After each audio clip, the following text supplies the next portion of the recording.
point, but the only way you get here is by opening up that deck box and go ahead and play. But we still have a bunch of stuff to play through, so tell us about the format today, Tom, that we're going to go through.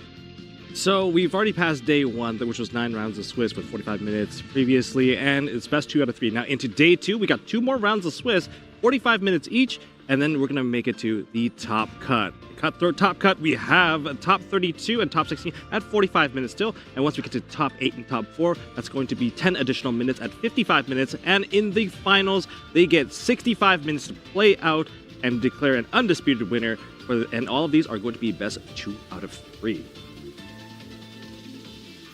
And definitely some good stuff there, but again, our players aren't just competing for the right to call themselves the YCS champion, they've also got some incredible prizes. So, Joe, you want to tell us what that incredible first place prize setup looks like? Absolutely. The first place today is going to take home the ultra-rare Yu-Gi-Oh! Championship Series prize card, Another Verse Glutonia, the Yu-Gi-Oh! Championship Series trophy, the Yu-Gi-Oh! Championship Series Premier Messenger Bag, a Nintendo Switch, invite and VIP status at the next World Championship Qualifier Tournament, and of course the Yu-Gi-Oh! Championship Series Top Cut Game Mat. I think the VIP status is probably one of the more prestigious prizes, but that trophy looks absolutely amazing.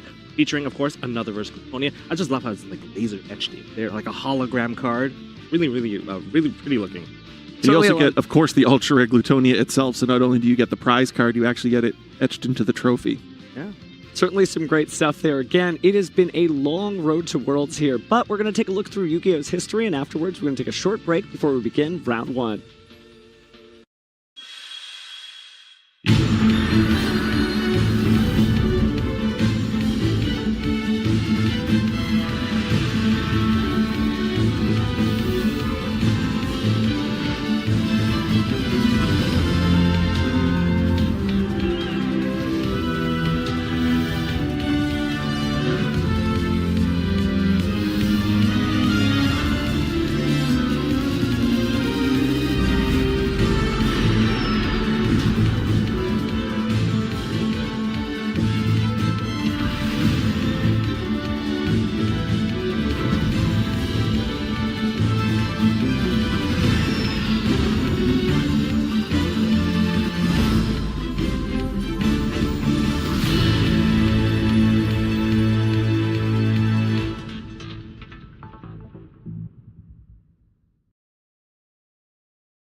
All right, welcome in. We are getting ready for our first of 2 Swiss rounds today here at YCS Indianapolis, day number 2. 9 rounds in the book already, 2 more to go before we decide who our top 32 players are who will make the single elimination playoffs. It's an intense tournament right now, and there are people who kind of fell short last time around who want another shot at the title here. That's going to be our feature match of round number 10, so we're really looking forward to this. And this is like your chance to kind of run it back per se. But let's take a look at the current standing. We have, of course, we're in round number 10. Event attendance, we have 1,788 duelists. And undefeated duelists, there's only 4 remaining. And that's going to cut in half, or maybe even go even further than that if we don't have draws. If there's draws, that's right. Draws. And, well, we got one more round after that. Maybe that's going to finally settle in. See if anyone's able to win that giant Another versus Glutonia. All right, so let's meet our players here in round number 10. On the blue side, we have Anthony from Aurora, and his favorite card is none other than the strongest normal monster, Blue Eyes White Dragon. I see he's repping it as well on his hoodie there. Mm-hmm. And facing off against him is the runner-up from last year's YCS Indianapolis, Logan. Logan's from Everett, and his favorite card is Time Wizard. Unpredictable, but potentially very powerful. Last year, I believe he came in... Well, first of all, we're going into round number 10. Last year, he played Rescue a Sinful Spoil. This year, is he still going to go for the top contender deck? We'll find out shortly. But, this is a chance to run it back. It is. When you come in second place, like that just... You really want to get back there again. It's so hard to make it to a championship round the first time around. But so close. I mean, we already featured his previous competitor that was at the finals, which was Stephen Santoli. And this time around, maybe it's his time. Maybe it's his time. Could be. I mean, running it back is really hard, but we've actually had multiple really, really high caliber rundown at the world's level. Also true. There's a lot of situations of people who habitually come in second or third place, but they just keep on plugging away and plugging away and plugging away at it. I mean, this is the love of the game. It really is. This is the love of the game. We had 1,788 players in the main event, but in addition to the players in the main event, there are hundreds of people who came just to play public events this weekend as well. Like, there was well over 2,000 duelists here. Absolutely. It was quite the crowd of people out there. And right now, of course, going into day 2, everything is on the line. You can't make mistakes. It's huge, but the pressure's really on, especially both of these duelists looking at their record. Yeah. It's 7-2. And one more loss and you're done. Yeah, one more loss is you're definitely not going to make it to Top Cut. There's a very good chance that even with a draw, you don't make it either. Yeah, so you want to maintain this record as much as possible. Win out, as they say. And players are now settled up. They have shuffled up, and they are going to be ready to get started as soon as they get the call from the judge. Yesterday, we saw a lot of magnificent decks out there. We saw a big variety. I think Legacy Destruction has done a great way to diversify away from just Snake Eye strategies. And honestly, I give Duelist credit for this as well, that they finally sat down and started looking at other things. Yes. Like, nobody's played Paleozoic or Melodious or anything like that before, but now they are. And now we're going to get into game number 1 of round 10. We're getting neither of those in this one, but we are getting a Legacy of Destruction deck. Second, right, and so that that's a kind of gives away. That's a big tell. This is one of the decks. Oh man, I better lose that die roll. Yeah, notably, you are not allowed to just let your opponent have the choice. You must randomly decide who gets the choice. Yeah, well, that's the game starts when the die gets rolled. Standby main. We're gonna go into standby main phase. We have a Kashtira Fenrir. All right. One of my favorite monsters of all time. We're going to roll someone of the Snake Eye Ash. Snake Eye Ash. Fenrir Ash. That's a pretty good start for day 2. Very, very solid. Let's see what happens on Anthony's side. Effect it's a Veiler. Yeah, you kind of have to. Fenrir effect to add a card. The reason why they don't immediately just add with Fenrir after dropping is you gotta respect the draw and lock bird. If you don't respect it, then the rest of your plays, your Snake Eye plays, getting cut off from a draw that early, you're not gonna end on any significant board that would matter too much. All right, so Unicorn's going to be added to Logan's hand. I mean, Unicorn is so devastating. Like, now that Kashtira, a Rysar's not part of the package, and we don't have, like, Diablosis, the Mind Hacker, like, people build their extra deck in a way that, oh, we just need one copy of this, one copy of that, but if Unicorn ever lands onto the field, your game plan might get tossed out the window right off the bat. All right, so he's got the Jet Synchron in hand, tosses it to summon Diabellstar, and Diabellstar is going to pick up the original Sinful Spoil Snake Eye and set it to the field. This is a really strong field already. We're going to take a look into whether or not Logan has the opportunity to perform some synchro summons with his deck. Now, are they playing the more common, like one of the packages people previously played, adapting to the FNL list, was that they played into Omega and Dissipator as a way to kind of replace the 2 synchro monsters that they lost. But some people still want to maintain like a certain levels of negation. Now I haven't seen this. I didn't see this at all yesterday, but we were overlaying 2 level 7 monsters to make Mecha Phantom Beast Dracosac, the Dragon Ruler MVP Xyz monster. And 1 material is being detached to summon the 2 Mecha Phantom Beast tokens in defense position. This is definitely a new type of play. Jet Synchron's effect is up next. Anything here? We're going to special summon out the Jet Synchron. We have just discarded the Unicorn. Those are level 3 tokens. He's synchroning into a level 4, and I think that's going to be a Herald of the Arc Light. That's establishing a negation right off the bat, I guess, replacing the effects of, say, Baron de Fleur. Yes, well, it's a lot weaker of one than Baron de Fleur, since you could just run it over. But remember, it also has another effect to banish cards. Yes, I think things sent from the hand or Sent from deck. the hand or deck. Those monsters, they get banished. So you, 1 Snake Eye Ash to the graveyard. Yep, Special summon a level 1 fire monster from the deck. that's going to be Snake Eye Oak. Oak effect is going to target either a banished fire monster from the a banished fire monster, or 1 in the graveyard and put it back onto the field. And we're going to go with the Snake Eye Ash. That's why like Jet Synchron is so powerful in this case, because Oak can just take it back from the bench, just cycle it and put it back into rotation. Now we're linking away Dracosac. I love how the new Platinums turned out. Yes, so do I. So do I. I think that's actually my favorite rarity from RA2. There's a little bit of a thrill when you're opening a pack and you see that gleam, a little shine on the line, you know, just a little on the edge of the card. It's a wonderful feeling. All right, so Ash is bringing out Flamber's Dragon here, and then Flamber's Dragon and IP are being further linked away. All protected by that Herald there. Yes. A Promethean Princess. I like this play. Yeah, this is good. I like the adaptation of just going into some of the monsters you don't typically see and just maximizing the Cashier package of, oh, they're level 7s. And I have Witch, which is also level 7. Combine the 2 together, we can still work things out. So we can still get the negation. We got Ash and Oak. Flamber's Dragon is back. Yep. Off of the Promethean Princess. And we are linking them away. We're going to go into Hita. Well, there's nothing on Anthony's side to kind of special summon back from Hita, but that's fine. Spell card wise, there's the IP Masquerena.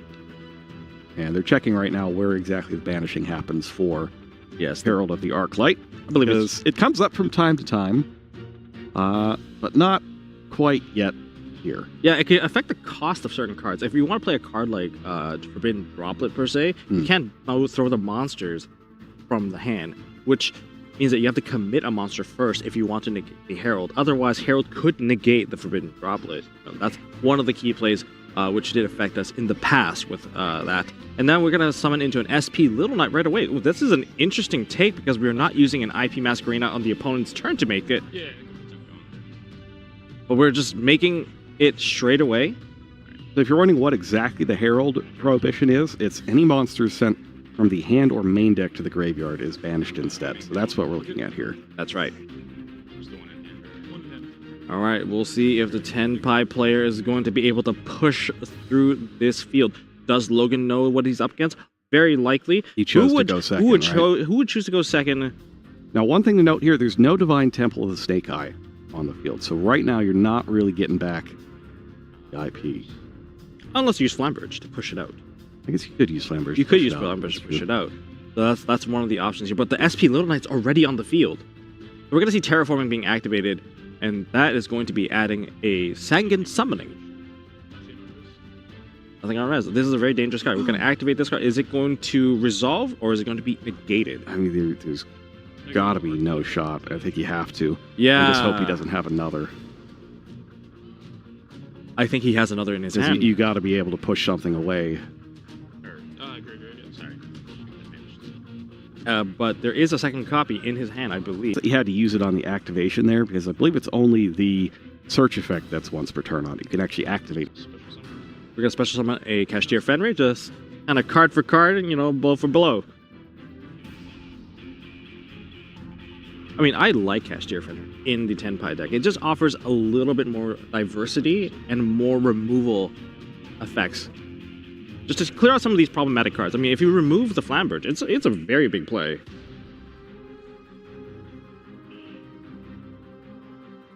Now, I think one of the key things about losing... Oh, there's a Veiler coming down. See, if the Herald was still up, that Veiler would not be able to resolve because the Herald would have affected the cost of where things would land, and Veiler you need to send to grave. Can't discard it to the graveyard. That's right. But there is a second copy of Sangan Summoning. We're going to kind of see that card land onto the field. Terraforming Sangan is just... Terraforming Sangan, Fenrir's just brutal. I think this is a very scary field. Luckily, there's no Baron de Fleur anymore. Otherwise, I would know where this would go. However, looking into the current status of the field, there's also an SP Little Knight still here. We're going to see Flamberge Effect Summon. This is kind of neat, though. Yeah, you got to get rid of that. SP is still on the field. SP's arrows are left and right. So SP must be linked off if you want to use that IP. Either going to be an Appaloosa S style, or we're going to see SP Little Knight's effect go off to remove itself off of the field so that you can use the Flamberge plus the IP. But whatever you do, you got to get rid of Sangan Summoning, otherwise the Fire Dragon is going to be unaffected during this main phase, phase 1. That's true. Attempt to enter battle. We're gonna enter battle phase. All right. So that's going to mean that Sangan Kaiman gets to use both of its effects. I mean, that card is already on the field, and essentially that is what is being telegraphed here. But if the Cashier Fenrir declares the attack first, where are we trying to push this? Is the IP going to activate at this particular point in the game? Because battle phase has been attempted to be entered. However, it's up to Logan whether or not he's going to be passing priority to allow the battle phase to be entered.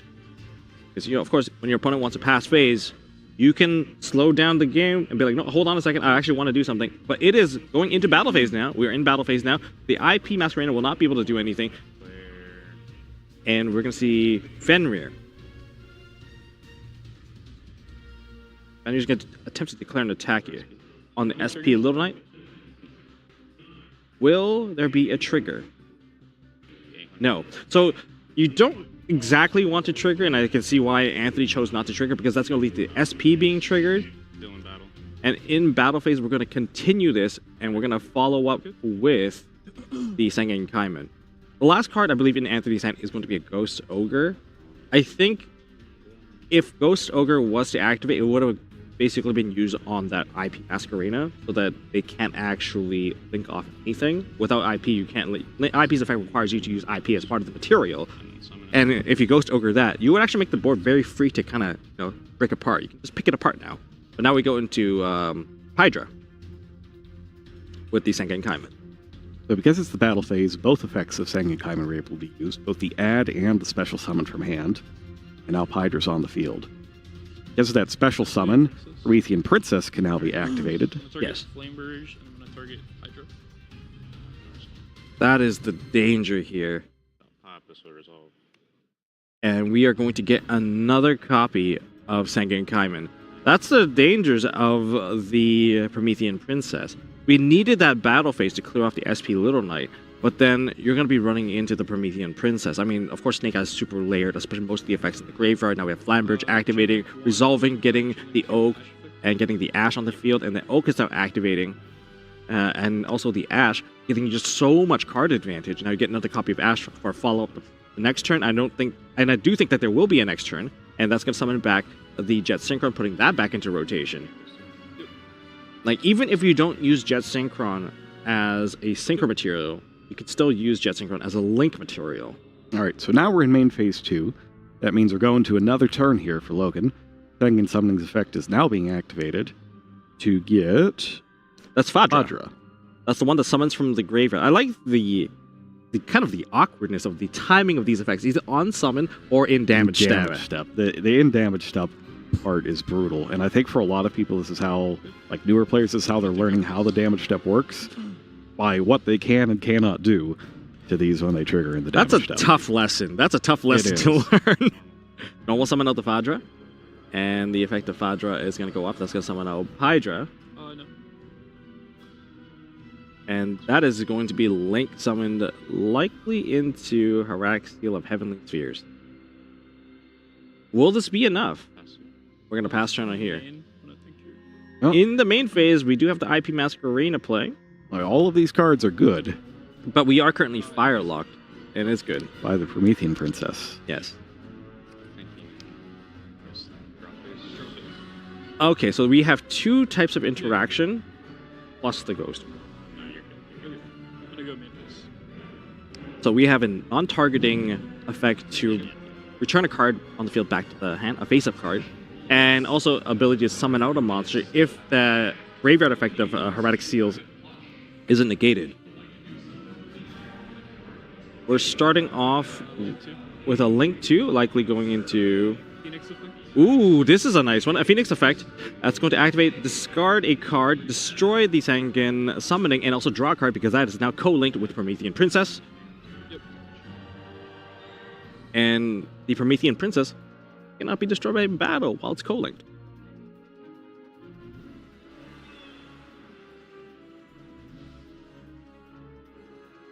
Now, He wants to respond here. Gotta go Ghost Ogre. Ghost Ogre.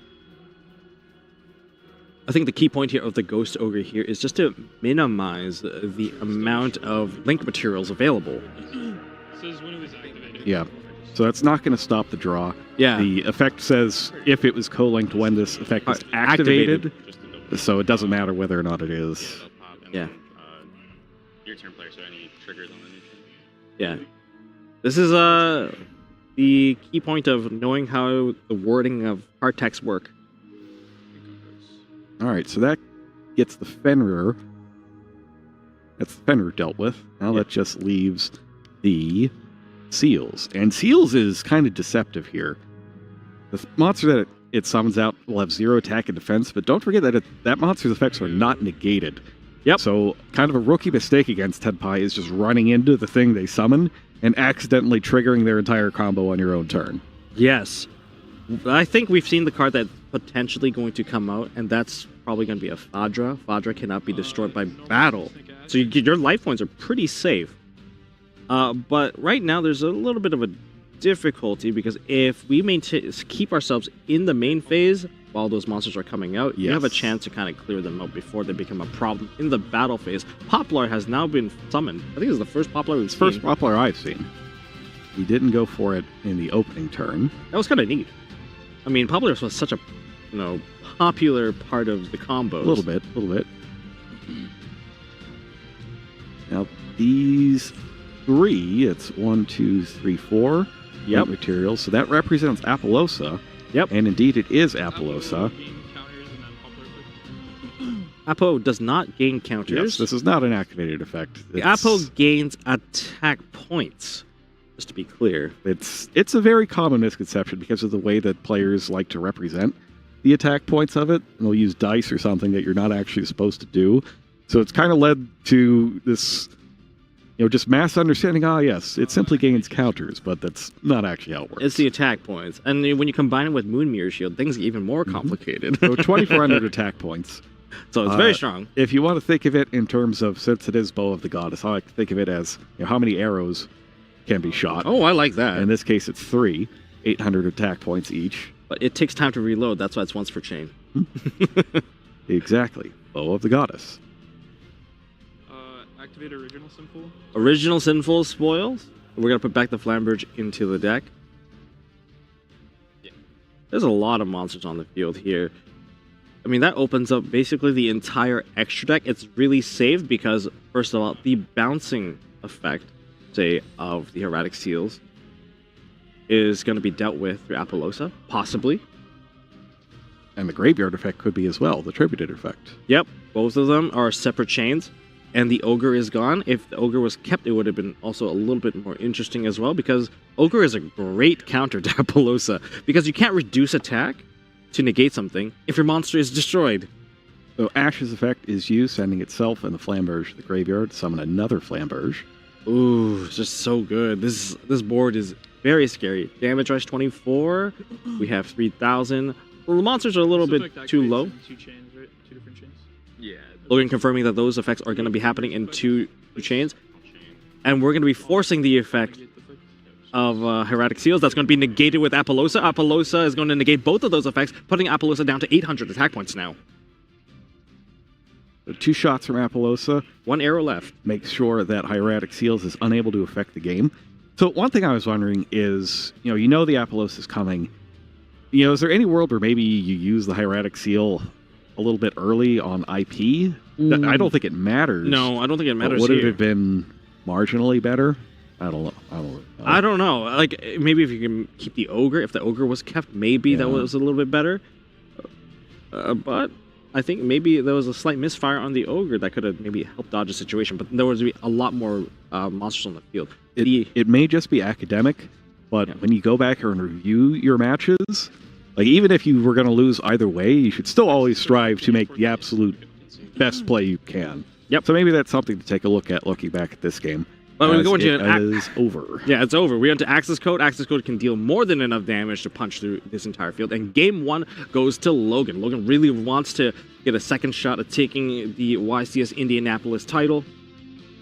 Good start here on day number 2. Got to win out. And taking game 1 against Tenpai Dragon, so you have the advantage going into game 3, if there is one, is pretty huge. Now, here's the thing about siding patterns for Tenpai. They can side into a lot of things that just prevent you from playing. That's a big part of their game plan. They can play stuff like Dimension Shifter, because it doesn't harm them as much as it harms you if you're playing against them. And they have maybe Heat Wave. That's a potential where if you make them go first, they're going to play for Heat Wave. But is Anthony going to choose to go second again, because that is where the damage is dealt? Yeah, so at this point, if I'm down 1 game, I don't think that I'm going to try to play the mind game here. The strength of the Tenpai Dragon deck is really just outdrawing your opponent, and I think he's just going to have to go for that. I mean, there's ways to just shut down your opponent's first turn anyway. It really depends on which siding pattern he's going to be going for. I don't know. I'm not going to do anything too risky here. I mean, you could definitely go for the going second cards, which would be very, very strong. Shifter is like one of those luxuries that certain decks are able to play. And if you're able to play Shifter, you should play Shifter because it's such a game changer. Something that helps me get another turn just in case, things don't go well. But like when you have cards like Shifter, it also impacts some of your other cards in your main deck, like Droll Lockbird. You can't use it anymore. Effect Veiler can't be used. Ghost Ogre can't be used. So they have that odd, contradiction of activation conditions that you can't just fulfill. But if you have Shifter and you have these cards, how are you going to adjust your side deck per se, or your main deck to kind of adapt to the Shifter? I suspect that the answer is we're just putting everything in and hoping for the best. I mean, sometimes that's enough. Sometimes you'll just open the one Shifter and all the other cards are just Tenpai cards. I think that's just something you accept when you play Tenpai Dragon, is that more of your games will be decided on your draws than maybe if you're playing some of the other decks. Yeah. Because it's largely a very linear combo that you're trying to pull off to win. Yep. I mean, you need to land a Chandra onto the field. You need Chandra to come out, to summon more cards, and you get your tuner access to start syncering out all your big dragons. Very key part of the game plan. All right, so it looks like all the decisions have been made for side decking. Our players are shuffled up. Yep. And they're just about ready to go here. What would you side as, here we go. Logan? It's game number 2. Even with Housing Crypt, I think he's dope. Discard Flamethrower, 20-50, maybe go. Good luck. Who's starting? I will go second again. All right. Yep. So he chooses to go second. I think that is sensible. Makes sense. I mean, you gotta go with the turn with the most advantage. Oh, I saw a card in his hand. Then drop this. Activate Shifter. He Yay! did put in the shifters. I think that is wise. Call by the Grave? No call by the Grave, but we're going to see a Fenrir. Fenrir is a great follow-up to that Shifter. It's a card that will do something during Anthony's turn, but a lot of the Snake Eye package is not going to be able to be working effectively in this particular scenario. But we're going to see a Kashtira Unicorn. Yeah, this is part of why I like the Kashtira stuff in the Snake Eye deck as well. Because it just gives you... It's just really good no matter which thing they have. Bonfires can be activated next. That's going to search for any LG jokes now. No. But we're going to probably likely see a Snake Eye Ash. Snake Eye Ash probably can evolve even further. Yeah, there's still a lot you can do here. And this is one of those things that, you also take care of in preparation at home before you even show up at the event is, what are my plays under Shifter? Yes. I mean, that's like... Ooh, Infinite Impermanence onto that Snake Eye Ash. That's really huge. Because without that Snake Eye Ash, you're not going to be able to get into the Poplar getting you additional cards and the extra bodies. So we're basically left setting. Because the more you interact, the more follow-up that you lose. And this is going to pass turn on to just Fenrir, Ash, and a face down. And I believe he's just drawn into Terraforming again and has another 2 Sangan Kaiman opening. We're going to be activating Terraforming. I like how these top-level players are very patient with the disruptions from hand. They don't just go for the first thing. They anticipate, hey, maybe my opponent's trying to play around my cards. We're going to activate Sangan Summoning. Now, we don't know what that face-down card is here. If that's something like a Cosmic Cyclone, for instance, activate that in response to the Sangan Summoning's effect. Oh, that'd be very, very strong. And that's exactly what it is. Ooh. That is exactly what it is. So the once per turn effect has been burned on Sangan Kaiman, or Sangan Summoning rather, and hopefully and that's banished. gonna help expire the effect of the Dimension Shifter. All right, so another impermanence renegates the Fenrir. Okay. Another There's copy. a second Sangan Kaiman. Oh, he did not. Sorry, activate. he did not wait for it. He did not wait for it. That's shocking to me. This could lead to game. Discard. Okay. That Weird. is shocking me that he did not wait for it. That is good. The effect of Hydra is good. We're going to be able to add Sangan Kaiman into hand. We could be reaching the conclusion of game 2. Maybe the shifter was enough. I'm surprised that Logan didn't wait for that one. I thought for sure that he did. Now, the discarding part of the effect is not a cost, so that if you do remove the Sangan Summoning and it was mid-effect, you do not discard a card. You do not get to resolve any part of the rest of the text due to the fact that it is a field spell. We're going to proceed to battle phase, if anything. Yeah, I guess, maybe you use it immediately if you think they've also drawn Pydra. Mm-hmm. But you could still order your chain in that case. So, like, if they summon Pydra, you could go, Veil or Chain Cosmic, for instance, that way. So I still don't think it was correct to shotgun it there. Mm-hmm. So the Sangan Kaiman was activated during the main phase. He added his hand. Of course, Chandra has a special summon effect, so we went for the special summon effect. And we're going to go to battle phase, and we're going to declare an attack with Pydra. Remember, while Pydra's on the field, all fire dragons do not take battle damage. We're attacking this Snake Eye Ash. Start damage stuff. Start of damage step. Don't forget, be very clear here where cards are moving. That's why I'm like. That's gonna summon out Fadra. Now Fadra doesn't really have anything to do in this particular scenario. I take 9 either. Maybe 61. Oh, this could be dangerous. So we do have 10 levels worth of Synchro right now. You don't really get to use the effect of Bident Dragon effectively here because you're going to get that Chandra banished. We're under Shifter still. Oh, are we still under Shifter? I guess we are. This is the danger of playing Shifter. Yeah, that's right, because he went second. So That's either right. you, Okay. if we're trying to go for a game right away, Under to synchro. Okay. we have to synchro with all of them, and then we can try to attempt to destroy our field spell. Will the field spell activate while it's banished, or does it just need to be destroyed? That we could check real fast. I believe it's if it's destroyed during the battle phase. But we are synchroing into a 7. We're going to go into Bident Dragon. Yes, it's if it's destroyed during the battle phase. That's the only requirement. So Shifter doesn't matter there. We're gonna- But that Fenrir is still impermed. Yeah. He re-impermed it. So activating that Fenrir won't do anything. Let's see if Anthony remembered that Fenrir is negated. Because if you just go for Trident Dragon, you can just... Chain effect is synchro. You're going to change the effect to Synchro anyway? I mean, it's not illegal to just activate it. You know, if you activate it and you could bait something out that way because they forgot it was negated, that's fine. I mean, that's You could do really it. key here. I'm so sorry.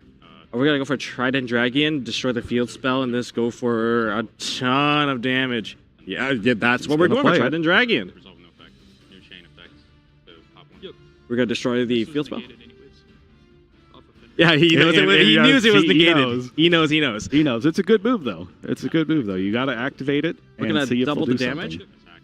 We're going to attack, and we can only attack one more time because that will only destroyed one card. Now, is that... He's gotten to 3 attacks, right? No. I only destroyed one card on the field, which is the field spell. Well, no, 3 attacks... 3 attacks 3 only attacks if have you- been made this battle phase. That's right. But Unfortunately, nothing's in the graveyard. nothing's in the because of grave. shifter. So I guess it did come back. Oh, this comeback is going to be very strong for Logan. I think Anthony pushed as hard as he could, but just couldn't get that reach. Activate. Yeah. So Cashier of Birth could get those cards out of the banish pile. I think the most unfortunate part was that he got baited into it, because if his Biden Dragon attacked into the Fenrir, he could have gotten 2 attacks with the Trident Dragon at 6,000 damage, and that would have been game. So he took what? 6,000. 6,000? He's down to 100. He just survived this one. Unreal. And he's basically gonna... There's not a whole lot that Anthony could do here. He's come up just short.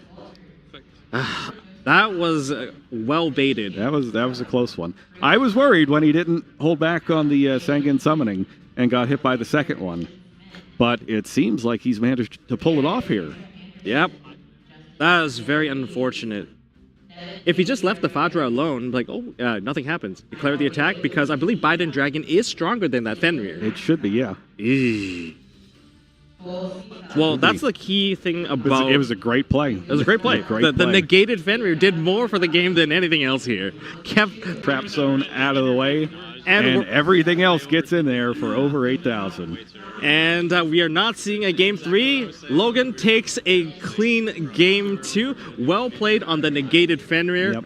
And That was well done. Logan, that was well really, done. really close. Well, you got to do all you can. It's like a last little struggle that you want to throw in, and it paid off. It paid off. Make every move you have, as long as you don't actually try to banish something on resolution. You know, and clearly he wasn't going to, because he reminded us, like, by the way, it was still negated. But he knew, and that's why it was really well played on Logan's part. It was like a mind game almost Yeah. to force a misplay on the side of Anthony. And it's kind of tough to remember too, because he used imperm on it twice, right? One Yep. on each player's turn. That's so right. maybe he's thinking in his head, oh yeah, I impermed last turn. So maybe the Fenrir is still alive, and he just forgot that he did it. But he again did it this at the turn. very beginning of the turn, just so that he could kind of play out of it. Yep. But he forgot midway through the turn that the Fenrir was still negated, and essentially missed his opportunity to deal the maximum number of damage. Yeah, so some good Yu-Gi-Oh here early in the morning. Yeah. Even though it's early, our duelist minds are still working in overdrive. Who's to say that a negated Fenrir doesn't do anything? It does a lot. Apparently wins you like around 10, It apparently. does a lot. It's very But well done. don't go away, guys. We got the interview with our round 10 winner coming up, so don't go away.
And welcome back to YCS Indianapolis. We have just concluded the feature match of round 10, and I'm here with the winner of the feature match of round 10, a player that needs very little introduction, Logan. Congratulations. And, so you've been on the stage many times before. A few times now. And do you feel any different being on here? Are you very comfortable? Do you feel right at home at the seat? I'll be honest, for some reason this was more... I was more nervous for this match than I was like Top Cut matches, just because it's on the bubble basically right now, but I think I played well. Played to my outs. Yes, you guys definitely need to check out the VOD on this one because it was amazing of what that Fenrir did. I'll leave it a little secret for you guys. But why did you choose to play the deck today? I just thought it was the most consistent list. I thought the Kashtira cards gave me a chance to play under like D-Shifter and stuff, which we saw in that match. I also think that like Unicorn Fenrir help you play through hand traps really well. But this gave me the best chance to play every game for the tournament.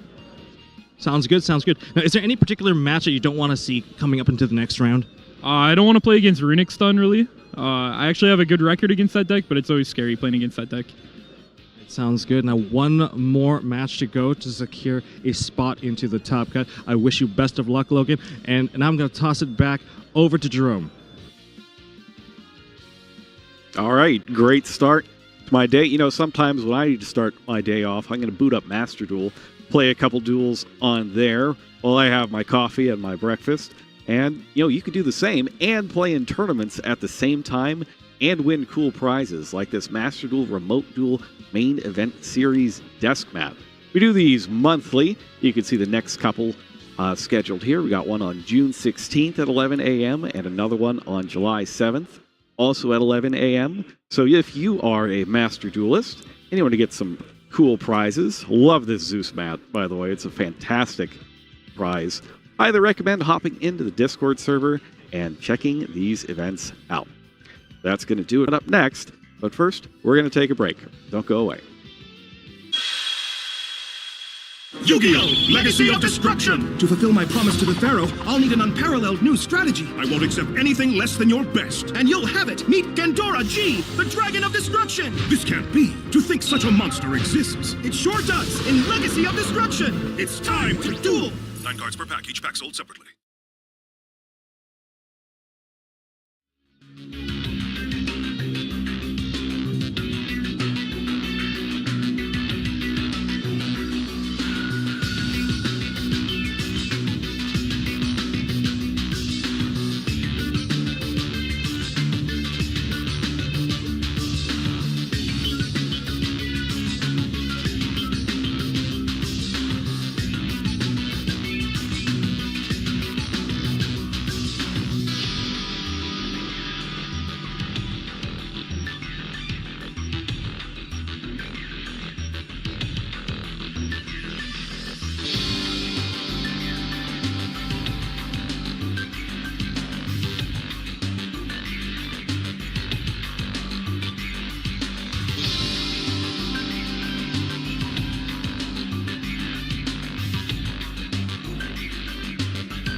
When I have to believe in the heart of the cards, the card I'm hoping to top deck more often than not is Triple Tactics Talent.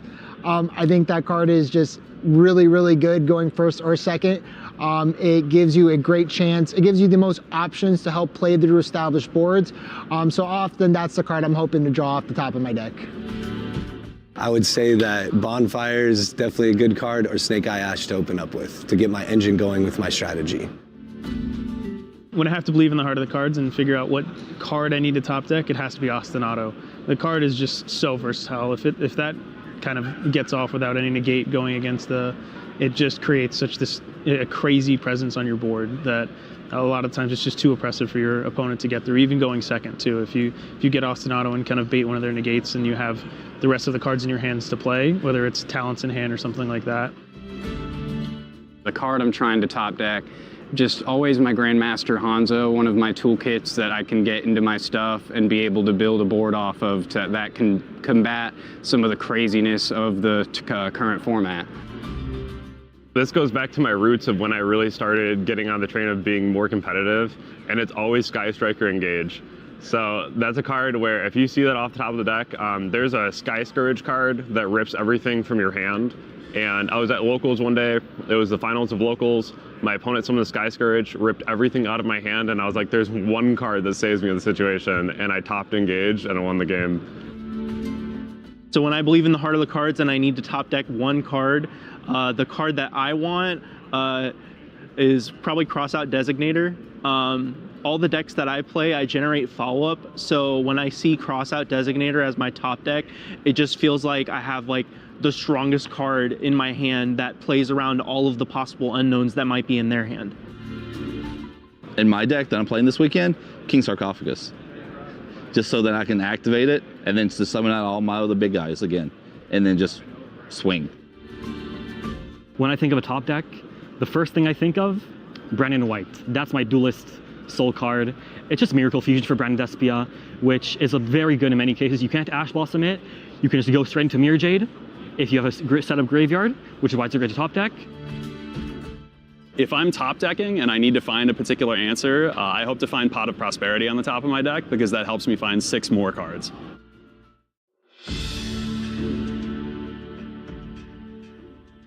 My favorite public event is probably Rivalry of Warlords.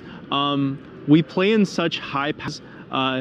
You kind of just pick it up so quickly, and then you get to play this like really interactive, simple Yu-Gi-Oh!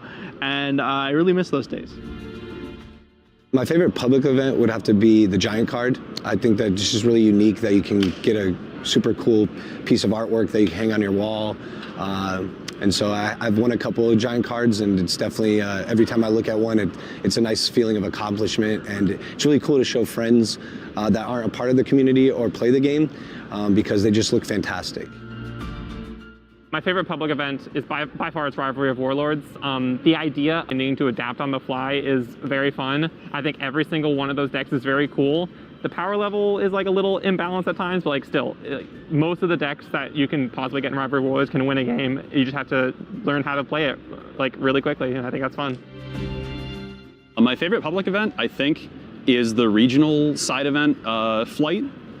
Just because I won one at Raleigh, North Carolina last month, and I made some great memories there.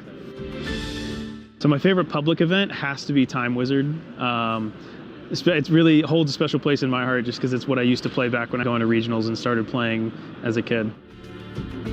My favorite public event is the Rivalry of the Warlords event. I think that event's super cool. I think that, getting a pre-constructed deck and, learning it on the fly, just kind of going through the motions with that, I think that's a really cool side event to play. My favorite public event is going to be the Time Wizard events. Just because I've played in all those formats, so the nostalgia feeling for me to go back and playing decks I've played then and reverb them a little bit, it's a lot of fun. My favorite public event would have to be Time Wizard. I quite like retro formats, in particular Toss, the Thunder, Sky Striker, Summon, Great Orcust. I love that deck, I love that format a lot. I'm regretting not bringing my deck for it here. I would have brought my Orcust Sky Striker list, but maybe next time.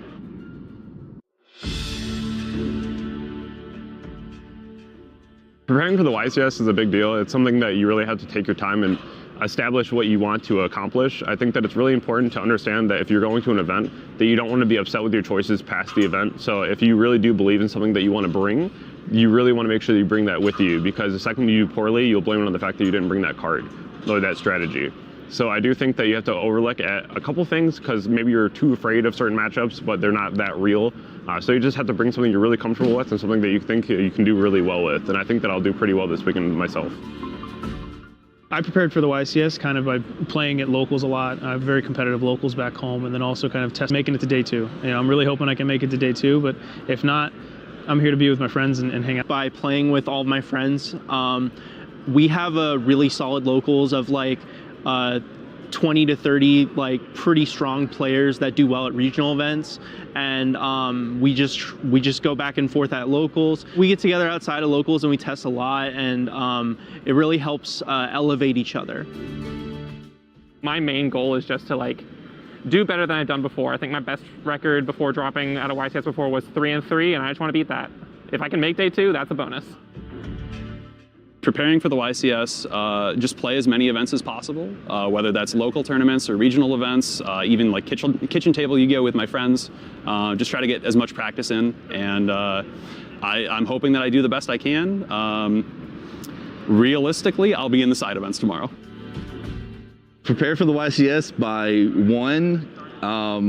playing the deck I'm most comfortable with, and then playing that deck against different things against the meta, so that I can figure out what little tweaks I need to make here and there, different engine and something else to mix things together possibility, and then the side deck, trying to figure out what card works best for the side deck. Do I need a very specific, or do I need to do 15 cards, 3 copies of each, very generic, broad to cover most matchups. And then the other thing I did for this one, I got on Neuron. I made my deck list on Neuron the entire way, and I sent that deck list to other people asking for input. I went to as many locals as possible, twice a week, 2 every week. I played a lot of remote duels, as many as I could. I played some, remote duels, locals a lot. I play with my friends a lot back at home, and that's pretty much it. So I prepare for the YCS with my group of friends. We spend a lot of time talking, a lot of time play testing. I'm very big into deck theory and, just theory around the metagame as a whole. I think it's important to have a good idea of what to expect, how certain situations are going to play out, situational awareness. So that's how I focus a lot of my play testing generally. I will say this go around, I did not play test as much as I generally would hope to. So I'm hoping to do well. I'm not setting my expectations too high. More, really I'm here to hang out with my friends and have a good time with my friends. So, if we're in side events by round 4, that's perfectly fine with me too.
And welcome back to round 11 here with the Yu-Gi-Oh! Championship Series of Indianapolis. Actually, our last round of Swiss, which is kind of tragic, except for the fact that we do have our Top Cup coming afterwards.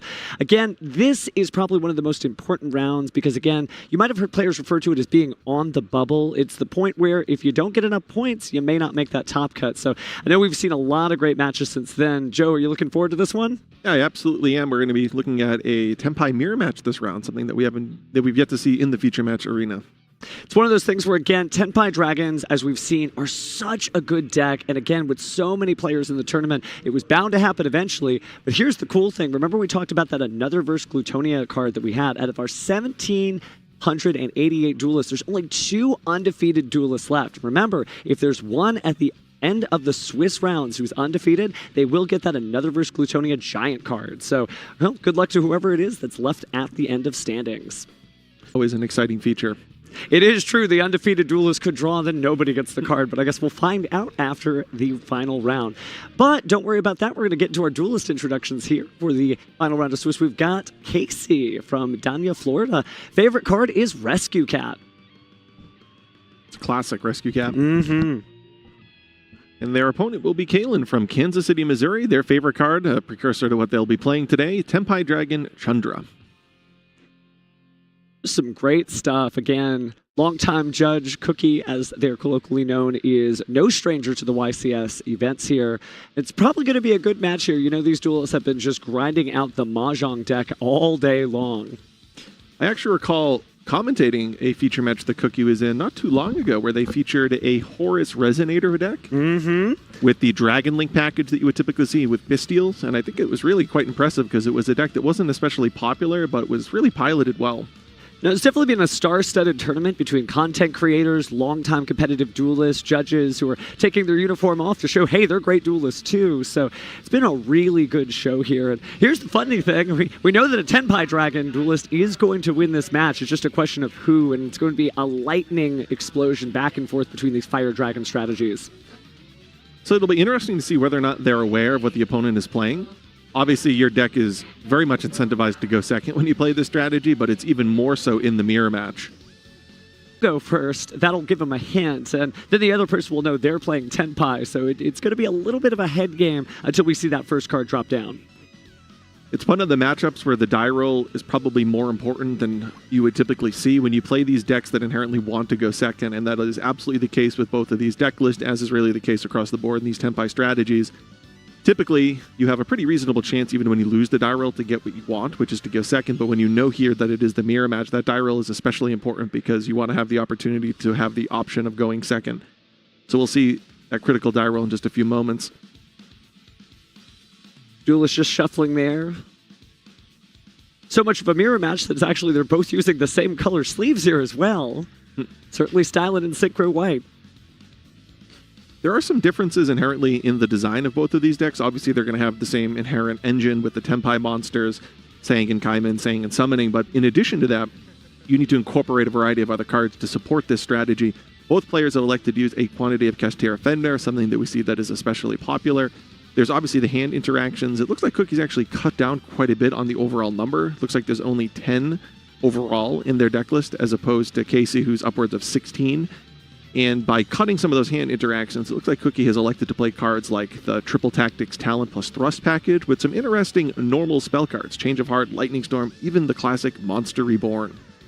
And they certainly both have even records, but with such differences in the deck, it's going to be interesting to see who is not effectively right or wrong there, but just how does it work against a Tenpai mirror? Effectively, were these decks designed not only to take on the wide variety of decks that are in the format, but uniquely tuned, knowing that there'd be a Tenpai mirror eventually down the road?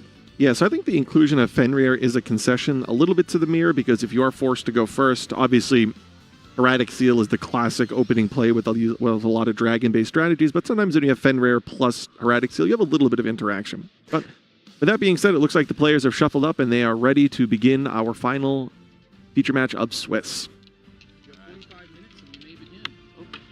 Well, we wanted to begin. Let's go ahead and pick the dice off the table here and try that again. I might be a little excited. 9. So lucky number 9 for Kalen. Ooh. 8. So just one number off. And speaking of one number, for those of you who may not know about the cultural significance of the Tenpai Dragon deck, Tenpai is based in this Mahjong mirror match. So unfortunately here for Casey, it doesn't look like he has access to the Fenrir in his deck. He actually has not only the 2 copies of Fenrir, he has a Pressured Planet Race-Off, Set Rotation, and Terraforming. I only point that out because if you are forced to go first with the Tenpai strategy, you really do want to establish Fenrir plus Erratic Seal as your 2 points of interaction plus whatever hand interactions that you have to back that up. So he is going to be forced to only rely on the Tenpai monsters themselves here to establish a field going first. Well, speaking of hand interactions, we did see the Droll and Lockbird come down after the Sangen Kaimen was used. Overall, probably not going to have the biggest impact, all things considered, because the Erratic Seal is going to establish a point of interaction, but then also establish some follow-up with its effect when tributed. So very much the standard opening here, which is a single set card and the use of that Erratic Dragon of the Heavenly Spheres. So now it is Kaylin's turn to draw. Let's see. You know what card is really good in mirror matches? Monster Reborn. It absolutely is, right? It's one thing to activate Lullaby of Obedience in a Snake Eye mirror match, but it's even more fun to just use an old-fashioned card like Monster Reborn to grab that missing tile you need, sort of a Ron strategy. Yeah, and we see that singleton copy of Monster Reborn in Kaylin's hand. So here, one of the interesting things about field spells is that oftentimes you wait for the activation of a card like Race Off because you want to cut them from searching. Sangen Summoning, on the other hand, is a field spell that has that additional protection effect, so sometimes it's actually more valuable to stop the terraforming as opposed to the search effect from the field spell in and of itself. Kaylin excited to see that Kashtira Fenrir put the 2 Ash Blossoms and Joyous Spring on the bottom of the deck. Of course, from now on, there will be halved damage because of the effect of Pot of Prosperity.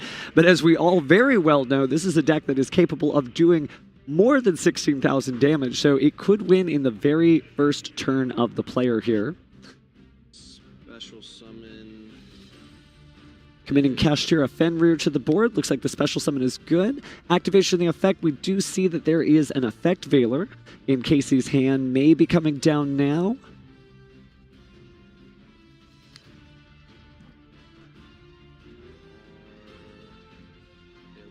Looks like there's 2 copies of Effect Veiler. A little bit unfortunate. That's limited to...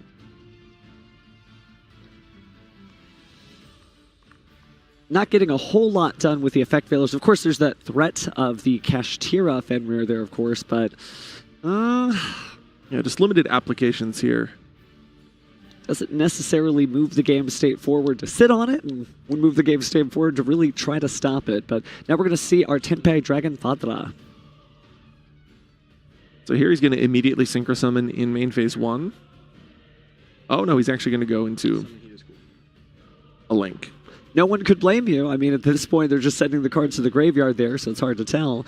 But we're going to see Effect Veiler there as Hida tries to grab the Ash Blossom. But there's the Monster Reborn. Well, let's reborn the monster. We're going to go ahead and get the Tenpai Dragon Padra.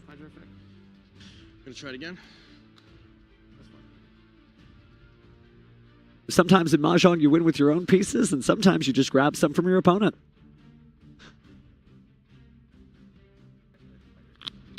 So we use both copies of Effect Veiler, but we see here that Kaylin's able to push through both copies. Now, if there are hand interactions that you draw multiple copies of, Effect Veiler is amongst the better ones because you can actually activate multiple copies in a turn, unlike some of the other more recently released hand interactions. Effect Veiler certainly being a classic from the good old days of before you could only use this card once per turn. But we are seeing Forbidden Droplet come down, getting rid of the negated Erratic Seal of the Heavenly Spheres to stop from any of the stuff happening with Promethean Princess. But it looks like it's just going to go to the battle phase there, 2,700. Or 1,350, of course. That's right, the Pot of Prosperity we earlier mentioned. There's quite a few cards here that Casey could draw that just Singleton could get him back into the game. Oh my god. So, it's gonna be 650. No, 625. Doing some very complicated math here, right? We're card game majors. We're not necessarily math majors, but we're figuring out the life points nonetheless. It's gonna be This is really a good illustration of what it's like when players play so many hand interactions and just interaction points in general, where both of these players basically threw 4 or 5 cards at each other, whittled it down to literally just this Promethean Princess on field, 1 card in hand versus absolutely nothing at Casey's disposal. Oh, is that the 3rd Effect Veiler? I believe it is.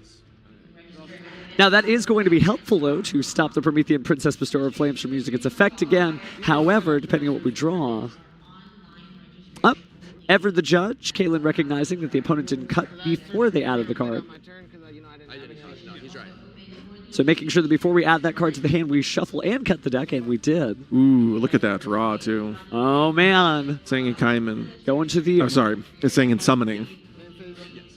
We already knew that the Fenrir is in hand.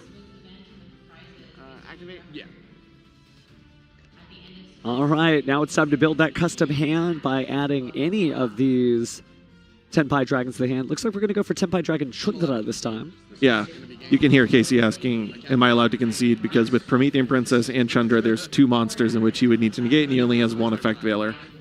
Although he did access all 3. So we see there the power of being able to go second, something that we commented on in the introductions. Kalen took immense advantage of that opportunity. Casey was only able to establish Erratic Seal, just the nature of the Tenpai deck. There was a variety of cards from Monster Reborn to Infinite Impermanence that allowed Kalen to structure the opening turn in such a way to take advantage of going second. We'll say that this is certainly a match that duelists need to learn. So even if you're not necessarily a Tenpai Dragon enthusiast like some of us here, it's an important match because you are going to be seeing this. The next time you go to your local tournament, the next time you go to your regional championships, or if you're going to meet us at the NEWCQ in Austin this year, you need to know this match. So definitely pay attention and, well, learn a little Mahjong tips from some of the greatest duelists we have today. So heading here into Game 2, there's always a little bit of that question of, you know it's a mirror match. Both players know it's a mirror match. Is Casey just going to kind of stick to the typical you can go first, or does Kalen come well prepared for this with specific cards in their side deck that actually take advantage of being forced to go first? And it does look like they have 3 copies of Dimensional Barrier, a card that we've seen really universally across the board. They also have 3 copies of Crossout Designator. So there are a variety of cards that could be sided in on the assumption that Kalen ends up having to go first, which is typically what happens here in these mirror matches. Both players do seem to have link strategies as well as synchro strategies, so while the Dimensional Barrier is very powerful, it won't necessarily cut off the plays completely, it will just slow them down, so this could be a much more grindy Tenpai mirror match, depending. Of course, Crossout Designator is a very popular card this format and is very interesting in the mirror match, of course, because you just have so many different options. It becomes a very more in thought-intensive activation. You're not just necessarily saying, oh, cool, there's a card I can stop. You have to really think, okay, what would I do? And what would really feel bad if it was stopped? So we'll see if the cross-out designators come in on either side. Yeah, both of these players come well equipped with the Raging Phoenix, World Sea Dragon, Zelantis combo that we've seen popularized by Snake Eye and Fire King-based strategies over the last handful of months. So there are pathways utilizing only Link monsters if you get locked out of Synchro Summons, but it is typically going to still stymie some of the plays with Dimensional Bear, because you do have to essentially bait the Dimensional Bear out at some point. So if you end up having to go into the battle phase to activate an effect that would allow you to Synchro Summon, that's when it's absolutely backbreaking. If you have to rely on links, you have to do a lot of that in main phase 1, and sometimes if you have to do that all in main phase 1, the interactions that are able to be established on that opening turn when the opponent goes first can sometimes be too much, even if you have those link pathways as well. But it just illustrates the back and forth that even if Dimensional Bear is activated, it's not necessarily game over. Well, it's about time to find out who's going to go first and second as our players are done shuffling and have drawn for their turn. So we're going into Game 2 here of our YCS Round 11, the last round of Swiss before we go to the Top Cut.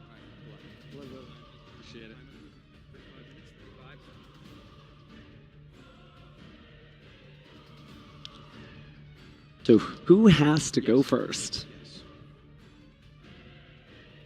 Looks like Kalen has been made to go first, so going to start off with the Kashtira Fenrir.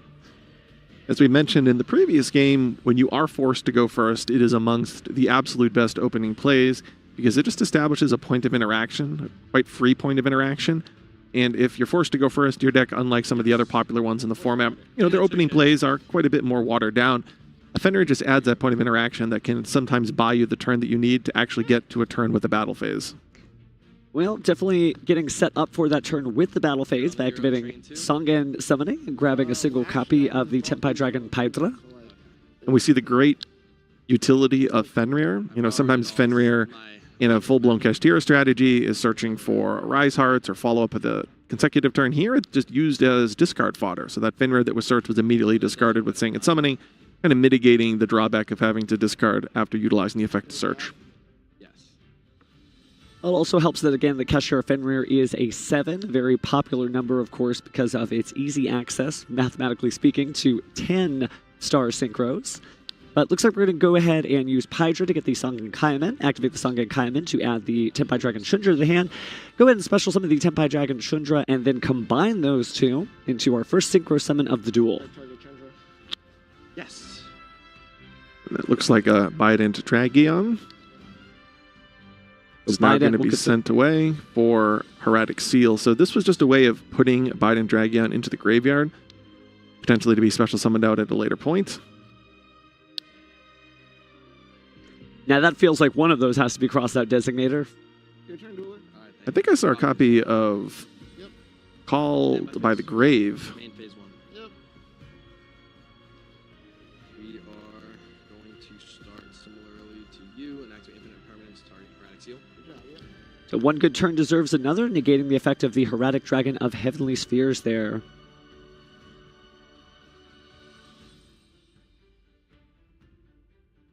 Casey going to consider his next move here. Certainly has access to the battle phase, something that every Tenpai player wants. So activates their own copy of the Sangen Summoning Field spell.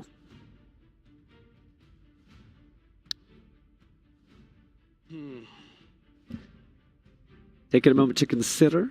Weighing this decision.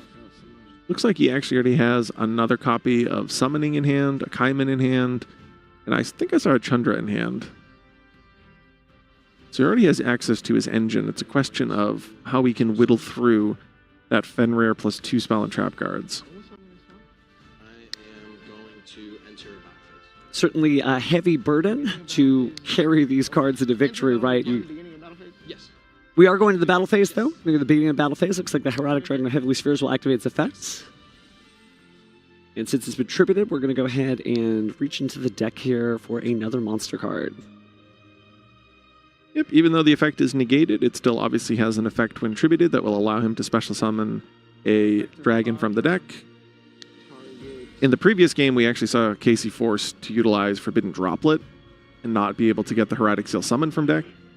Here, though, Kalen is able to actually still resolve the effect of Hieratic Seal because it has been tributed in an attempt to activate the effect. Fodra is going to bring back Pydra, and Pydra is going to see if we can get another spell and trap here. Presumably, it's going to be a copy of Kaiman.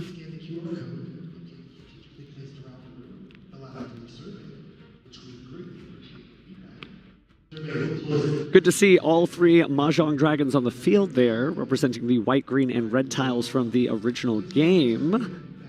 But a lot of decent ways to get back in on Casey's side with a Sangen Kaiman in hand. We're seeing some of the intricacies of the mirror match, with Biden Dragion in the graveyard for Kalen. There's the possibility that if Casey missteps, that Biden Dragion can pop right out of the graveyard if 3 more attacks have been declared. Fenrir? On battle step? Yep. Activate cross out, target Chundra. And there it is. So attempting to use the effect of Crossout Designator by banishing Tenpai Dragon Shundra to, well, stop Casey's Tenpai Dragon Shundra. Yeah, this could be crippling. Chundra's arguably one of the most important Tenpai monsters to have resolved during the battle phase. Looks like we're good on the Sangen Kaiman, so picking up the deck here, likely to grab a Pydra. Oh, looks like maybe it's going to be actually a Tenpai Dragon Fadra from the looks of it.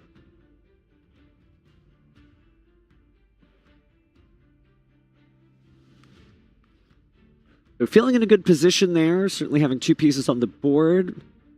But with the Tundra gone, now it is going to have its effects negated via crossout designator, so it's up to Fadra to get things done. And I think the Called by the Grave might end up being pretty pivotal here in the battle phase.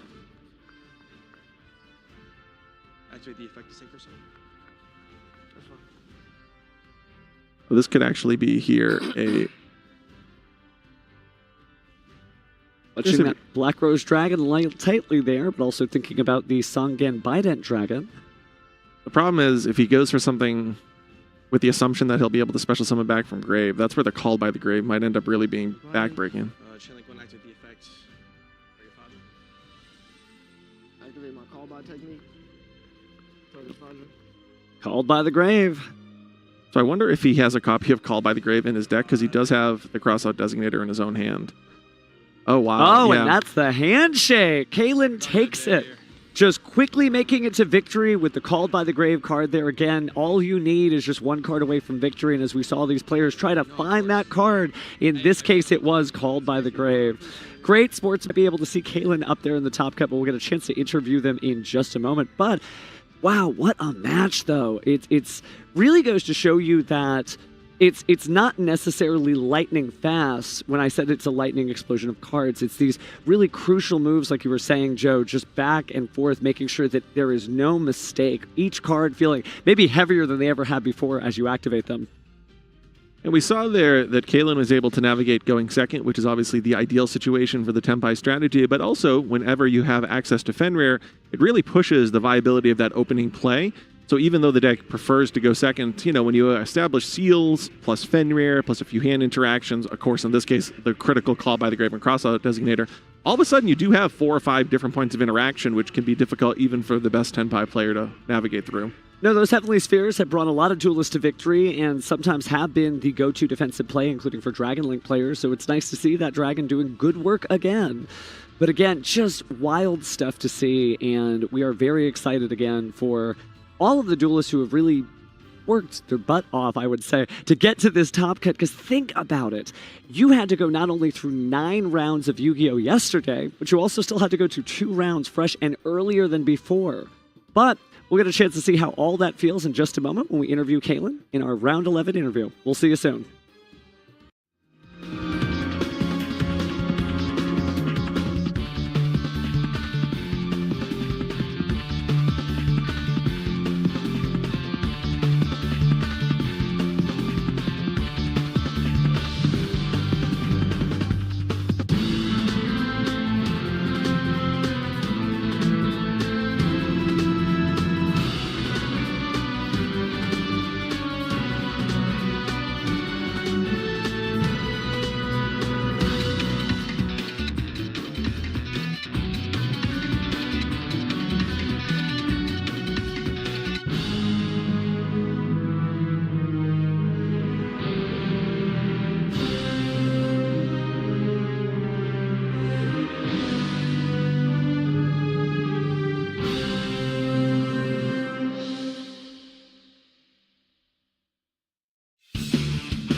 And we're back here with no stranger to the featured match stage duels who needs no introduction, but Kaylin will introduce you anyway.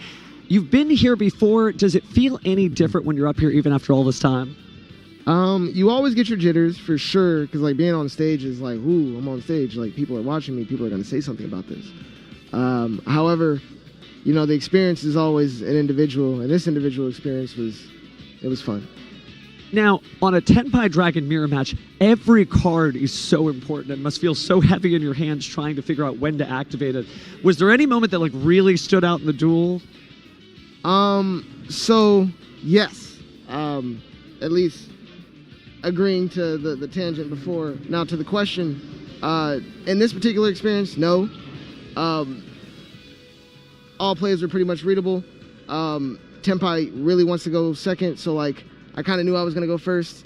So from there, I just cleaned up. Well, you did an excellent job there. That said, with your record, you really may make the top cut. So how do you feel about your chances of taking the whole tournament if you manage to get back to the stage? Well, so if my praying goes through and everything goes right, I think I have a very good chance, a very good chance. Well, good deal. Keep up that attitude. I know we're all cheering for you, but again, we're going to send it back to the desk so we can find out a little bit more of the tournament, and then we'll be talking about our top cut before you know it. Thanks, Steven. Yeah, Kaylin is showing quite a bit of confidence there, which is really important. If you just played this 11th round, you were victorious and have at least 9 wins, you are in position to potentially make it into the top 32. But it's really important, once the top 32 starts, it's essentially a brand new tournament, which is to walk away as the YCS champion this weekend. With that being said, let's take a look at the Master Duel 2nd anniversary, which is going on right now. This kicks off its 2nd anniversary campaign. It already started in January. But it's not too late to participate and get some awesome in-game items. As part of the 2nd anniversary campaign, Duelists can log in to collect up to 3 2nd anniversary tickets. Each ticket unlocks a 2nd anniversary pack. For a limited time, the 2nd anniversary bundle brings together an array of stunning celebrity items. That includes a Blue Eyes White Dragon card featuring alternate artwork introduced in Yu-Gi-Oh! Master Duel. The bundle also contains 30 master packs and a new celebratory icon frame, dual field, card protector, deck case, and wallpaper. Duelists can grab the 2nd anniversary bundle now, and it's only available to purchase once. New alternate art cards can be found in packs during the 2nd anniversary. For a limited time, alternate artworks of Apollosa, Bow of the Goddess, and Ash Blossom and Joy of Spring have a chance of appearing in all packs purchased in the shop. They are joined during this time by alternate artworks of Eldritch, the Golden Lord, and Nightmare Unicorn, which returns from the 1st anniversary. There is also the Rookie and Returned Mutual Follower campaign. But with that being said, we are just moments away from calculating who in fact will make it into our top 32, so don't go anywhere. We'll hear that announcement shortly. Yu-Gi-Oh! Age of Overlord. Swing into action. Seek the secrets of the Snake Eye. Discover the tomb of an ancient king. Your path to the top begins here. Age of Overlord. Available now. 9 cards per pack, each pack sold separately.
Indianapolis, where the 11th and final round of Swiss is now in the books. The scores are locked in and the tiebreakers are tabulated.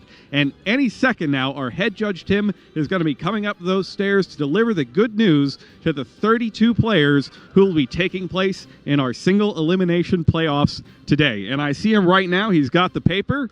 Here he is. Go ahead, Judge. Thank you. YCS competitors of YCS Indianapolis 2024. After 11 rounds of Swiss, we have your preliminary standings for the top 32. I apologize in advance if I pronounce your name incorrectly. So, without further ado, in first place with 33 points, Daniel Ramirez Medina.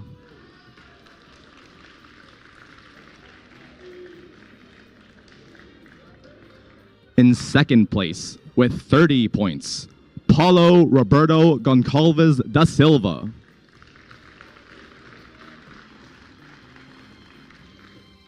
In third place with 30 points, Aaron Ray Conley.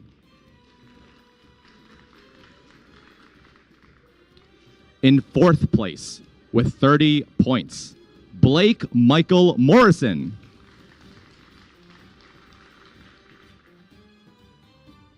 In fifth place with 30 points, Jason Willard Bai.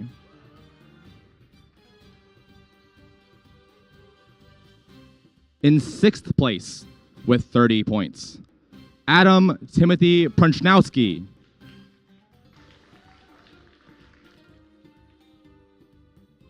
In 7th place with 30 points, Kasim Abdul Hakim.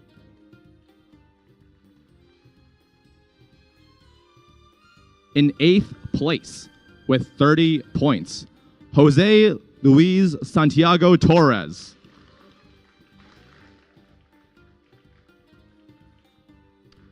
In 9th place with 30 points, Raymond Young Dai.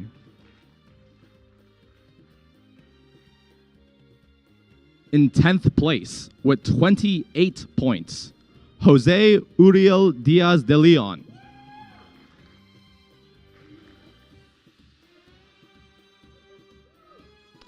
In 11th place with 28 points, Gabriel Idris Brewaithi.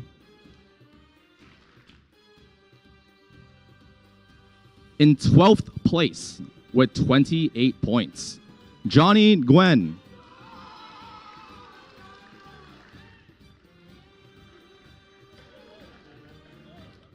In 13th place with 28 points, Andrew Trung Tin Nguyen.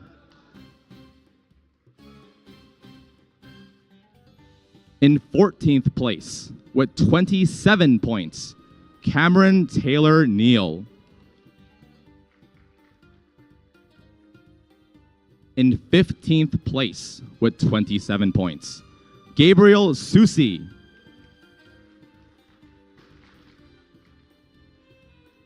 In 16th place with 27 points, Carl Philip Blosch.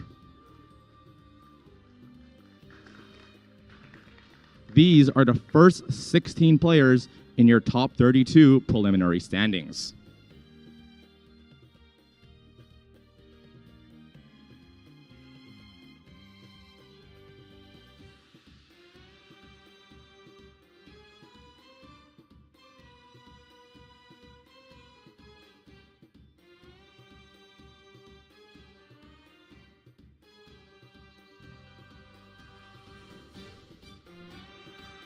In 17th place with 27 points.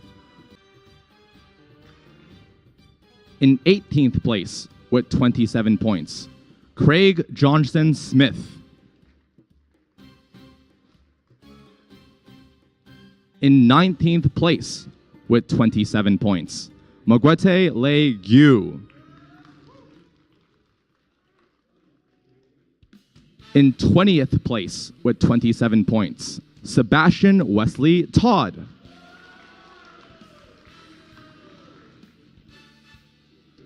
In 21st place with 27 points, Christopher Jordan LeBlanc.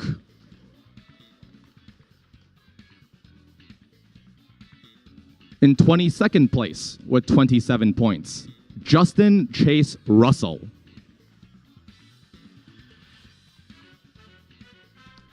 In 23rd place with 27 points, Joshua Cornelius Ramkissen.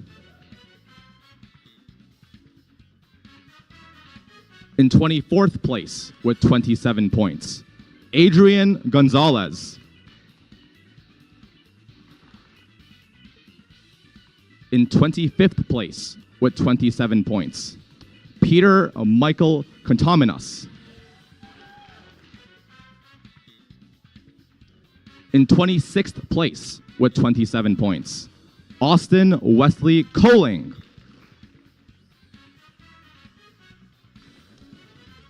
In 27th place with 27 points, Rolando Geraldo Mora Jr. In 28th place with 27 points, Joel Thomas White. In 29th place with 27 points, Shun Peng Zhu. In 30th place with 27 points, Justin Evan Chinsky. In 31st place with 27 points, Landon Edward Oliver. And in 32nd place, with 27 points, Andres Felipe Espinoza. These are your top 32 duelists for the preliminary standings of YCS Indianapolis 2024. After these announcements conclude, you will have 5 minutes to dispute any point discrepancies with our scorekeeper. After 5 minutes have passed, if no point discrepancies have been brought forward, these standings will be final.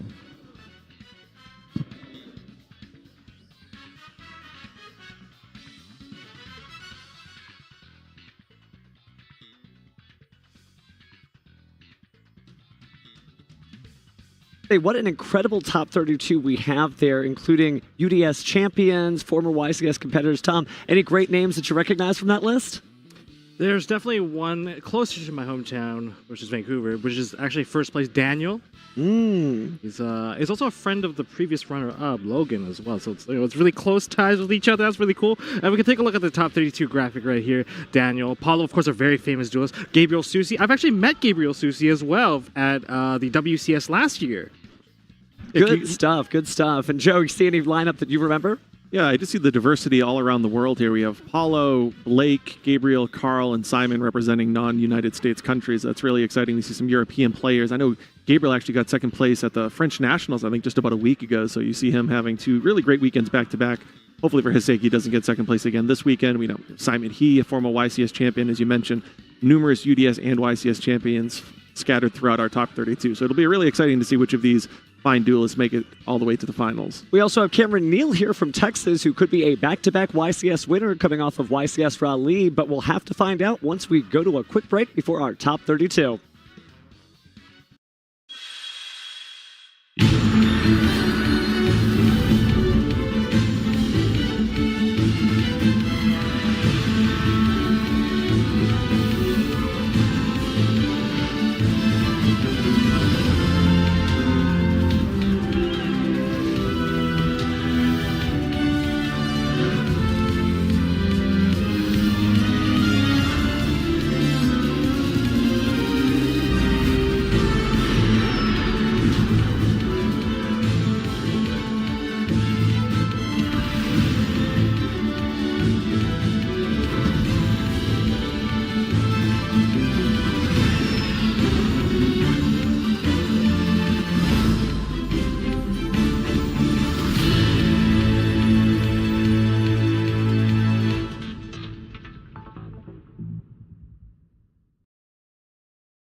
Now, you might have noticed there was a bit of a longer break than usual between the announcement and the start of the round. That is because there was a successful challenge to the scoring mounted, which resulted in the 32nd and 33rd place players swapping places. Oh. So 33rd was actually in 32nd place and is now into the playoffs. And let's take a look at how those brackets are right now. Those you can see, 31 to 32 switched, and here are the rest of our duelists. And one of these is going to be our feature match of the day. Now, everything is essentially on the line now. There is no space for mistake. The smallest mistake could knock you out of the top 32. You don't want to be a part of that. You want to gotta max out, go all the way through, win the title. So it's still best of 3. Yep. The time limit is currently still 45 minutes. That is It'll correct. go up as we get further into the playoffs. However, the end of match procedure has changed here. It will not simply end. There has to be a winner. You can't have draws. So if the scores are tied, we'll continue until there's a discrepancy. Yes. And then we'll have a winner there. A lot of good matchups here in this bracket. A lot of powerful duelists as well, including some duelists from overseas, like Gabriel Susi. Yes, Gabriel Susi was the world's contender for France last year. And he's back here again. We saw Simon He from the United Kingdom as also well, who has Paulo. kind of a long history. And here, now we've got our Max. first top 32. Max G from Reynoldsburg, and his favorite card is going to be Shooting Quasar Dragon. And he will be facing off against, well, I'm pretty sure viewers at home know who this is. It's Cameron from Red Oak, Texas, previous YCS winner from Raleigh, and his favorite card is Red Eyes Black Dragon. So can Cameron make it back-to-back here between Raleigh and Indianapolis? It's possible. He's one of the most decorated players out there. Now we're going to go into the top 32 right now. I mean, Cameron's just such an amazing duelist from, of course, his previous YCS title for Raleigh. It was also the runner-up for the Ultimate UDS. Yes, Ultimate Duelist. He is an Ultimate Duelist The Series undisputed winner one. as well. So he had that 2-round bye going into this weekend. Yes, and I believe, was he a world contender at one point? I can't quite remember. I feel like he was. Billy would know. Yes. Billy would know. But a very, very strong player nonetheless. So, it's not like these players have not been in this hot seat before. I mean, pressure is on. The world is looking into this duel, whether it be from this time zone or whether it be in Europe. There's lots of people watching. Now, both players finished it with 9 wins and 2 losses. Nobody with lower than 27 points made it to the top cut here. I mean, even some of the other X2s, they didn't make not it even either. all of the X2s made it either. That was true bubble matchup. This was a tough one. They really had to rely on some tiebreakers to get in, but here they are. It's a blank slate. However, it's also the winner go home. Yeah. Now these matchups, if you guys don't know, we're going to be expecting a lot of Snake Eyes coming into this.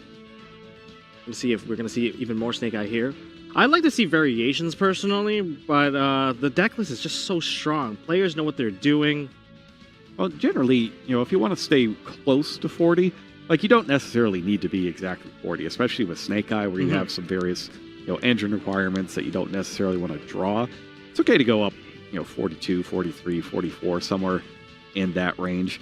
But generally, you'll have 2 types of these decks: the ones that try to stick a little close to 40, and the ones that just max out with all the different cards that they want to play. And you'll get variants like that of lots of different strategies as well. Remember way back when, really way back, but when the Adventure package came out and everyone was just 50, 60, that's when the contrast of how many people like, oh, you're not running 40 cards? Oh, man, I don't want to play that deck. And then we got to 52, 60, and it started to not make sense at all because the engines were just so strong and you just had to play the full package. It was more about the consistency of getting to where you need to be rather than just the deck count itself. Yeah, you're massaging the odds so that you have a better chance to draw the cards you do want and a lower chance to draw the cards you don't.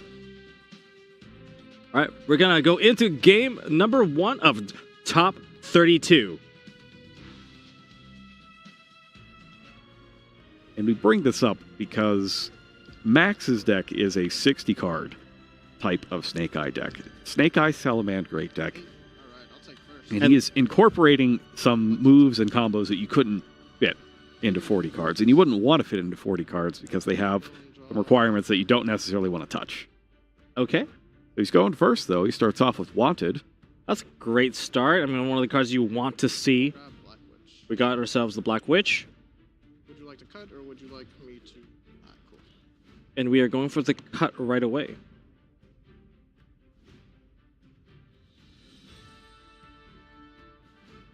Sometimes players are like, oh, I'm going to go back into the deck anyway, so we're going to keep randomizing until it's... We're going to randomize when it's necessary.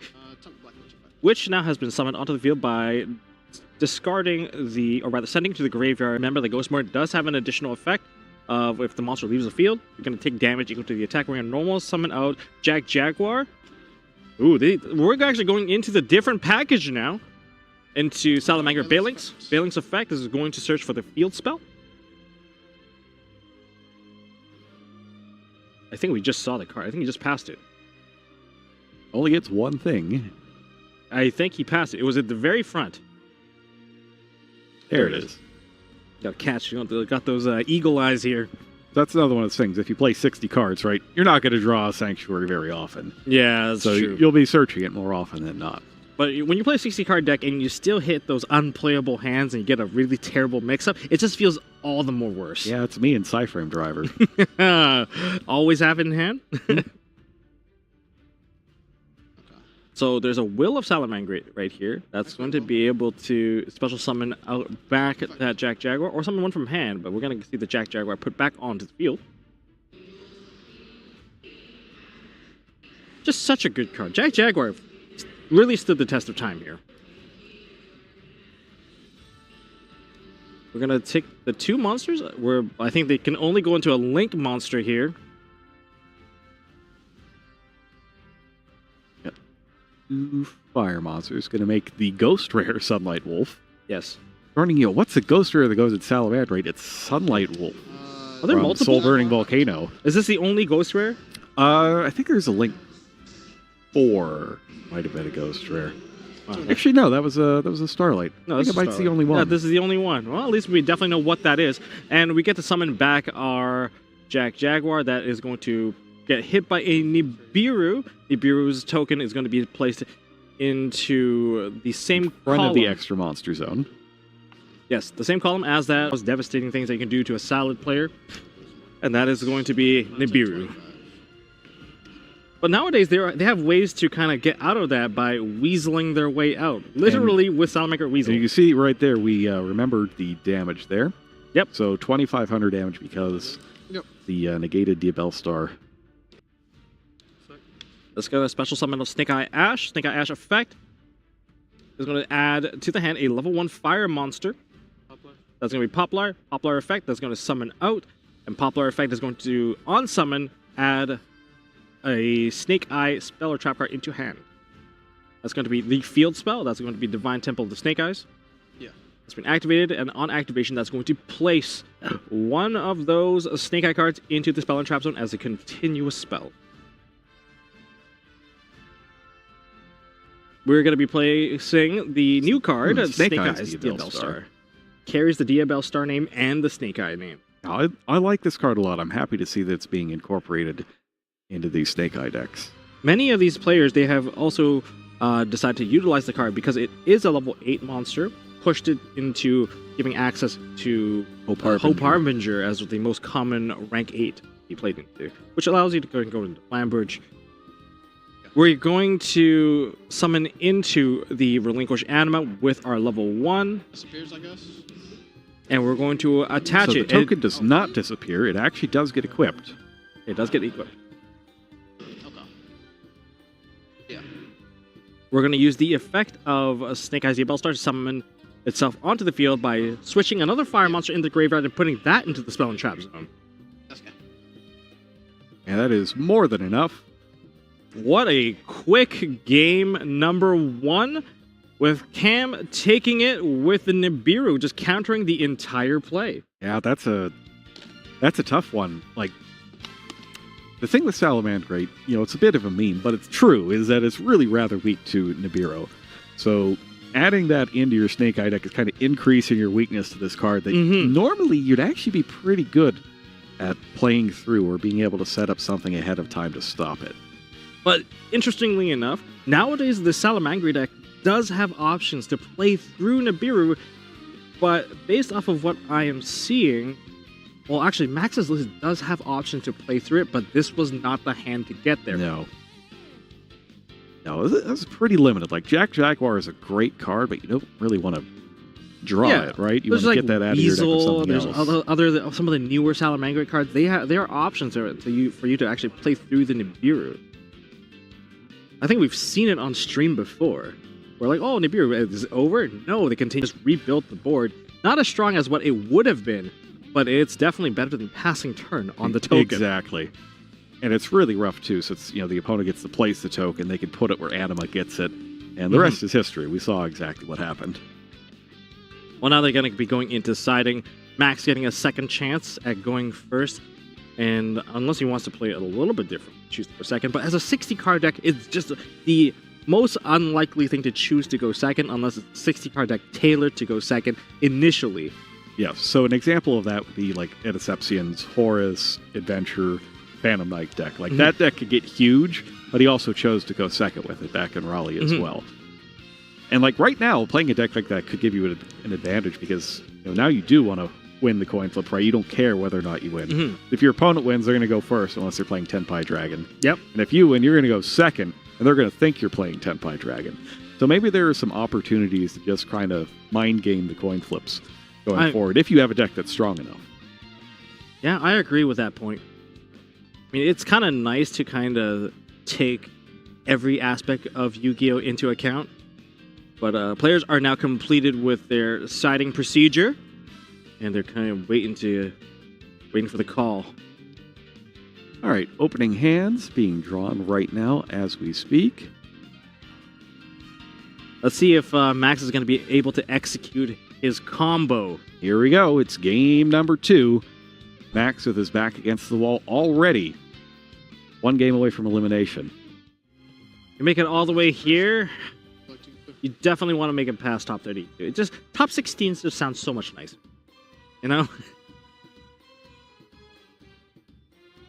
Starting off once again with Wanted. All right. One of the best cards, but Cam's deck is tailored with a lot of disruption from mana. I mean, a lot of disruption from mana.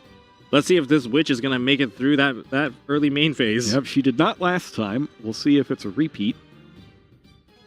I mean, we've seen the repeats before. Yeah, we've had a few matches where the game has played out very similarly. And we see very similar cards in Max's hand. It was also a Ghost Mourner last time as well.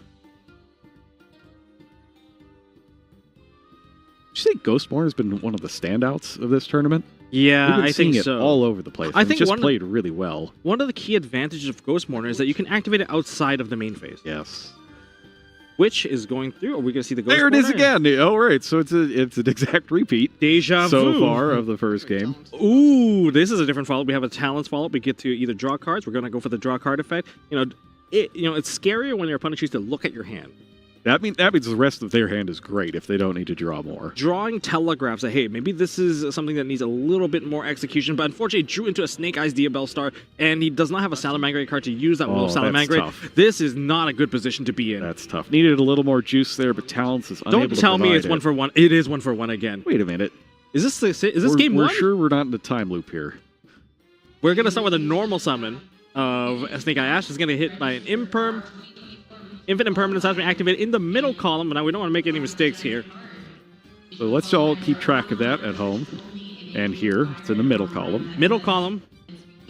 Yeah, it's going all the way to the right now. I'm going to avoid that column as much as possible. We're going to go for the Wanted. That's going to add Diabellstar, the Black Witch. Which has been added to hand. Remember that the registration for our remaining ongoing public events closes at 3 p.m. Cameron has a lot of follow-up at this particular point. But if he extends both of his cards and they both get hit by something, we might end the turn. But we're going to go with the activation of Divine Temple of the Snake Eye. That's going to put one of the Snake Eye cards into the Spell and Trap Zone. That monster is going to be Snake Eyes Diabellstar. I love this card. This card just gives you one additional summon now. Really powerful. And it gives Poplar something to put back that generates an additional monster. Why do these snake kind of cards just keep on spawning? Well, that's kind of the story behind it, right? That all these vast roots and trees and these things just keep growing out of it with some sort of forbidden power. Oh, that's true. I mean, all these cards are technically named after trees. But they're pyro, so they're burning trees.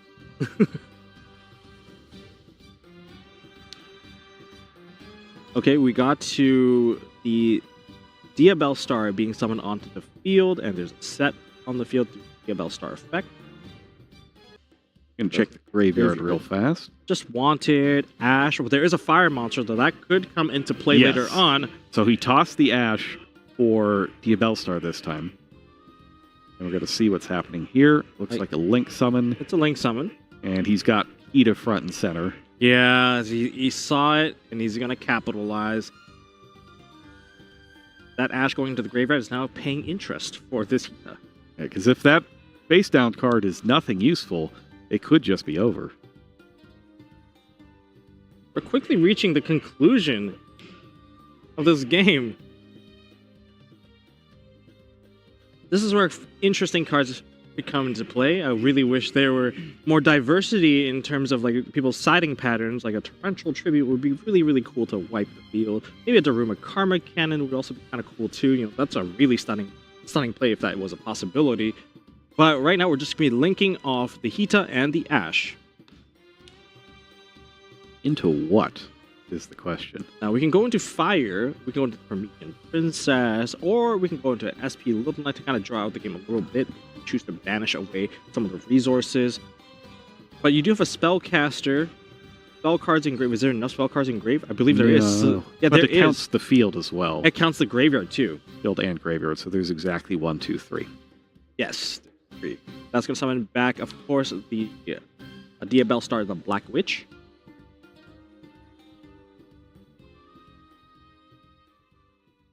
Are we closing out this game quickly with an Axis code, or are we going to play it safe with an Apollosis? Oh, we're going to attempt to close it out. Access code. That's a nice access code, too. That's one of the new ones. That is the Quarter Century. Yep, it's the QC. And we're going to banish a Fire Link monster to destroy the spell and trap. Oh, it was the Salamandrate Roar. Oh, I With feel no like Salamandrates, that's tough. Max kind of bricked a little bit here. And now, Original Sinful Spoils sends the Temple away. Gonna get a level 1 Fire monster from the graveyard. Not from the graveyard, from the deck. But that's gonna get Oak. Oak is gonna be able to summon back the Ash. The graveyard. I think this has enough damage. Based off of what Oak can summon from the deck, this could quickly conclude the game. It's 53. You could get Flamberge. 3,000? Push Diabell Star. Yeah. I mean, no resources wasted. Really direct, clean cut. There is nothing there. And handshake right there. Ham's just so strong. A little bit unfortunate we did not get to see Max's game plan kind of play out on the feature table. And that's the reason why people don't want to play decks that are that large. Is that sometimes you'll get mismatched portions of your deck. And we have Cameron Neal taking the very first match of top 32. And it was a pretty swift one, too. He's going to get a lot of time left to be able to observe the competition and rest up to try and continue his run to taking another North American title. I mean, he's one step closer, that's for sure. Being able to rest up is also quite nice. Now, in terms of top 32, if you guys do not know, they get a separate playing area. Their decks are basically completely in control of the judges at this point. So, it's a very controlled environment of the seeding area for those top contenders. Yes, like if you're ever around, if you did make it, kind of stick around the area just to see what it's like, because it's a different sort of procedure than playing normally, and you have to leave your stuff behind. There's a little more extra anxiety, right? Because you're not in complete control of all of your stuff anymore. So maybe just observe that next time you're at an event and it gets to Top Cut. If you're not in it. So maybe be able to prepare yourself a little better for the next time that you are. And you're actually going to have a bit of an audience too, because it draws a crowd around the players, and you might have some of your friends cheer for you as well. All right, so we're going to have an interview up next with Cameron, and we will see you then. Don't go away.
Welcome back to YCS Indianapolis here in the Indiana Convention Center. We have just completed the first round of Top Cup, Top 32, and I'm here with of course, our previous YCS Raleigh champion. So how does it feel to be back in that hot seat? It feels pretty good. I didn't feel really confident going into the tournament because I haven't been practicing that much, but it worked out. Speaking of practice, was Snake Eyes the safe choice for you? Yeah, it's just what I know. I've been playing it for so long. Okay. But now that you're in top 32, or rather you're going to top 16 now, is there anyone that you don't really want to run into? Probably Sebastian Todd. That guy, he's on a hot streak. Okay. Well, we wish you best of luck into top 16. Hopefully, maybe you get to run it back, back to the desk to see if there's more info coming from Jerome. Thank you very much. The calendar has turned over to June, and that can only mean one thing. That's right. It is World Championship qualifier season. We got a lot of really huge events coming up. In the summer, we've got the World Championship qualifiers, and then after that, we've got Team YCS in Santiago on September 28th and 29th, YCS Niagara Falls in Canada on October 12th and 13th, a remote duel YCS taking place in North America November 9th and 10th. Make sure you get in the server to get ready for that. And then YCS Action Mexico City, June 21st and 23rd. The very next week is in South America in Lima, Peru. And then North America, Austin, Texas, July 19th and to the 21st, leading up to the World Championship, which is happening in September this year in Seattle on the 7th and 8th. Now we're going to take a quick break. We're going to take a quick look at the bracket as we see over at the top table. Jesse is up one game over Daniel. Jesse is, of course, our undefeated player. We got Simon Heed, no results there yet. Peter's up 1-0 over Jose. No results yet in the Raymond Dye match either. And then heading on to the second page of our bracket, Shimping is down a game versus Blake. And then we've got no results in Sebastian, which we know Cameron is kind of hoping that maybe he gets knocked out here before he has to face it later on. Joel and Jason, no results. Same with the final match there. And then we're at 1-1 in Landon versus Paolo. Gabriel Susi with a quick 2-0 over Craig. Tied 1-1 Austin Kasim. And Gabriel B is up 1-0 over Joshua R. And then in our last quadrant, Snow Cameron 1-2-0. Justin and Aaron are tied at 1. Adams up 1 over Rolando. And today is up 1 over Justin R. Now we're going to take a quick break, and when we get back from that, we're going to have one more bonus game for you. The Game 3 of the Paolo match that we just took a look at. So don't go away. You won't want to miss it. Yu-Gi-Oh! Phantom Nightmare! Have you ever met my pal Yubel? You will soon, and you'll meet all kinds of far-out new monsters too. There are goblin bikers, heroes of a doomed city, and even a dragon queen. Score sweet new cards for your favorite deck in Phantom Nightmare. 9 cards per pack, each pack sold separately. Duelists of the world, hear me. You are cordially invited to prove your dueling might with Speed Duel, Streets of Battle City. Can you master these 8 new decks and 20 new skill cards? I doubt it, but I look forward to seeing you try. 200 cards per box, each box sold separately.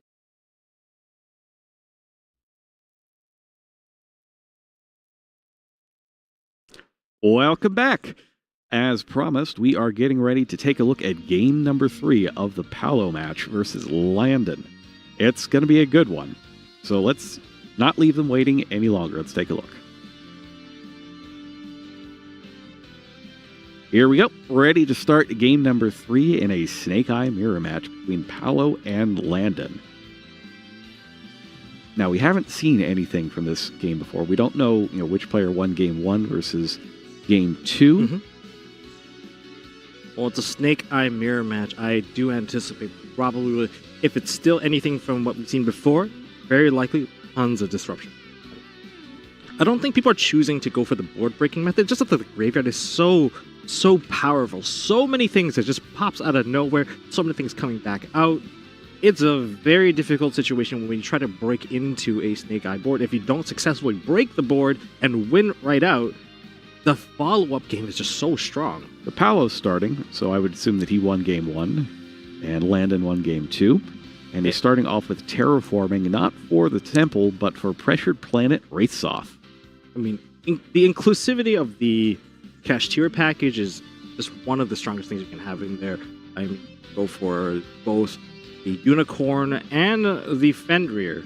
Fenrir being able to just give one additional level of disruption, kind of more likely functioning like an SP as a removal to a card. And opening a Fenrir is not that bad because Fenrir, much like a gadget, replaces itself. It's a big gadget, essentially. In this case, though, it's going to be Kashtira Birth. So you grab Unicorn here. Ooh, well, this is quite nice. Unicorn effect. I mean, Birth is a very powerful card nonetheless, and having Birth will have a little bit more graveyard control over the spell cards.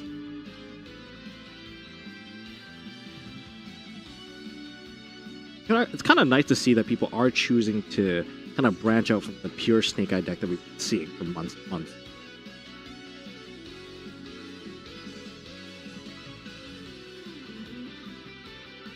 But so far, Paulo taking his time to think about his next move with so much on the line. I mean, Paulo is no amateur to this particular seat. Paulo has many, many, many tops. And we're going to send away the Kashtira, the Wraithsoth, the Pressure Planet Wraithsoth, the Kashtira field spell. And we're going to summon out the Diabell Star. And that is going to be met with an Effect Veiler. Still, that's still 2 level 7s on the field. And that's going to be it's also met. going to trigger Kashtira Unicorn. Ooh, this could be rough. I mean, we're taking away resources before they even come out. So it looks like he's organizing it by threat level as he's going through the extra deck. Do you shuffle the extra deck after the fact? I don't know. Is it necessary? Probably not. And we're going to be taking away the Promethean Princess. Like a solid choice, especially if you're only playing one of them. Getting that out of there prevents a lot of plays. I mean, there's a lot of follow-up. The Graveyard follow-up, Destroy a card, the Graveyard Summoning effect. But the one coming from the Graveyard, I think, is a little bit stronger because it does provide a little bit of destruction along the way. And it also leads into like big pushes So, like Zelantis. Now we're 2 level 7s, that makes Mecha Phantom Beast Dracosac. Nice seeing Dracosac still relevant after all these years. Yeah. One of the great things about Yu-Gi-Oh, right, is that the cards are around forever. You never know when they're going to come back. And now it is Dracosac's turn, attaching to special summon 2 tokens. With the 2 tokens, now we've seen Logan previously go into the Herald of the Arc Light. And this is actually going to get hit with an Effect Veiler as well. Which actually seems like a fairly good use of cards because it keeps 2 cards off the board. Mm-hmm. Now, he hasn't normal summoned yet, so it could just all be for Fernando who just slams down Snake Eye Ash next. I think a lot of the Snake Eye players have rerouted their combo lines so that they can actually push out an IP Masquerena really early, and through the use of Dracosac, getting those 2 tokens, you could technically take the 2 tokens and just make an IP Masquerena. Bonfire. Bonfire is going to resolve. No normal summon has been made so far, and 2 of the disruptions from hand, the 2 Effect Veilers, have been used. Do we have a 3rd disruption from hand coming from Landon? So he grabs Snake Eye Ash. Snake Eye Ash is summoned, picks up his hand. We got an Imperm. Ooh, we do. We do. That's 3 for 3. What? Paulo has the Crossout Designator. Crossout is a powerful card. It was also reprinted recently in Ready Collection 2. And goodbye, Imperm. Infinite Impermanence will not be resolving. Or rather, it's negated. And it'll continue to be negated next turn as well. No, just this turn. Just this turn. This turn? Yeah, Crossout next is, turn? it is not a Called by the Grave? It's not Called by the Grave. And we get the Poplar. Poplar effect is going to continue to follow. Do we have a 4th disruption? Well, if the 4th one is another Imperm, that's not going to be that good. And we're going to see the field spell being added. We'll get the field spell. Of course, Divine Temple to Snake Eye. We've been through one field. We're going to the next field. And that's going to place onto the field Snake Eye Diabell Star? It is Snake Eye's Diabell Star. A giant Poplar in the back. Yeah, we've been seeing Snake Eye Diabell Star in all of these decks now. I mean, when I first read the card, I'm like, this is a mandatory card to go into the deck. I feel like there's like two opinions. Like a lot of people just like, there's no way I'll ever play this in my deck. And then the other group is there's no way I'll ever not play this in my deck. Yeah, well, looking in terms of like the top cut here, well, one opinion was correct, and the other maybe not so much. Yeah, I've seen it in every one of these decks so far. Yeah, exactly. So I think the prevailing opinion is that you should probably be checking this card out. So we are now going to go into the effect of the Ash into Oak. Oak has summoned back the Ash from the graveyard, and here we are.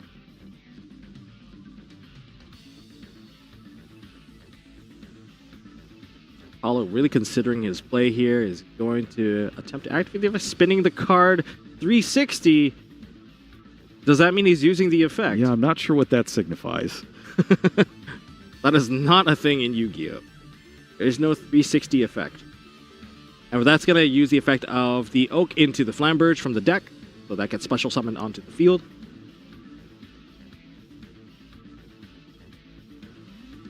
I think Landon's going to be having a pretty tough time here, unless he has some way to break the Snake Eye.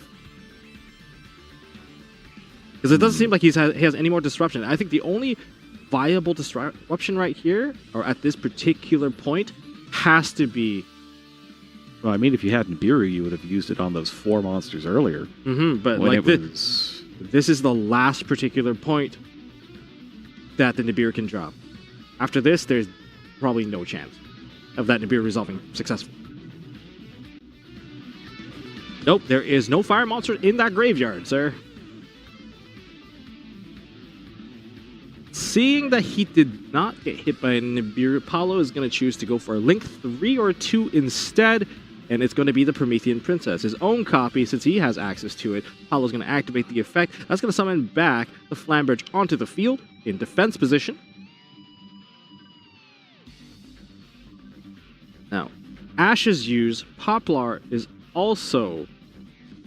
Well, Poplar doesn't exactly have a summon from deck effect, but Poplar mostly used already.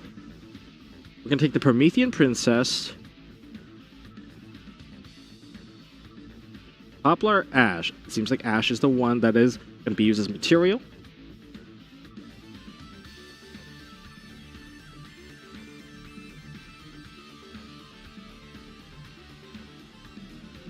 That's going to summon into Salamangreat Raging Phoenix. Again, Raging Phoenix, another card that does have a graveyard effect to suddenly just jump out of nowhere. Beware of cards that you destroy. And we're going to push the Snake Eyes Diabellstar onto the field using its own effect, and that's going to swap its position with the Snake Eyes Oak. And now we have 2 level 8s on the field. That's really, really strong. 2 level 8s. I think Hope Harbinger is a potential candidate. However... Yeah, first we're going to use Snake Eyes Flamberge Dragon, though. There's the IP Masquerena. Essentially, we're lining this up to have some level of SP disruption. If not SP, maybe even an Apollousa. And how much further is it going to go?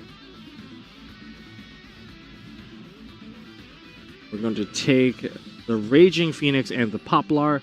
That's going to go into a Nightmare Phoenix, and we're going to take those monsters with the Snake Eyes Diabellstar. Going into Selene, there is more than 3 spell cards. That's going to get a ton of counters. That's a mandatory effect. That's going to summon back the Snake Eyes Diabellstar. That also adds an additional spellcaster into the deck, don't mind you not. And that's likely going to the Apollousa, Bow of the Goddess. All right, so this one is made with 2 materials. It's got 1,600 attack points. Ooh. And now we finally get to the Birth, which is added all the way back at the start of the turn. That's going to add additional pressure by putting the Unicorn back onto the field, disrupting the extra deck even further. Landon's down to 2 cards at the moment. Next turn, going into 3 cards. It's going to be a pretty rough time. Every card has to count. Man, this is the point where you kind of wish you had Dark Ruler no more. A little bit.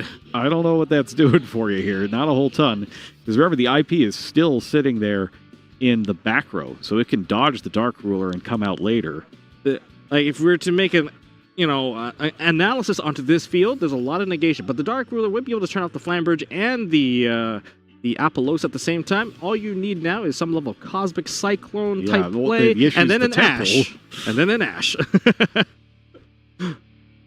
But will Landon be able to kind of work this through with the deck that he sided into? We're going to find out the moment we hit his draw phase. It's a tough position to be in, especially Paulo essentially ended on full combo, plus Unicorn. Yeah, losing the imperm there to cross out really hurt. Immediately, the IP Masquerade gets pushed onto the field to the effect of Flamberge.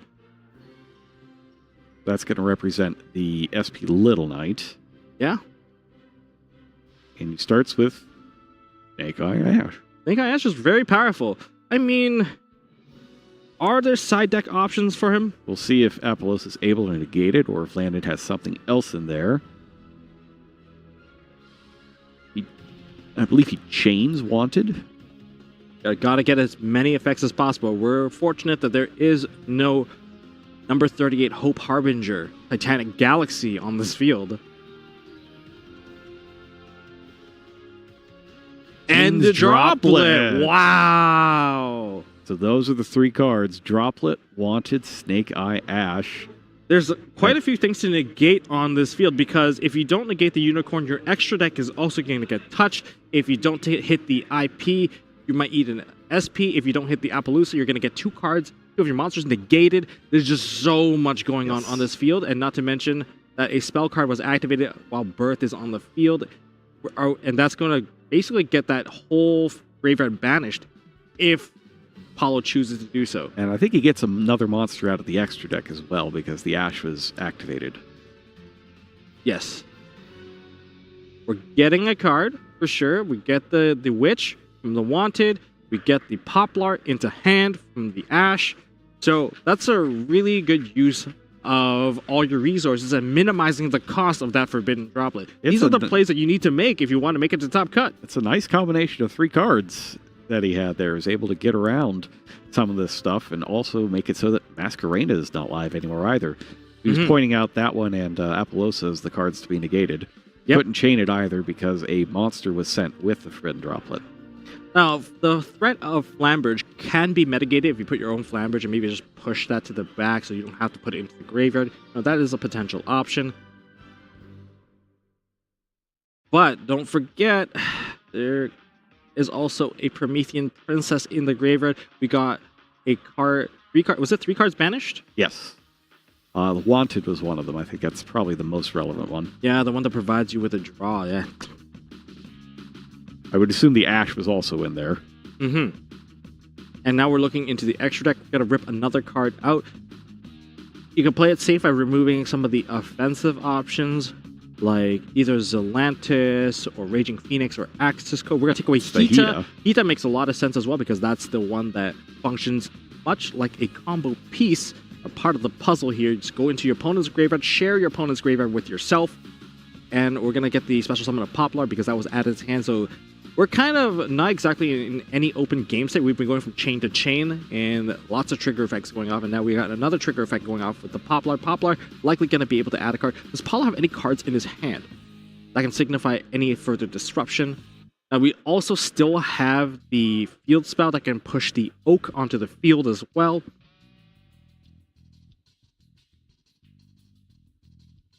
I mean, we can't see any cards in his hand. He's got his arms crossed right now. So any cards that he does have are probably set down in front of him. Yes. Landon doing a good job. Just turning 3 cards into 5 cards and getting a maximum resources out of all of them. You know, maximum effectiveness. And we get to the field spell. It would be Divine Temple of the Snake Eye. Divine Temple of the Snake Eye is quite nice because it automatically sets you up with an additional monsters in the spell and trap zone, which can be used for cost for your copy of the Ia Bellstar, the Black Witch.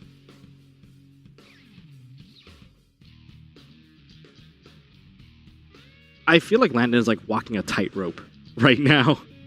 Like, it's a little bit wider now that there's almost no interaction left aside from the Oak and the Promethean Princess, but you have to be very careful not to make a mistake here. You know, just the graveyard Promethean awareness. Princess and the Oak, just that, you know, no big deal. It's Yeah. It's a lot when you're basically at 0 cards and you're just playing by the seat of your pants here, trying to get every single next card out. It's a difficult scenario to be in. The pressure is definitely really, really high. I mean, one simple mistake, and you're going to get knocked out of the top 32. But nonetheless, top 32 is a very solid achievement among 1,700 plus players. Making top 32, no easy feat. You could have been in X2 and still not make it.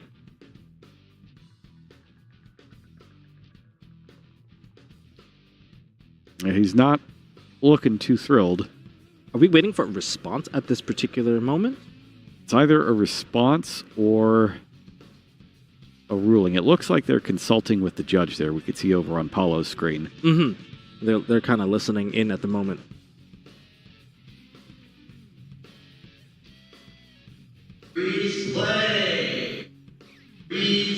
So still consulting there.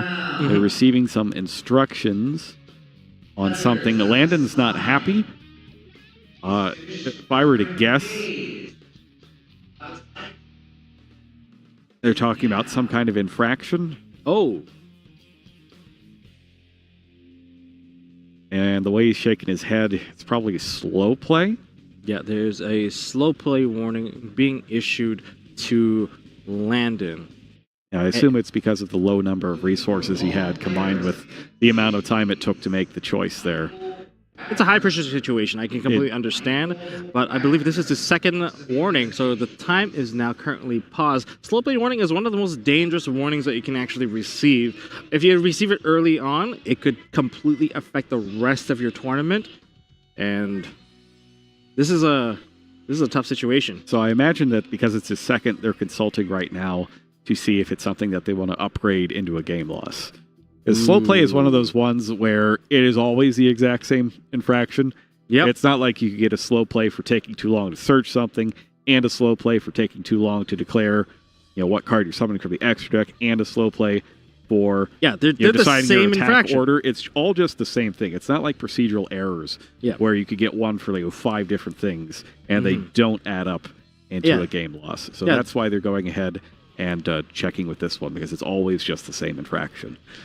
Yeah, it's a tough one to get. That's the most dangerous one, because it's the most upgradable. I think I've been mentioning this time and time again that if you get a slow play in round 1, you're going to have a terrible time through the rest of the tournament. You don't get time to think. You're like, oh, maybe I can think a little bit longer. But the moment you start to think a little bit longer, you could get another slow play, and that gets upgraded to game loss, and it could just break your entire tournament run just like that. It creeps into your mind a little bit. And just to kind of clarify with the audience out there, what if my opponent receives 5 procedural errors? If they're 5 procedural errors, but they're all different things, they don't count. I mean, we had procedural errors done before, but if it's 2 of the exact same ones, say so for example, we had that with the ice barrier, right? Yes. If you summon Zeus while you're under a water lock, you get one, say, procedural error from there, and then you go into another game, and then you do an ice barrier lock, and then you try to do the Zeus play again while you're water locked. That would be the exact same infraction, because that's also entered into the system. So the judges, they do know what the infractions are. So always be honest with your judges, because that could escalate even worse. Yes, if you're not honest, that's an entirely different discussion that you're going to be having with them, and it's probably not going to be at the table. No, definitely not. But that's what makes things upgradable. And that's how I can kind of help you guys understand, for those of you guys watching at home. But this is another reason why you got to practice. Yeah. And play as much as possible. So the more familiar you are with your deck and all the other decks around, you'll be able to make those decisions a lot easier. I get that at the top tables, it's such a high pressure situation. You're facing elimination, basically. There is no mistake that you can make at this particular point that you would forgive yourself for making. It all comes down to practice. You have to play at a reasonable pace. Understanding your deck and knowing how long these combos take is just so essential. All right, so we're going to take a break while this is sorted out, and we will deliver the results to you when we get back. Don't go away.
And we're back. Investigation is complete.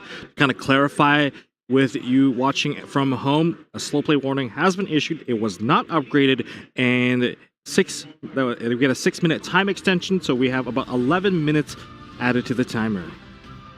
Sorry, 17 minutes left. 17:11, to be clear. So 17 minutes. And as such, the game is going to continue here. So we just summoned into a dark, I believe, and I mean, yes. we're back into tightrope walking again. Yes. So Hida was taken out of the extra deck earlier, if you recall, by Unicorn the first time around. That's right. However, the Dark Charmer has still remained. However, the Dark Charmer is now going to be destroyed by Promethean Princess, but there is also the Field Spell. And the Field Spell is going to be able to push a monster up onto the field, which is actually quite good. And to clarify further, the reason it's a 6-minute time extension, not 3, is because slow play penalties were issued to both players. So it's 3 aside there. Oh, wow. So that's going to summon out the Snake Eye Ash from the Divine Temple. I think that's most of the disruptions from Paulo's side. So maybe Landon has a little bit of a breathing room. Now, it's been a bit of a long break, but if you recall, before the break, a Forbidden Droplet resolved, which negated both Apollosa and the IP Masquerena. So that IP Masquerena on the field right now is negated. It will not be able to link off into something else. That's right. And even if it could, the only type of monster we're going to be seeing would be Fire Monster coming from Paulo because of the Fire Locket coming from the Promethean Princess, Bestower of Flames.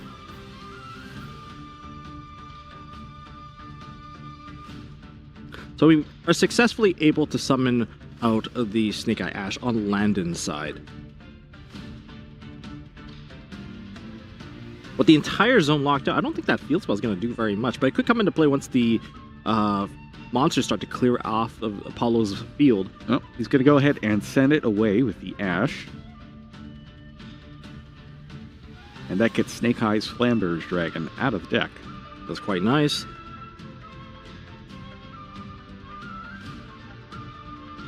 Now, will this be enough? Ooh, okay, so we're going to play original Sinful Spoil Snake Eye.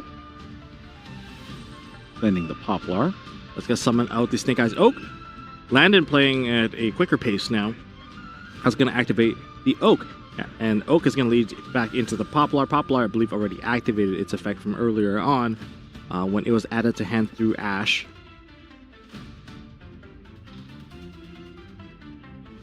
We're going to go Poplar and Ash, and that's going to make Nightmare Phoenix. Trying to figure out what he's building up to here. And the Flamberge is going to summon back both the Ash and the Poplar. I mean, we still have access to Access Code. Yeah, Access Code is there. I think the Phoenix is still there. Zeolantis is still there. One of the more difficult positions to be put in right now is that how many destructions can you get out of that Access Code? It's a pretty big deal. To note, the other card that was taken by Unicorn was Promethean Princess. So we're going Access Code here. It's only going to be 4,300, I believe. Yep. And we're going to activate... That's a dark. I believe that's the Anima. So the dark attribute has been used. There's the fire attribute. I don't think there's another attribute unless there's like a Selene for the light. That's going to take out the Poplar. Poplar does have an effect. We're going to probably put the Snake Eyes Diabell Star back into the Spawn Trap Zone.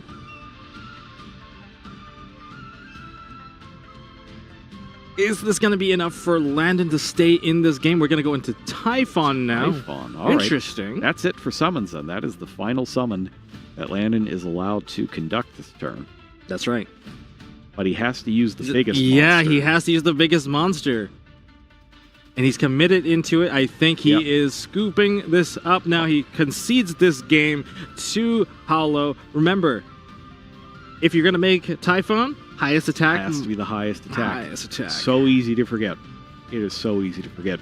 A lot of times because, you know, how much it looks like Zeus, where you just put it on any Xyz monster, doesn't work here. I mean, they're counterparts to each other. Zeus and Typhon, even in the animation that we've seen, they are the two monsters that are duking it out. Really, really cool animation. All right, well, before we have the top 16, we have a very special presentation to be made here of the Ultimate Duelist Series Championship ring to Jesse Cotton.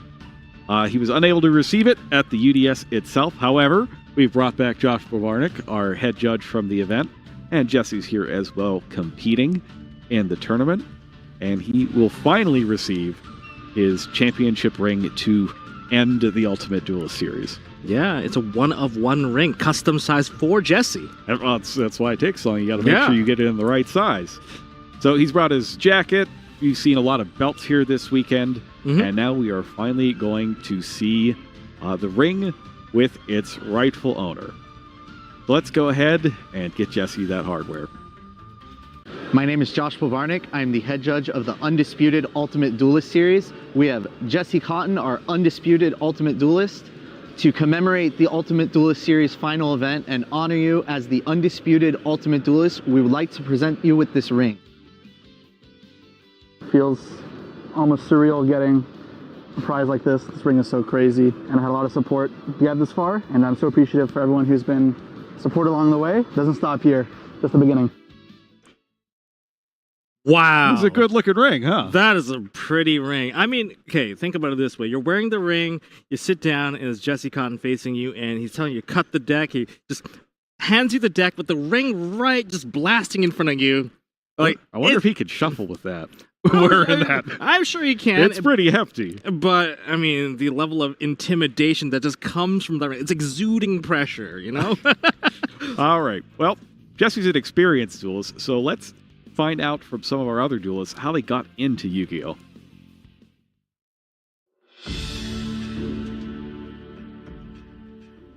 I got into Yu-Gi-Oh! When I was younger. I went to a local card shop and met some pretty cool younger guys too, just fooling around with some cards, and I saw that there were zombie cards, and that really just got me interested in the game. I got into Yu-Gi-Oh! Just by the anime as a little kid. I did not know even how to use the cards or what to do with them. I just loved the artwork. And then one time at 15, I went to a locals and started learning how to play the game the right, correct way. And here we are now, and I'm coming to tournaments. I got into Yu-Gi-Oh! Back when I was about 10.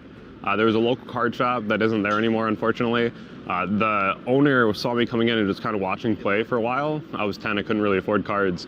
After about 2 months of showing up and just watching people play and like learning how to play, he surprised me one day. He called me up to the front, and I was like, you know, like, what do you want?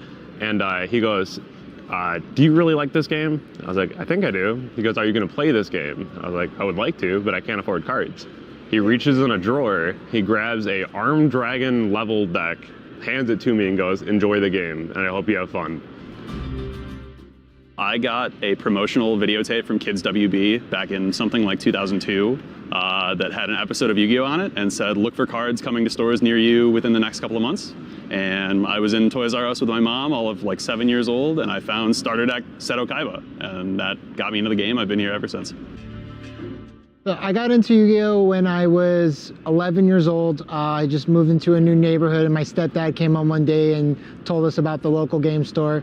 Went by, had a good time with it, you know, and never really stopped after that. So I got into Yu-Gi-Oh! Way back in like elementary school when we had no regard for the rules. Everybody was like, I'm normal summoning Blue Eyes, like no tributes, no nothing, just on the playground having a good time. And then finally when GX came out, we started actually getting into the rules and go to locals and play around with each other. And then eventually I took a step away from the game and came back about a year and a half ago, and just through watching YouTube videos and seeing the influencers play, and just really got back into the game and have loved it ever since. I got into Yu-Gi-Oh! From my passionate friends. I was just hanging out at a college one day, and they were playing at a table, and as I'm walking over, my friend clocks me from like a mile out, and they're just like, hey, get over here, you're playing, and just sat me down, taught me the game, and I've been playing ever since.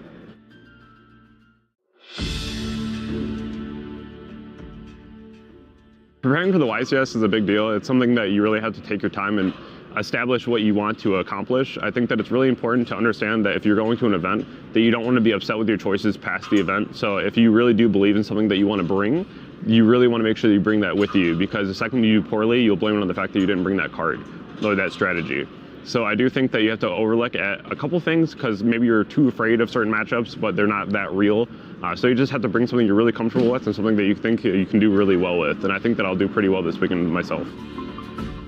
I prepared for the YCS kind of by playing at locals a lot. I have very competitive locals back home, and then also kind of testing through and going through combos. It's a lot of preparation, hopefully, for what we will have is making it to day 2. You know, I'm really hoping I can make it to day 2, but if not, I'm here to be with my friends and hang out on some public events and maybe take home in a Time Wizard event or figure it out that way. I prepare for the YCS by playing with all of my friends. We have a really solid locals of like 20 to 30 like pretty strong players that do well at regional events, and we just go back and forth at locals. We get together outside of locals and we test a lot, and it really helps elevate each other. My main goal is just to like do better than I've done before. I think my best record before dropping out of YCS before was 3-3, and I just want to beat that. If I can make day 2, that's a bonus. Preparing for the YCS, just play as many events as possible, whether that's local tournaments or regional events, even like kitchen table Yu-Gi-Oh with my friends. Just try to get as much practice in, and I'm hoping that I do the best I can. Realistically, I'll be in the side events tomorrow. Prepare for the YCS by playing the deck I'm most comfortable with, and then playing that deck against different things against the meta, so that I can figure out what little tweaks I need to make here and there, different engine and something else to mix things together possibility, and then the side deck, trying to figure out what card works best for the side deck. Do I need a very specific, or do I need to do, you know, 15 cards, 3 copies of each, very generic, broad to cover most matchups. And then the other thing I did for this one, I got on Neuron. I made my deck list on Neuron the entire way, and I sent that deck list to other people and asking for input. I went to as many locals as possible, twice a week, 2 every week. I played a lot of remote duels, as many as I could. I played some, remote duels, locals a lot. I play with my friends a lot back at home, and that's pretty much it. So I prepare for the YCS with my group of friends. You know, we spend a lot of time talking, you know, a lot of time play testing. I'm very big into deck theory and, you know, just theory around the metagame as a whole. I think it's important to have a good idea of what to expect, you know, how certain situations are going to play out, situational awareness. So that's how I focus a lot of my play testing generally. I will say this go around, I did not play test as much as I generally would hope to. So I'm hoping to do well. I'm not setting my expectations too high. More, you know, really I'm here to hang out with my friends and have a good time with my friends. So, you know, if we're in side events by round 4, that's perfectly fine with me too.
And welcome back to the Yu-Gi-Oh! Championship Series, where we are about to enter the top 16. It's been quite a day here for our top cut so far, but we're going to take a look to see all the action that's transpired so far. So let's go ahead to our brackets here. So, of our top 32 duelists, Jesse advanced over Daniel, Simon advanced over Carl, Peter is going to be moving forward and then again over Jose, Raymond advanced forward and will be playing Peter after championing against Adrian.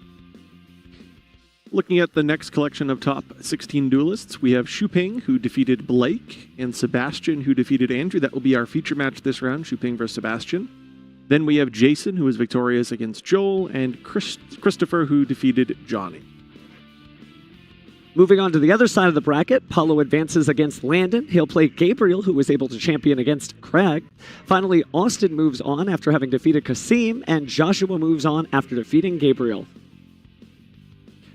And finally, we have Justin, who defeated Aaron, Cameron, who is still viable for that back-to-back YCS championships, who defeated Max in our previous feature match.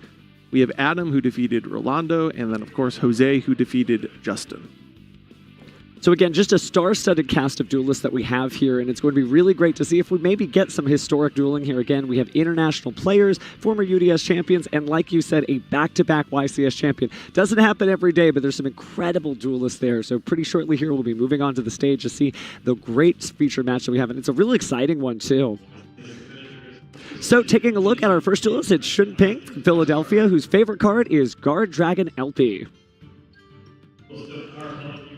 And he'll be up again, as we mentioned, Sebastian. Sebastian's favorite card is Chaos Space, and he resides from Riverview, Florida. So both players having some historic love for Dragon Link here, but I don't think we're going to have any Dragon Link there. Looks like we are up for a Snake Eye deck versus a Snake Eye deck, although they have very different deck profiles. When you think about it, how creative each of these duelists have been, it's almost like night and day, the list that they're playing.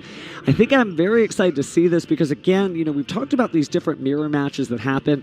It's kind of like a boxing match when you think about it. They both enter with the same access to the same tools, but it doesn't mean they're going to make the same moves. No, it looks like Shuping has brought a variation of Snake Eyes that incorporates the Kashtira package, something that we've seen popularized quite a bit this weekend, whereas Sebastian, on the other hand, is elected to go with more of a pure Snake Eye variation. One thing about the deck list that really does jump out to me looking at them is that Sebastian is maximizing the hand interactions. He's playing Ash Blossom, Effect Veiler, Ghost Mourner, Ghost Bell, Nubir, and of course Infinite Impermanence.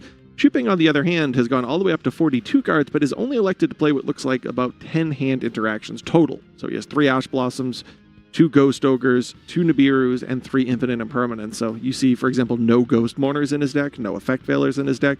Those are 2 cards the players have really prioritized this weekend, but Shuping has found success all the way here in the top 16 without them. Shuping certainly coming off of a great year so far, again competing in the Ultimate Duelist series and showing off a lot of creativity in deck building there. Speaking of creativity, it's interesting to me that he's elected not to run the Crossout Designator. It's been so popular considering how many common cards there are between all these very popular decks, but maybe thinking that, well, you know, it's a good card but doesn't necessarily do anything to advance the game state, only stop stuff. Maybe he thinks he's got it all covered with those 10 interactions that you mentioned. Yeah, what's interesting is if you do not believe that Effect Veiler and Ghost Mourner are especially effective cards, it makes it such that playing Crossout Designator obviously then becomes a liability because Crossout Designator is at its max capacity when you have a wide array of targets. So the fact that Shuping is only elected to play 10 hand interactions makes it so that it's logical that he determined the Crossout Designator wasn't worthy of a spot in his deck list. Well, we'll see if that ends up paying off. Again, Crossout Designator, certainly a controversial card among duelists. There's some that are overseas running 3 copies of it, but maybe not maximizing those hand interactions. Instead of just running whatever it is that would stop them, or perhaps they're only running the Crossout Designator expecting that mirror match. But again, the duelists are just finishing up their shuffling here, and pretty shortly we should be drawing those opening hands and finding out, well, whose deck building capacity is going to advance them into that next top 8 round. Of course, great playing too. Another thing about the deck list in front of us here is that both players have Triple Tactics talent in their deck, and if we look throughout the top 32, it does look like at least some quantity of Triple Tactics talent is a decision point that a lot of players ultimately made. And heading into the weekend, I don't think that was necessarily something that was being done as universal as we see throughout these top 32 deck lists. You know, Sebastian, for example, is playing the full 3 copies. It does show you that Triple Tactics Talent is certainly not a card that players should sleep on, and again, it is shown how good it is. Although I will say, trending-wise, it seems like we're drawing more cards with Triple Tactics Talent than we're taking monsters from your opponent's side of the board or sending cards from their hand back to the deck. So it's a little bit more pot of greed than Change a Heart or Forceful Sentry. I mean, it's always situational. It depends. If you need an extender, then you certainly have to draw. However, if you already have access to an extender, that hand-ripping effect can just be game-breaking in and of itself. Certainly an incredible card there, right? Forceful Sentry, we cannot play unless you're playing in a Time Wizard tournament, but it's always nice to be able to clap back against your opponents if they decide to interfere with your plays. These players shuffling up here, no stranger to the bright lights of the feature match arena. I think we've seen both of these players. Certainly Chupang, I imagine Sebastian's had a feature match or two as well, so they're no stranger to this situation. You know, we talk to a lot of players, and some people do have a certain level of nerves when they're on the featured match stage, but it's honestly a great experience, and we're going to showcase that now in Game 1 of our Top 16 match. Let's get ready, because it's time to duel.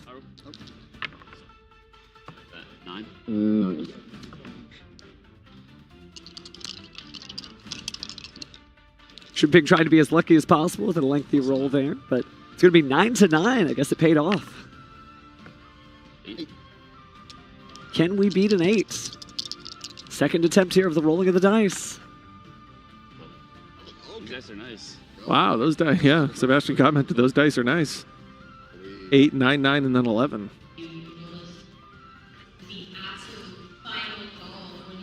Chupang likely to elect to go first to try to pile up those cards and gain some advantage early on.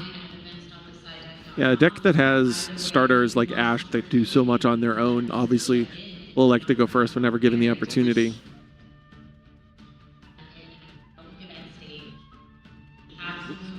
Where's the corn face? No, Looks like we have a terraforming that unfortunately was shuffled face up there, but that's all right. Just going to go ahead and flip that over and take a look here into the deck and grab Diabell Star. That's my fault. Yeah. Okay. Moving into Makefish. So we see 2 copies of the Black Witch now. Looks like also, yeah, Diabell Star, Snake Eyes.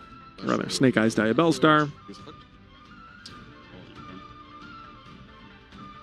So Infinite Impermanence coming down to stop the Diabell Star, the Black Witch there, trying to get more resources there, kind of locking us into just the cards that we have, which appear to be Snake Eye Poplar and then the original Sinful Spoils. Yeah, unfortunately here for Sebastian, it looks like Chupang actually naturally drew Original, which obviously stymies what Sebastian hoped would happen here, because if that Diabell Star resolved, all it would be doing would be setting another copy of Wanted. So luckily for Chupang, he was able to bait out that Infinite Impermanence. Not to say that activating it there is incorrect. You basically always want an Infinite Impermanence, Mourner, Effect Veiler, etc. Diabell Star. Just so happens in this situation to have not lined up the way he wanted. No, as you mentioned earlier, all of these duelists are running so many different hand interactions, because if you let this deck begin its combos, unfortunately, you may be staring down way too many cards to be able to fight back, even if you're running the same deck. So by stopping that, it would have been enough, but unfortunately that Poplar is still coming out on the field, and now we're going to go ahead and activate the Divine Temple of the Snake Eye there. So we've seen this line of play quite frequently over the course of the last handful of months. He puts Oak there into the Spell and Trap card zone. It's now going to allow him typically to turn one of these with that Oak into a Flame Burge.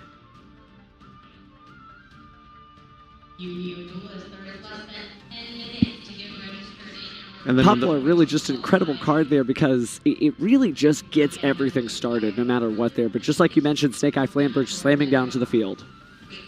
Yep, and now because we were able to put Oak into the Spell and Trap card zone, this is one of the ways that you can get access to it, because once Flamebird goes to the graveyard, of course, it'll be special summoned back to the field, and then you'll be able to use Oak's effect both by recurring some Snake Eyes, but then also being able to go back into the deck to search out another Snake Eye monster. So we've seen that line of play, that sort of triple level 1 monsters on the field situation quite frequently.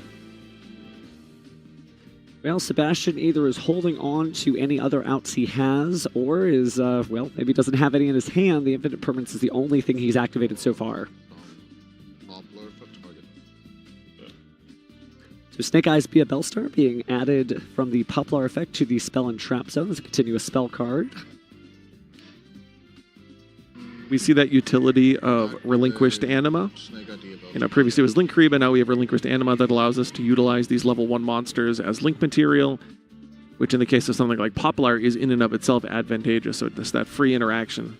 Here has now put 2 level 8 monsters on the field, both Snake Eyes, Diabellstar, and Flamebirch Dragon. Certainly, there were a lot of fans of Link Karibo who missed it once it was added to the Forbidden Limited list, but as you can see, there are plenty of other great Link 1 level 1 monsters, or level 1 adjacent Link monsters, like Relinquished Anima. So we see here the summon of Celine. This has been a pretty common pathway. What he's going to try and do here is obviously bring back a Spellcaster. This is a point in time that threatens Nibiru. However, if it were to be met by Nibiru, because of the Flamebirds that's still on the field and the Divine Temple, we would still be able to see Shuping regain board presence. Nibiru is certainly a strong card, but not necessarily the best answer to the Sinful Spoil Snake Eye strategy, just because of the field spell allowing you to really get back in the game, and of course Flamberge adding those monsters back to the field. Did see an infinite impermanence there in Shuping's hand, so certainly once play passes back over to Sebastian, he'll have some answers of his own beyond just the monsters. Yeah, that's fantastic. You filter out a lot of your engine, and then when you utilize cards like Wanted to get a draw, the same has been true historically for cards like Pot of Desires. It just increases the odds of drawing points of interaction, because once you've established your board, you're no longer seeking starters or extenders. All you want are as many points of interaction, whether it's Ash Blossom or, in this case, Infinite Impermanence. Pot of Desires is a really great card to sort of train your brain into maximizing how much you can get out of your deck before you decide to draw, just like you said. Speaking of maximizing resources here, we are going back into the extra deck here to special summon Appaloosa, Bow with the Goddess.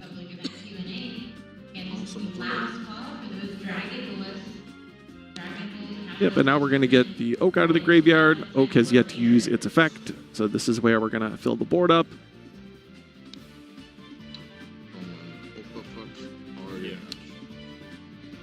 Looks like Oak maybe adding Ash to the hand there, or special summon to the field. A little pensive there, should pick considering his options there, but decides to special summon it.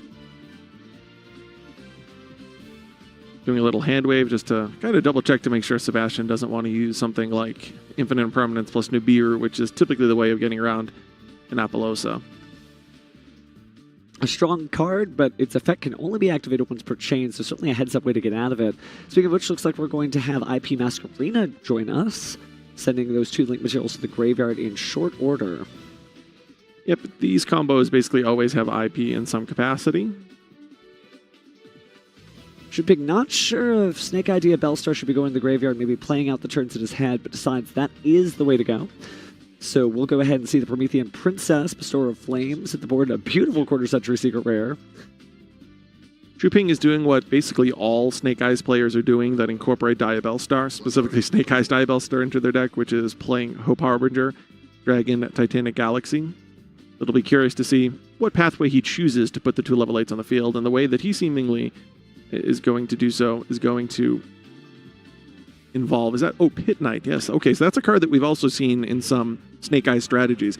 Pit Knight early. So essentially, if the effect of a monster that it points to activate, it gives you basically an infinite impermanence-like effect. So what he's going to hopefully try and do here is have that Flamberge right beside it, adjacent to it in that zone.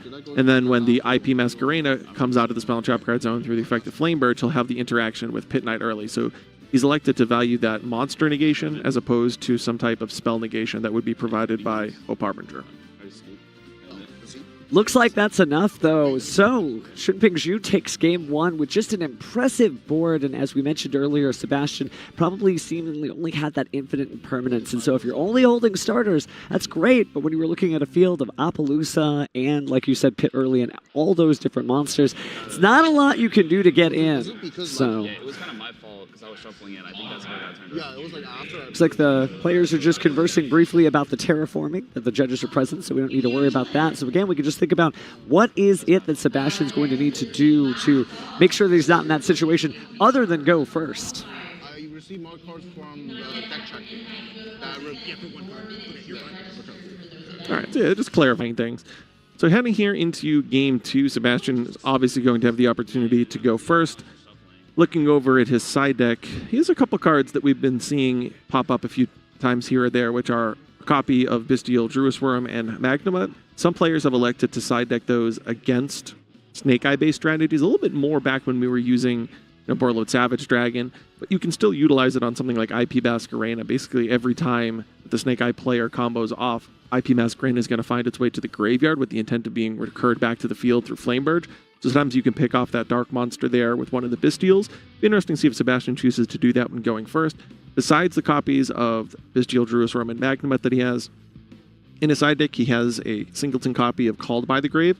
Does make a lot of sense. He also has the very popular 3 copies of Skill Drain. Skill Drain's a card that we've seen popping up all throughout the weekend in Snake Eye strategies.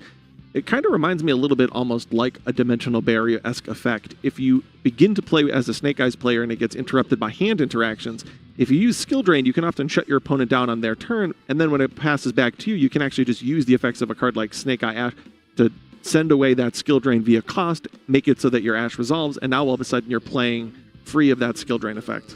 So just a little follow-up there. Again, for the Terraforming, Shunping Shu is going to be given a marked cards minor penalty. Again, that is just a warning. And to explain a little bit of the conversation that they have with the judge, remember that penalties can be upgraded if you receive the same exact penalty, but it needs to be the same type. So just make sure that you're honest with your judge, talk it out, and they'll be sure to enforce the rules correctly there. But again, this is just going to be a warning. Watch out when you're shuffling. That's all you can do. Looking over at Shuping's side deck, he has a handful of cards that I think could come in here. We didn't actually see the Kashtira package in that game, though I guess we sort of saw Terraforming. He has an additional copy of Kashtira Fenrir, so if he does really value Fenrir, he could put a second copy into his deck. He also has a copy of Change of Heart. That makes a lot of sense. Potentially a card like Lightning Storm could find its way in. He also has 3 copies of Metal Tronus. That's a card that we've seen popping up throughout the weekend as well. It'll be interesting to see if we can see that here in our top 16 feature match. And then he finally has 3 copies of Mind Control. So he actually has a wide array of cards that could come in here heading into Game 2, knowing that he'll be going second.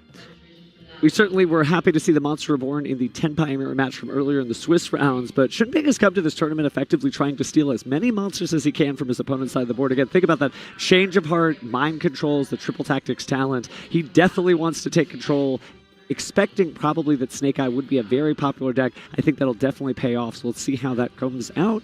And whether or not he's going to end up having a 2-0 victory over Sebastian, or whether Sebastian get back in the game and give us a great Game 3. Yeah, it'll be no surprise to any player who has made it this far that Snake Eyes was in fact the most popular deck throughout the weekend, so he's absolutely prepared for the intricacies of that. We certainly have heard early reports from the Irish and Swiss nationals going across the seas. And certainly a lot of deck diversity over there too, but you're right that one of the most popular decks that was represented there in both those tournaments, Sinful Spoil Snake Eyes. It makes a lot of sense. It checks off every box that you want in a deck. It is a deck that can do a lot with very little. One single copy of Snake Eye Ash, Diabellstar the Black Witch, Bonfire, or Wanted Uninterrupted can put up a pretty profound field. In addition to that, with all the hand interactions, you can compete well in the mirror match, so it really does check off all the boxes. That's mindless. And we are here just moments away from getting into our second game. It looks like these players are just about finished shuffling up. Sebastian will presumably be going first here in Game 2. But just to continue that point, another real perk of the Snake Eye strategy is that it's great follow-up. Now, a lot of times you want a deck that not only can establish a strong field going first, you also want, if that field were to be broken by the opponent, to have enough follow-up. Well, through the effects of Flamebird, Snake Eye Ash, and Oak, Poplar as well, coming out of the graveyard on your opponent's turn, all of a sudden you refuel your hand. So it's a deck that just checks off every box. Filled with starters and extenders, both of which can do a lot with a little. You can play upwards of 20 non-engine cards, and you have fantastic follow-up. All 3 of the dynamics that you hope for in a deck, Snake Eyes checks off. Certainly a trend we've seen over time in Yu-Gi-Oh! That follow-up has become more and more important. I feel like in the last year, it's not just about setting up this one-turn kill or one-turn great play. It's really about not only establishing a board, but thinking ahead into the future. So Duelists are taking this game to the next level. So let's see here if Sebastian can take advantage of his opportunity to go first. See a copy of Talents. I also saw Nibiru in his hand. Some spell all the way there to the left. For his sake, hopefully it's a Wanted or Bonfire. Seems like we are about to activate it, so... Ooh, oh no. Looks like his hand is was... Oak, Nibiru, Talents, Flamebird, and a Spell and Trap that he set. So if that was the set spell, it could be that Called by the Grave, but I guess we'll see shortly here. Yeah, that's not what he was hoping for. So we're going to start with a Lightning Storm. Oh, goodness. There it was, Called by the Grave. Unfortunately, the pointing finger that everyone sees in Master Duel will not be arising out of the center field this time. So with access to Divine Temple, I think it'll be interesting to see if Xu can navigate this under the Nibiru that we know is in Sebastian's hand. Certainly, Nibiru is a very powerful card, but again, the field spell and sometimes Promethean Princess in the graveyard really shows that, hey, these small little fiery monsters are not worried about a rock coming from above. Speaking of small fiery monsters, we do see Poplar hit the spell and trap zone from the Divine Temple of the Snake Eye, and then that's going to be sent to the graveyard via the effects of Diabellstar. One thing that's interesting, because we see it here in Xu hand, one of the cards that is unique in his particular deck this weekend are 2 copies of Pot of Prosperity. Pot of Prosperity being certainly interesting there. Consistency is key, although not trying to put out 16,000 damage with this particular fire deck. It is more about having that follow-up there. So we'll see if Pot of Prosperity comes down soon, although this is an opportunity to grab the game. For all Shunping knows, the set card was all that's there, but you would imagine, especially in a mirror match like this, that it's mostly going to be all breaks and no gas. If you see your opponent set a single Called by the Grave, obviously you can't concede the match because that would be it. That'd be the end of our match, but if we're going to see something, I imagine Shunping's aware that the Nibiru is coming soon. Yeah, you can infer quite a lot when an opponent just sets a Call by the Grave like that. One thing to say about Pot of Prosperity is we don't see it a lot in Snake Eye strategies. It does conflict with the draw of Wanted, which is typically one of the best benefits of the Snake Eye strategy. So you can see here that Xu is really valued getting access to an engine as opposed to what happens when the engine's rolling really well. Counting up our numbers here. 18. 19. 2K27. Yep. And there's the handshake. Shunping very aware of the Nibiru, not overplaying and committing and mentioning to himself a little exclamation there as he saw the Nibiru revealed from his opponent's hand. But just an incredible set there again, showcasing Shunping's ability to navigate through the deck. And unfortunately, that will be the end of Sebastian's tournament run there. But again, good stuff. You do not get this far in the tournament without being an excellent duelist. And there's certainly a perception that, hey, you didn't win, so you must not be good. But that's absolutely not true.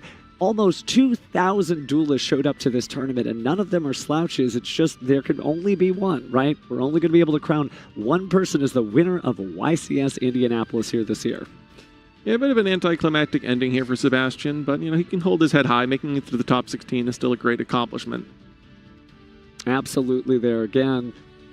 Shunping just taking a second there to go ahead and make sure he properly decides before he advances to the next round into our top 8 here. And so just one of those things where, if your opponent, if you've got all those hand interactions, but your opponent has all those monsters and you're about to take the damage, well, unless you've got a Karibo on your side, that may well be game. So unfortunately, unless you've got this little guy right here, not that I'm recommending that you play that on the top tables, but again, there is nothing, unfortunately, that Sebastian could do. But in a moment here, we're going to take a look at Shunping's perspective on the duel and talk to him in our top 16 interview. So we'll be right back right after this.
And we're back here with the Ultimate Duelist, Shun Ping, and I have to say, certainly been here before and definitely showed us some great Snake Eyes plays, but it was really interesting to see, and I have to ask, first and foremost, how did you have that gut feeling to know you only had to commit 4 monsters to the board at the end of that turn? Well, that getting Nibiru that turn was the only losing condition that would give Sebastian any chance. So I guess that was just the right thing to play around. I didn't need to summon that. That was already enough damage on the field. Actually, they even activate Oak to play around even Ghost Ogre, just in case. So yeah, I mean, the game is pretty much already gone. Like, it's already finished at that point. So I just figured out the safest way to end it. Well, certainly great intuition there, certainly earning that title of Ultimate Duelist. Now, I have to say, you've been here before, but is there still a little bit of nerves when you get back up on stage? Not really. I'm just getting used to it. I'm already happy enough for qualifying for top 32. So at this point, just see how far I can go. That's it. All right, well, good deal. We're advancing up into the next round. We wish you the best of luck, though. But let's go ahead and go back to the desk real fast so we can find out a little bit more about the tournament.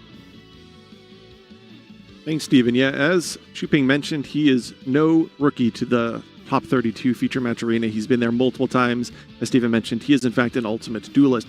But if you can't make it out to a YCS tournament, there is more than likely a regional going on in the area. So let's take a look at the Legacy of Destruction regional season game mats. So these can be earned from May 27th to June 30th in North America. It features the brand new Saphira Divine Dragon of the Voiceless Voice. These game mats are given to the top 8 finishes in regional qualifier tournaments. Reminder that if you can't make it to an in-person event, there are remote duel qualifiers held most weekends as well. With that being said, let's also jump over to the bracket. We see that Simon is up 1 game against Jesse in the top 16. We don't have any results from Peter versus Raymond yet. We just watched Shuping advance 2-0 over Sebastian. Christopher L is up 1 game over Jason. Paulo is up 1 game over Gabe. We might be able to actually jump over there as our bonus feature match in just a few moments. And it looks like Austin is up 1 game against Joshua. Finally, we have Cameron trying to win multiple YCSs in a row. Up 1 game against Justin, and then it doesn't look like we have any results between Adam and Jose. But don't go anywhere. We may be able to bring you bonus feature match coverage in just a few moments.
And we are jumping right into a pre-recorded feature match. Again, this is still from our top 16. So it is going to be Gabriel, who has won the first game, versus Paolo, who has quite the substantial board there, don't you think? Yeah, I was actually watching a little bit of this right before, though. One thing to know, Gabriel just activated and resolved Forbidden Droplet. So although it does look like Paolo has what we kind of call the classic opening right now, Appaloosa, Harbinger, IP with Flameburge, that Forbidden Droplet has stymied a little bit of what Paolo has going on. So we may not have gotten to see which cards were negated via the effect there, but with so many cards in the graveyard, possibly many, at least 2, I would imagine the best targets would feel like Appaloosa, but then it would be difficult to choose the one after that, right? Do you go for the IP Mask Arena, try to lock out some of those cool link plays, or do you go for the Hope Harbinger Dragon, try to keep your spell safe?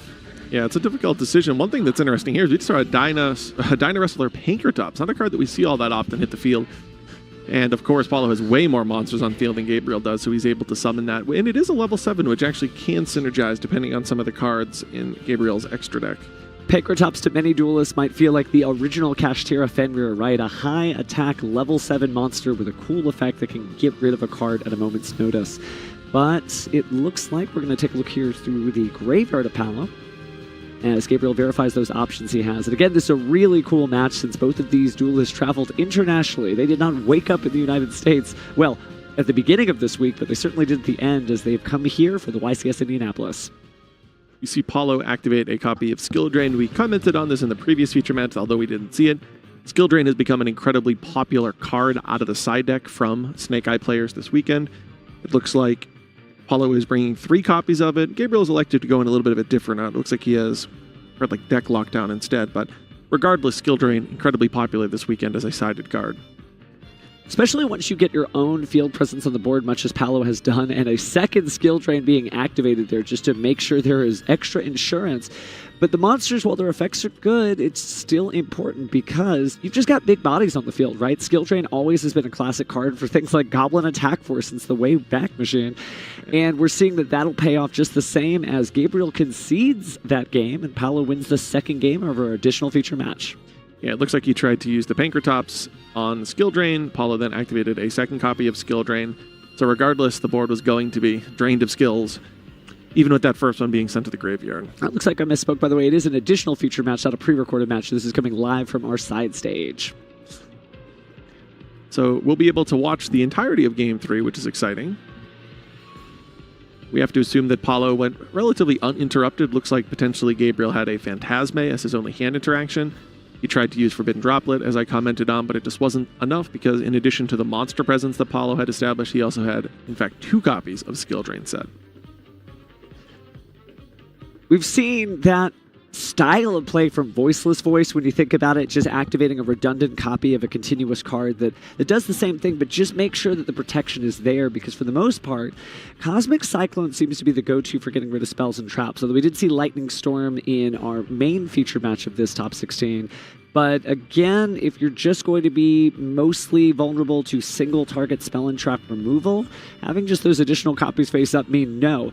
Even if you got rid of mine, I don't even have to chain it. It is still applying that continuous effect on the field. So here, heading into Game 3, some of the changes that we can probably assume, as I mentioned a moment ago, Gabriel's not playing Skill Drain, he's instead playing Deck Lockdown, so presumably those are going to be coming into his deck. Obviously, Pankratops will find its way back to the side deck. Mind Control, Change of Heart will also probably find their way back to the side deck. He has an additional copy of Crossout Designator to go with the 2 in his main deck, so Gabe will probably put in that 3rd copy of Crossout Designator. On the other side of the table, Paolo has a really interesting side deck. This is not something that we got to see earlier today, where his main deck is entirely that pure Snake Eye strategy.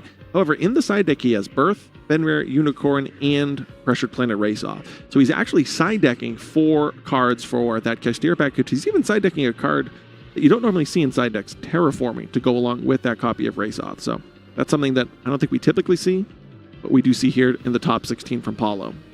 Definitely, there have been duelists before that love conversion kits, whether you're playing a deck that maybe uses life point gain or life point burn, and then you want to get to something more aggressive. There have been some duelists that say, hey, you should just side deck the entire 10-buy strategy so that you can change your game plan if you happen to go second.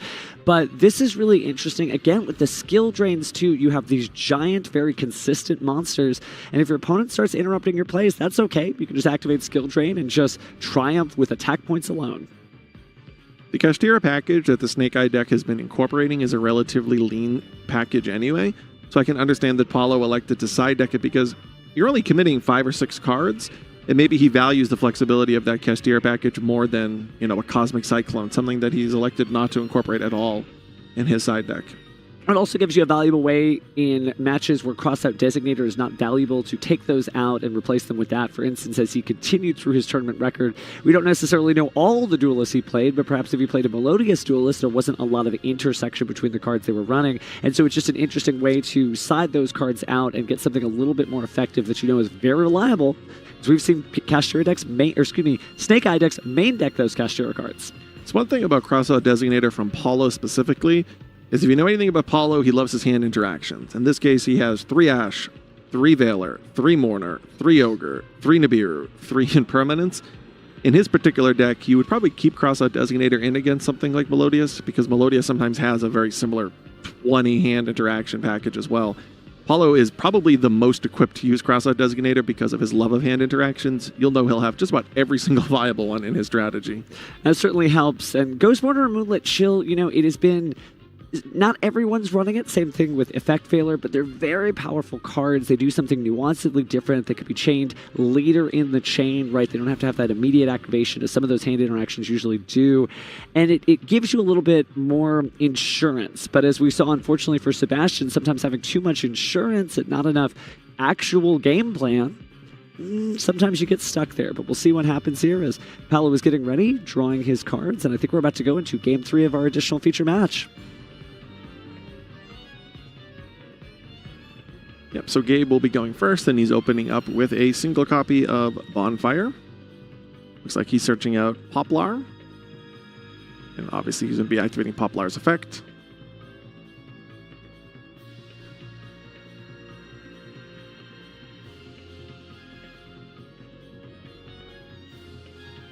Right, just cycling through there. Oh, looks like we are going to see Effect Failure after all drop down from Paulo. So just like we said, he loves his hand interactions. There's the first one. It's an interesting card to use Effect Failure on, but it looks like it actually may have been sufficient. I only say that because unlike Ash or Oak, Poplar doesn't have that additional effect to summon from the deck, which makes it a less valuable target. But, utilizing Bonfire to search Poplar may have been an indicator to Paulo that the Effect Failure would have been sufficient to stymie Gabriel's opening play. Certainly, if you're going in that route, it's not a usual way to play it, but I guess he did not want to commit anything else to the board there. But let's see what Paulo's Bonfire grabs. Looks like a Snake Eye Ash there. I have to imagine that Gabriel will have something. It looks like a copy of Ash Blossom and Joyous Spring to stop the Ash effect. So a mismatch of game plans here, effectively one player having all breaks and no gas, and the other one having all gas and no breaks. But starting to even out here as we get to a more simplified game state with that negated Snake Eye Ash on the field.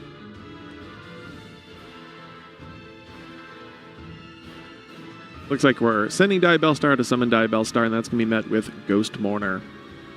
Could be a cool 2,500 points of damage if that leaves the field. But Crossout Designator slapping down. And again, Paulo being able to take advantage of the consistency in his deck there, just running so many of the different options. And the running out card says, hey, if I match what you've got. Oh, and there's the handshake with only 2 Ash Blossoms in the hand. Again, all breaks, no gas. Paulo takes it over Gabriel, so we won't necessarily be able to get a little close in on there because they're not on the main stage, but what an incredible match there, because again, it shows you that each of these decks, even though they may be named the same thing, it takes a lot of engineering of the deck there, right? To put in just a perfect combination to make your perfect recipe.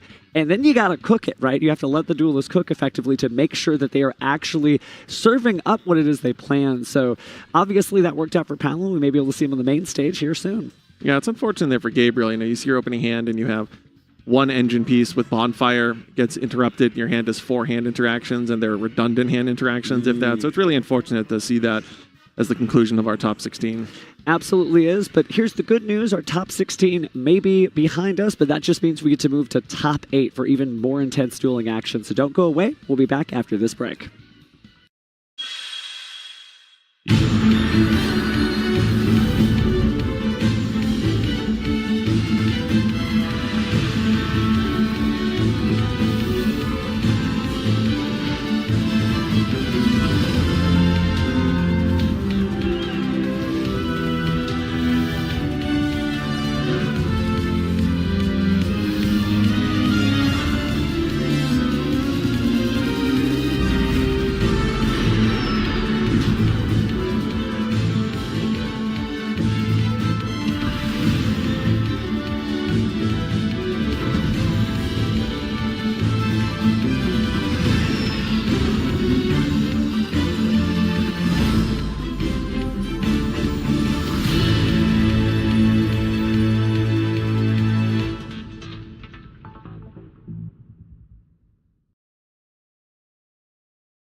Hey everyone, this is Billy Brake. We continue rolling through 2024 with an in-depth look at our next core booster. That's right, it's Legacy of Destruction. This 100 new card set is spearheaded by a new Fire Dragon theme that will unleash new synchro summons, more cards for the devastatingly haunting theme Ashen that premiered in Phantom Nightmare, new fusion spells, and cards that revisit that tear-jerking final duel between Yugimoto and a Tim, plus so much more. Let's get into it. Here it is, Legacy of Destruction.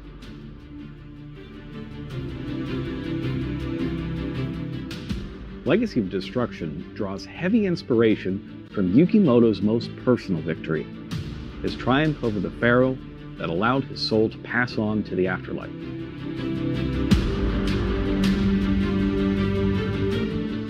The turning point of Yugi's duel against the Pharaoh was the revelation of which card Yugi had sealed away inside his gold sarcophagus. Similarly, this new theme revolves around the card Shining Sarcophagus, a continuous spell that holds a world of powerful monsters within it. These new monsters are based on the ones Yugi used to create his deck for dueling against the Pharaoh, like the Gadgets and the Silent series of monsters. It's all anchored by a brand new version of Gendora that's capable of ending the duel on the spot. You won't want to face off against this monster, so perhaps the best strategy is to just use it yourself. You can even get a head start on it if you win a special promotional copy of Silent Magician Zero at your local OTS Core Booster Premier event. If you want to add the cards Silent Swordsman and Silent Magician to your deck as well, you'll have another chance to get them when the 25th Anniversary Rarity Collection 2 launches in May.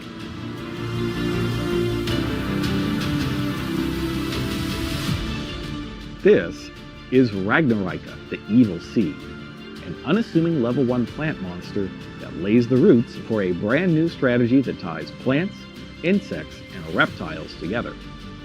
Similar to the Tri-Brigade strategy that lets you employ powerful beasts, winged beasts, and beast warriors from outside of the theme, Ragnarika will let you do the same, as you gather the materials to link summon powerful monsters. Plants, insects, and reptiles tend to excel at recovering or manipulating cards in your graveyard or banishment, and the new Ragnarika strategy plays into these strengths. Take a look through the card database to see what sort of plants, insects, and reptiles you might want to play alongside these new cards. And don't forget about powerful spell and trap cards that might work with them as well.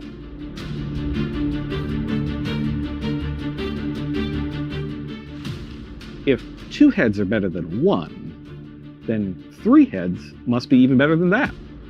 Try your luck in assembling a winning hand with this new Fire Dragon Synchro strategy. If you can pull it off successfully, you can inflict well over 30,000 damage in a single battle phase. And if you start off with the Sangen Summoning Field spell, you can make all your preparations in main phase 1 without worrying about your opponent's activated effects dousing your fire dragon's flames.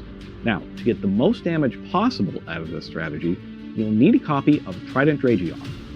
So make sure to check your collection to see if you have one, and ask a friend if you don't.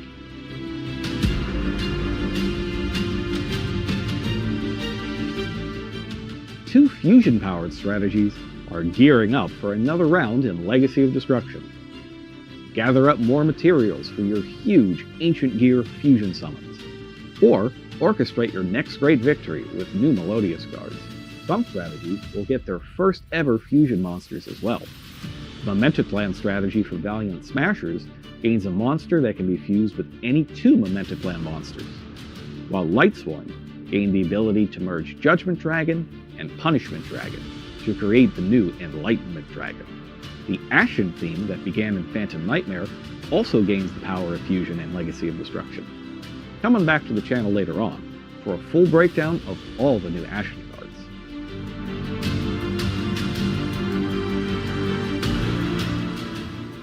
Legacy of Destruction also has new illusion monsters. Illusion monsters can come in many forms. They can be beautiful, or scary, or both. Maybe don't leave your pets unattended around this one.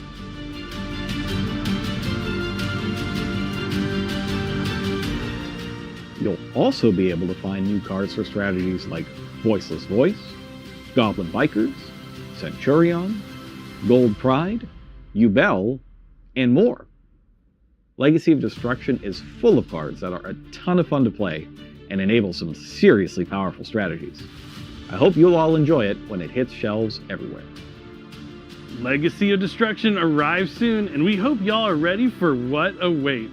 If you want to get your hands on it early, be sure to visit your local OTS during our upcoming premiere weekend on April 20th and the 21st. Stay tuned as the previews continue with videos from your favorite content creators, exploring the strategies and themes in Legacy of Destruction. Plus, we'll be releasing a continued look into more of the mechanics and strategy of the Ashen theme. As always, we cap it all off with content creator pack openings that I'm sure will be full of surprises. Secret rares, ultra rares, super rares, and of course the latest quarter-century secret rares will all be up for grabs. Glad to have y'all join us once again on this look into Legacy of Destruction. It's always a pleasure. I'm Billy Break. Thanks for watching, and don't forget, it's time to duel.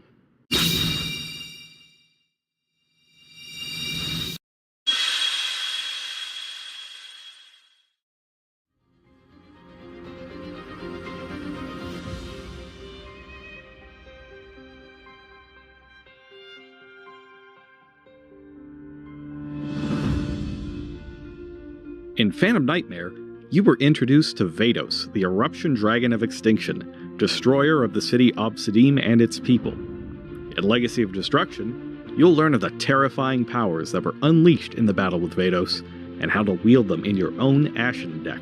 When facing off against an ordinary foe, they're at their strongest at the beginning of the battle, and their strength wanes over time as injuries mount and fatigue takes hold.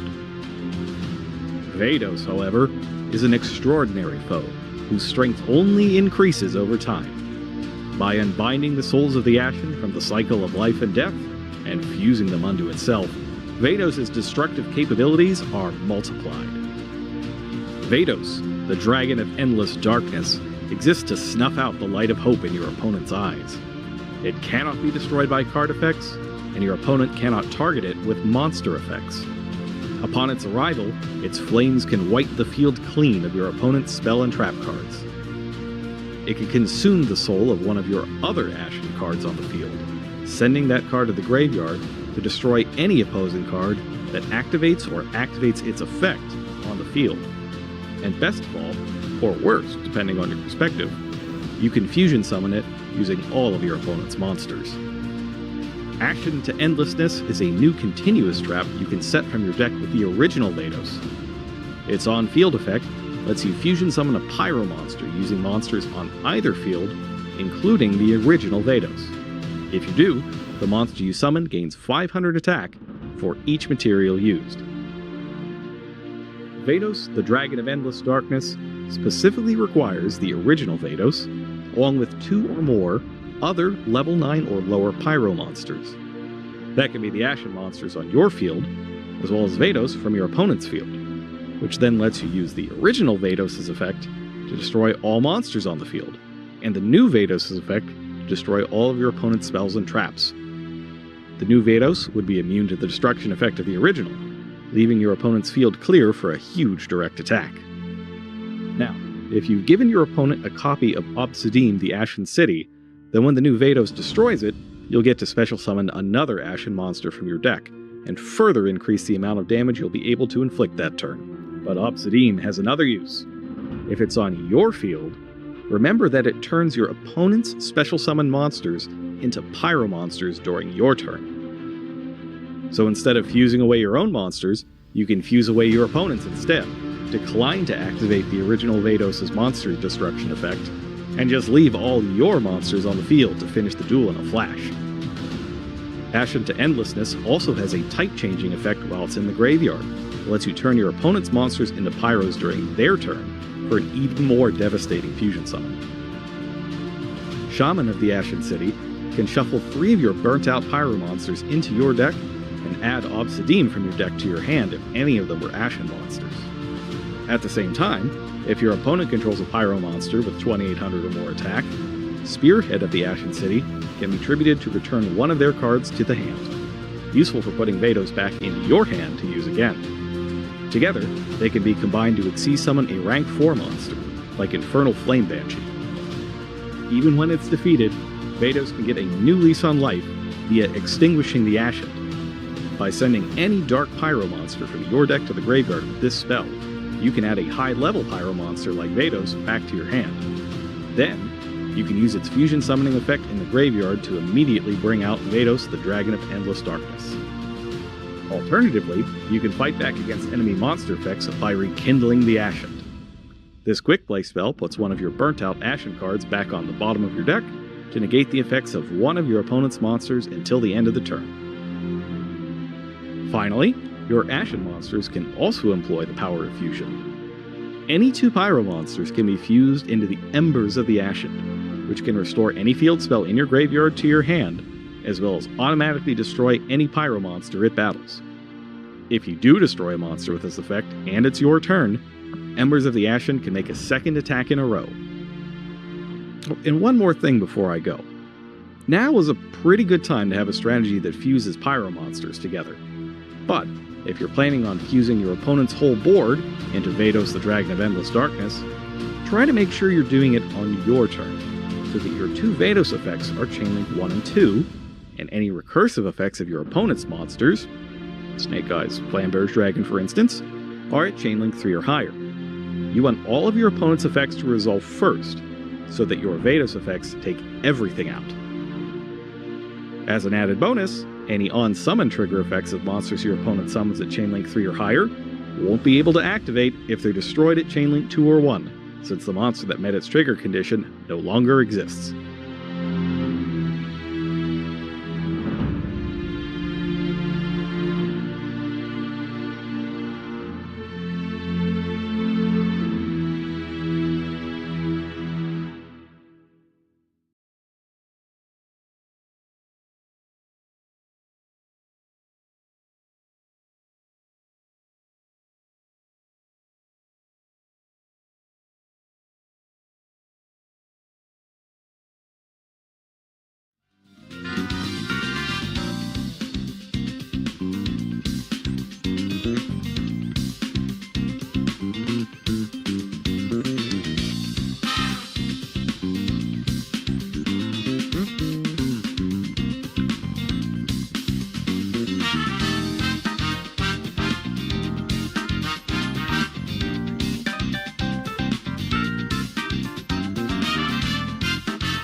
Hello, everybody. Welcome back to YCS Indianapolis, live from the Indiana Convention Center in downtown Indianapolis.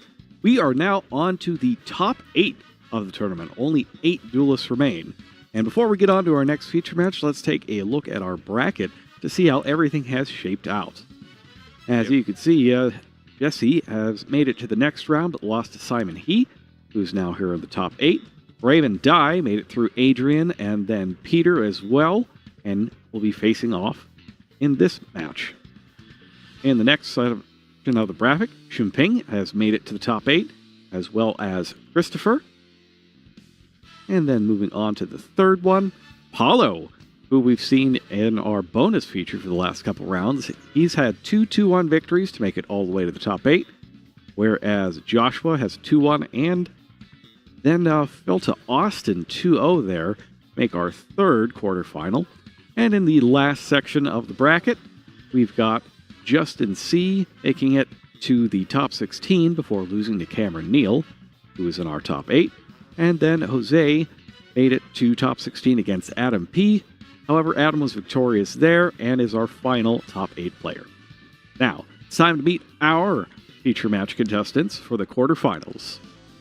On the blue side, we have Raymond Dye, a very well-decorated player from Dearborn, and his favorite monster is going to be Elemental Hero Air Neos. Gotta watch those life points. And he'll be facing off against Simon He from London, New York. His favorite card is Red Eyes Black Dragon. There's been 2 people that had their favorite cards. We had a couple Red Eyes fans. Cam Neal.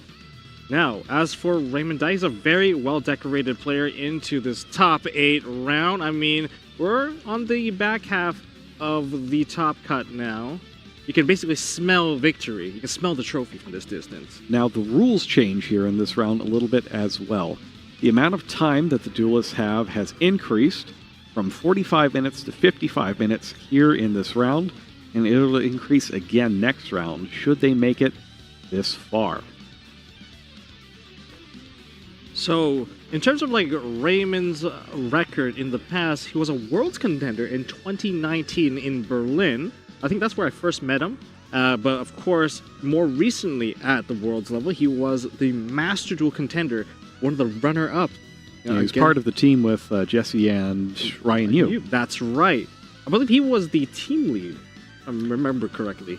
Was he? I can't quite remember. I think this year it's Ryan. Ryan won the thing, yes. But I guess last year it was Raymond. Huh? Yeah, it was Raymond, and he's also a YCS champion himself at YCS Niagara, taking it away from Jesse Cotton. Yeah, a little bit. It's a very well-decorated player. Simon's no slouch as well. Has a number of good performances in the past. And as we know from our earlier feature match here, we're going to get at least one deck that isn't Snake Eye. If you remember all the way back to round number, what? Round number 1? 1, I believe. I think Raymond was in round number 1 feature. I mean, he was playing Labyrinth then. Yep. Still playing Labyrinth now. He better be playing Labyrinth now. And doing a real good job of it, too, with only 1 loss on the weekend. I think he is one of the best control players out there, Labyrinth being a controlled deck.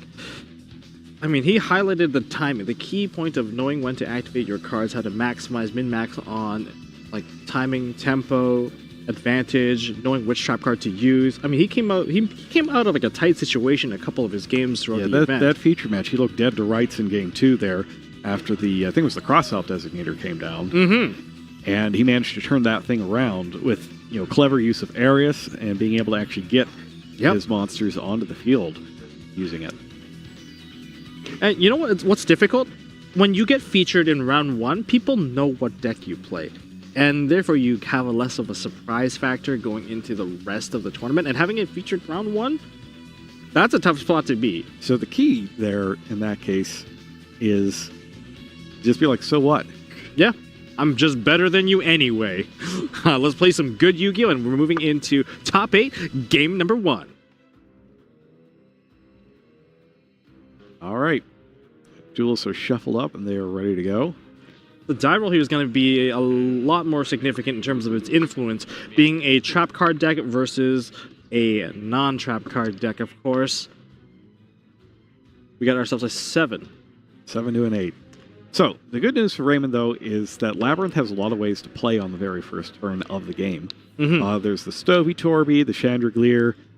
You've got Arius as well that lets you just straight up activate trap cards on that first turn. Like, being a trap deck, it's been given tools that allow it to, survive losing the coin flip. Let's see if that works out for Raymond here in the top 8. We're going to main phase now. So this is a matchup of Labyrinth versus Snake Eye. I know a lot of you guys are cheering for the Labyrinth player because we've seen a lot of Snake Eye. Usually the most popular deck, you kind of want to see the less represented deck kind of, topple that best deck. So Simon uncovers his field spell zone there and then fills it with Divine Temple of the Snake Eye. Going into the deck, and we're going to be placing onto the Spell and Trap zone the Snake Eye Ash. Very interesting opening play. And just passing turn. Wow. Interesting. So this is one of the things that can occur. And we're actually still in the end phase here. Right. So end phase, we've got a Furniture effect discarding Lovely. Yep.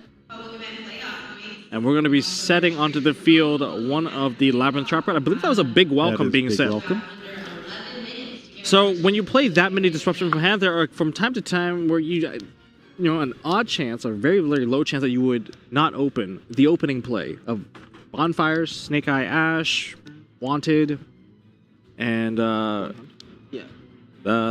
die roll may not have been that significant at this particular point. We're going to see the activation of Big Welcome. Activates Big Welcome. Now, No just response. just because the opponent passes turn doesn't mean that they're not going to be able to play on your turn. Most of the interaction will come from the hand. Resolution. Stovey effect. On resolution, Stovey Torby effect. Was Ariana? And Ariana was the one that got summoned onto the field and added back to hand, if we want to shortcut that. All right, so because a monster left the field by the normal trap card effect, that means that Stovey Torby can come back, and then on top of that, Divine Temple of Snake Eye is going to push Snake Eye Ash forward. And we're going to now, summon... Stovey Torby is summoned here, and in a new chain, Snake Eye Ash can activate its effect. And that is going to resolve successfully. Now, this is not the most threatening board coming from the Snake Eye player. Simon is going to be summoning out Poplar. Yeah, he's going for Poplar. Poplar, reveal from hand, summon onto the field. That special summon is going to trigger the Poplar. Poplar is going to add the original Sinful Spoil Snake Eye into hand. But of course, it is a spell card, and it's in your hand. It's the opponent's turn. You're not going to be able to activate that card until next turn. Yeah, this is still not the worst position. Like, you've got a shot to do some damage here. Normal summon hasn't been used yet, so we'll normal summon Ariana here. That's probably going to draw something. He's going to check Stovey Torby to see if he can dodge a Veiler, though. That's a normal summon, so that Mourner will not be able to do anything here. There's a Veiler. There's a Veiler. Veiler effect. Target Ariana. The Labyrinth Servant. Seems that is fine. That goes ahead and resolves. Looking at Raymond's hand, he does have a lot of trap cards. He'll proceed to put both into the graveyard to perform a special summon from the extra deck. Is it going to be linked? It's going to be Muckraker. Muckraker. All right. Seems good. Muckraker from the Underworld.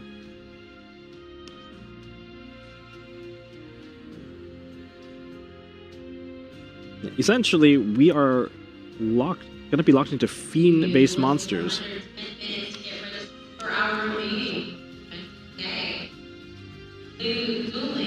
I like seeing how these top levels play. So that's going to get hit by Ghost Mourner. Oof. That is a special summon monster. You know how the top level players, they're very calm. They think about the plays. They don't overreact. They don't telegraph anything to their face.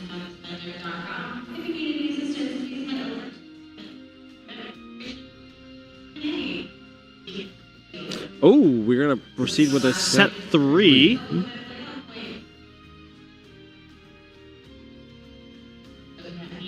And he just kind of flashed the Nibiru. We can kind of see it. Do I need to go off the research?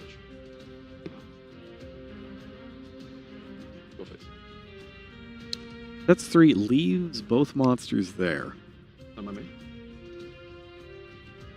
Okay.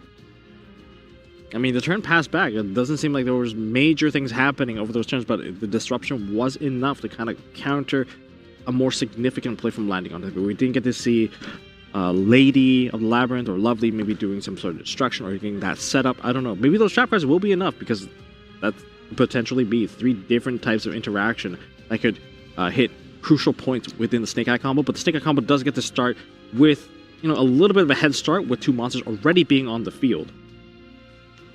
Now, is there a world where you attack the Ash, but there's only 1 monster left behind?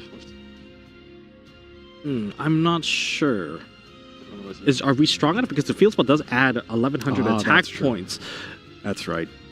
That's a lot of damage. A lot of people forget about the extra attack that goes through. I mean, that's a 1,900 Ash. I thought Muckraker was 2,000, but she's not. No, she's much weaker than that. Remember, Labyrinth is also a deck that also utilizes the graveyard, the furniture monsters, the clock, the chandelier, chandragolier. Most of those cards, they do have effects in the graveyard that allow them to be retrieved from the graveyard. So, and don't forget about the trap cards that can reset themselves back onto the field. That's why everything here matters. There are some surprisingly hefty Labyrinth monsters, though. Like the defense, for instance, of Ariana is much larger than you would think. It's a 2,000? 21. 21, wow. Oh, so on the Summon of Flambridge, we're going to be taking our time to consider which card to activate, or are we going to pass it over back to Simon? No response. No response. And we have pushed Lovely into the Spell and Trap Zone. Pulled her up out of the graveyard.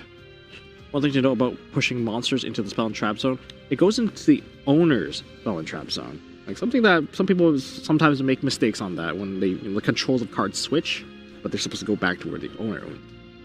Alright, so original Sinful Spoil Snake Eye is used, sending that Ash that was in the Spell and Trap Zone.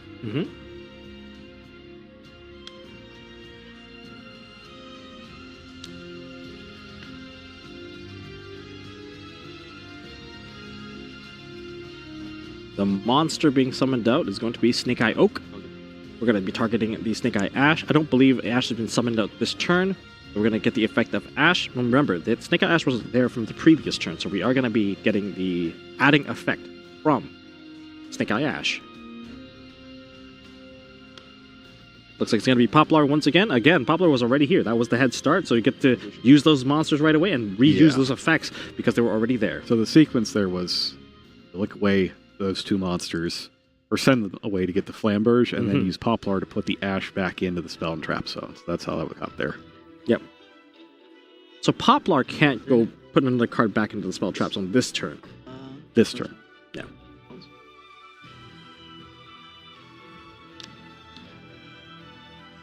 Now, one of the dangers of playing Labyrinth against the Snake Eye deck is if Flamberge starts to push most of your monsters into the Spawn Trap Zone, you might be locked out of maximizing all the cards you can play. Run out of zones. Yeah, you can run out of zones there. You think of that with Kashtira, but not necessarily with this deck. Yeah. And you can even summon your opponent's monster back to your side as well, and it can just really prove to be very difficult to deal with your own boss monsters. We've got regular Welcome Labyrinth on this 4th summon. Now we're going to see a disruption from hand coming from Simon. I mean, and it is good. The card will resolve.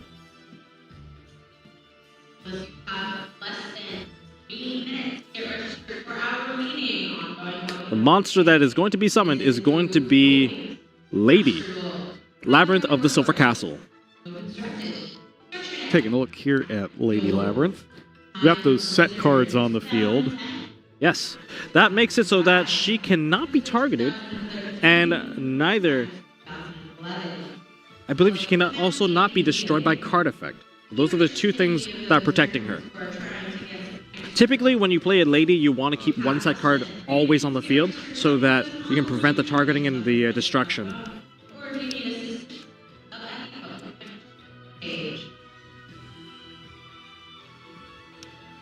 Now, if you do activate a trap card and there's nothing chained to it, Lady will be able to fetch a new trap card from the deck and set it onto the field. Notably, this is also the level 8 Fiend that's needed to use the graveyard effective Big Welcome. Mm-hmm.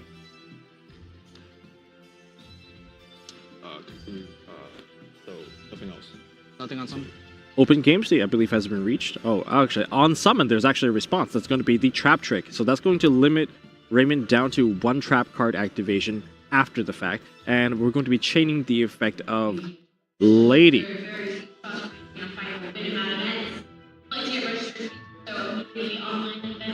First, he sets Dogmatica Punishment. And then second, we resolve the trap trick, banishing Destructive Daruma Cannon to get another Destructive Daruma Cannon. Destructive Daruma Karma Cannon is so strong here. Remember, face down cards cannot be used for link summoning, synchro summoning, and C summoning. And I believe all these monsters are freshly summoned, so you won't even be able to change the battle position of these cards. That would be 4 set cards if, you know, if the Karma Cannon gets resolved here. But is that what Raymond wants, or is Raymond waiting for another opportunity? We're going to go into battle phase, I believe, and we're going to be attacking. So it is larger than the lady. Was it the same? Like 3,000, 3,000? I think she's 29. Was Actually, that- no, this one's 3,000. The other one's 29. We're going to see the activation of Destructive Daruma Karma Cannon. This is such a strong card. I wish we got to see more of this card in action through the event. So everything goes down except for the Muckraker. Anything that can't be flipped face down is sent to the graveyard. And that's a player action. That's a player action, not part of the effect. So Link Monster's gone. And But the key with Karma Cannon is that at least one thing has to be flipped face down for the rest of the stuff to happen. That's due to the then conjunction. You know, the first part must occur, or else you just stop and you don't resolve the rest of the card. I mean, this sets up pretty good tempo for Raymond to get the turn back. I believe he's going to survive the turn, and he does. He's going to go into draw phase, draw for turn. 2 more cards set. He can reflip up his own monster up. And that's going to be the Lady Labyrinth of the Silver Castle. Flip face up. Lady? Yeah. Is he allowed to use the turn out longer? Okay, sure. Hold I could... Activation of Big Welcome. Man, I don't think anything face down is going to do anything here. Still got plenty of stuff in his hand, though. Mm-hmm. Can chain with the Lady to set another card. Another trap card. We'll see what it is. 2 Karma Cannons are down. We could have a third. Seems possible.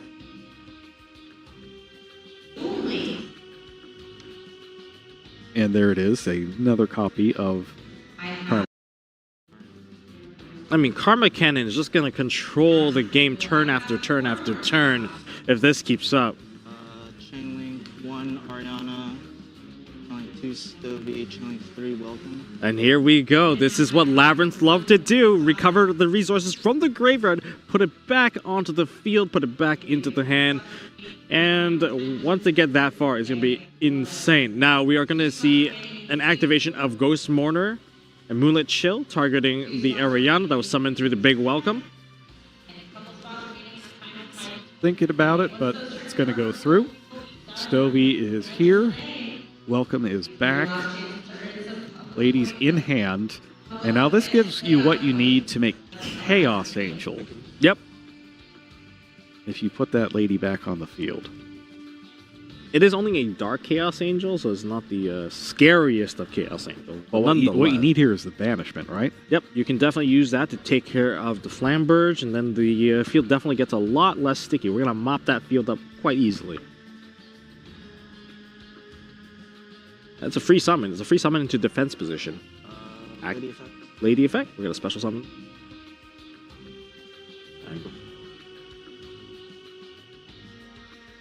Or Raymond going into the extra deck. Takes out the Synchro monster. We're going to take 2 monsters, 2 dark monsters. You don't need a tuner. That's the joy of Chaos Angel. You don't need tuner monsters. You just need light and dark monsters. And Chaos Angel is going to target the card closest to the field spell, which we know is the face down Flamberge Dragon. All right, that's 1 out of the way. Is there a second one that could potentially come out? It's very much possible. First, let's make sure that there isn't another response here. Already seen Veiler, Mourner, so it can't be another Mourner, but he might have something else in here. Mm-hmm.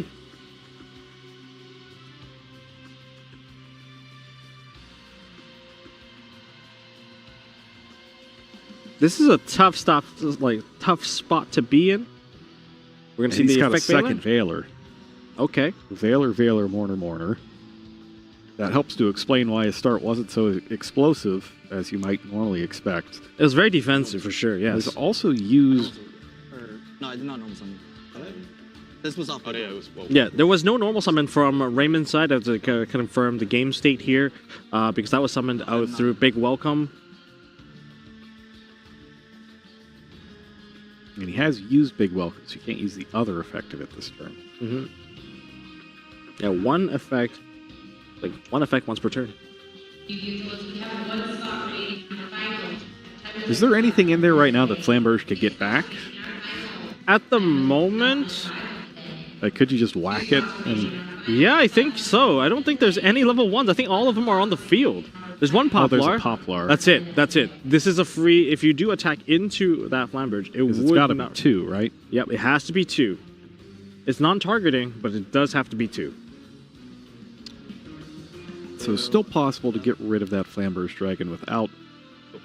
Yeah, you can attack into causing problems. Ariana attacks.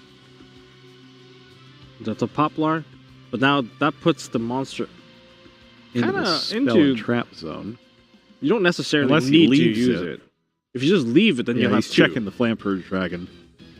You saw he took longer to check Flamberge Dragon to make sure he knew what it did. Yep. That is okay. Not using the effect of Poplar, I think that may have allowed that Flamberge to go live in the graveyard. What else do we know about? There's an Oak, right? There's an Oak and Ash. Every single, I believe, tiny name is in there except for maybe Birch. And we're going to attack into the other set monster. It's going to be Ash. It's the Ash. So if we're leaving Flamberge there, it's because we're going to do something else to it. There's a level 8 or higher Fiend on the field. So it could still be kickback to hand if need be. And we're going to pass turn. Here's the thing. We do know that there's still a Daruma Karma Cannon on the field. So it was like you try to flip them face up, try to do something and link them off. Well, they're going to go right back down. And there's also Dogmatica Punishment that can take care of the smaller monsters as well.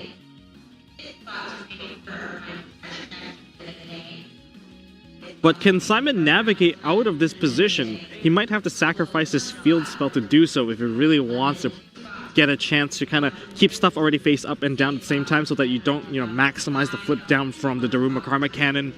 All right, so Flamberge Dragon is back face up. This means that it can use its effect right away to push something away. Raymond does not choose to bounce. There's a big welcome. Is there a big welcome in the graveyard? There is. Yeah, there's a big welcome.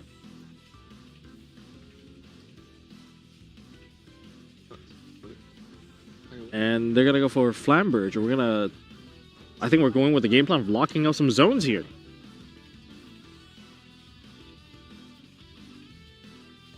Some of you may be wondering, why don't you just summon out your opponent's monster? Well, Flamberge can only do the summoning effect during the opponent's turn. But I think locking out zones is going to be a little bit more important to minimize the number of interactions offered from our trap this is actually deck. smart here, is putting the Stogie Torby specifically there so it can't pop out of the graveyard again. Yes. Raymond being very patient with his trap cards. He wants to get the maximum value. Simon being very careful not to, too quickly flip over all his monsters to run into a high-impact destructive Daruma Karma Cannon. So we're going ahead and flipping the Birch now. And I believe this is the same turn that Trap Trick has resolved, right? This is the next turn. That was the previous He did turn. it on his own turn, the Trap Trick. He did it during... yeah, I believe so. It was definitely a previous turn. So all the cards are now live again. All the trap cards can be activated. We're going to go with Dogmatic Punishment. What is going to be the monster being sent to the graveyard? It's going... Oh, is it? Enigmaster Packbit. Oh, one of my favorite monsters, Enigmaster Packbit. Oh, such a good card. Enigmaster Packbit. You could give Flamberge Dragon a bit of its own medicine if you want to. Oh, such a good card. He might even be able to start unlocking some of his own zones by pushing those monsters back to the front. It's a very smart inclusion for the Dogmatic Punishment package because there's so many good... there's a lot of just shoving monsters back and forth, turning them back and forth into spells. So having something that lets you do that yourself, that you have very strong access to. So Pack-Bit effect, that's going to put itself into the spawn trap zone, and it acts as a continuous trap card. But one of the strongest things about Pack-Bit is I can summon out any monsters in the spawn trap zone. It does not need to be a spell card, it could be equip, it could be a trap card. It doesn't matter, it will just push them onto the front. Now, just one key note about Enigmaster Pack-Bit is because this was not summoned out properly, you will not be able to use it to summon itself back onto the field. That's the one limitation here. As it was not synchro summoned. So it was thrown into the graveyard. It's not being summoned from the graveyard. No, not, but it doesn't, but it still needs to be summoned properly first. Not if it's being summoned from the field to the field. Well, we can get a confirmation on this. Yeah, the proper summoning rules for summoning from the graveyard vanished. Oh, so not the field. Well, that is something, you learn something new every day. This is going to be quite interesting. That means Pac-Man has the effect to push your opponent's monster into the spawn trap zone too, on summon. Because the summon effect of Pac-Bit can push monsters to the back as well. Of course, it does have a cost to, I believe, discard a card to do so.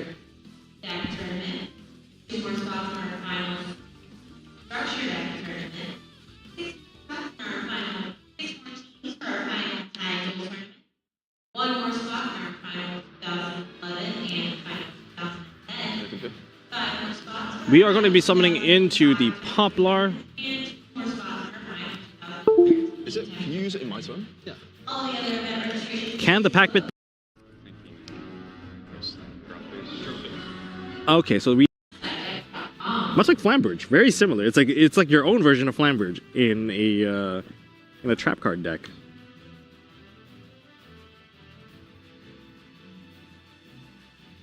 What a tight position to be in, where all your cards can, you know, in a split second can be flipped face down. Cards were being destroyed. We're going to proceed to do a link summon, and if you link summon into a card, that card could be sent to the graveyard. That Daruma Destructive Karma it's such a dangerous card. We're link summoning into Nightmare Phoenix. Oh, this is going to force the activation of some of those trap cards. Oh, we are seeing a pause at the moment. Has there been an issue here? Oh, the judges are going to be discussing between the players at the moment. Is it a time issue there? It may be. I feel like anything particularly... Yeah, I don't think anything crazy happened there.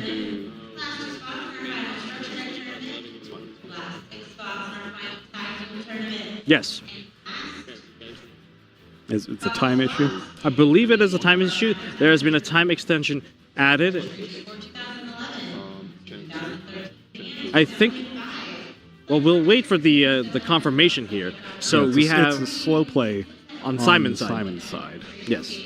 I get that there's a lot of like dead ends that you can play into. Now we're going to be playing into the dead end of the Daruma Karma cannon. We're going to flip everything face down. That does also turn off the big welcome in the graveyard, but that sends away the Nightmare Phoenix, and that also puts the other monster face down on Simon's side.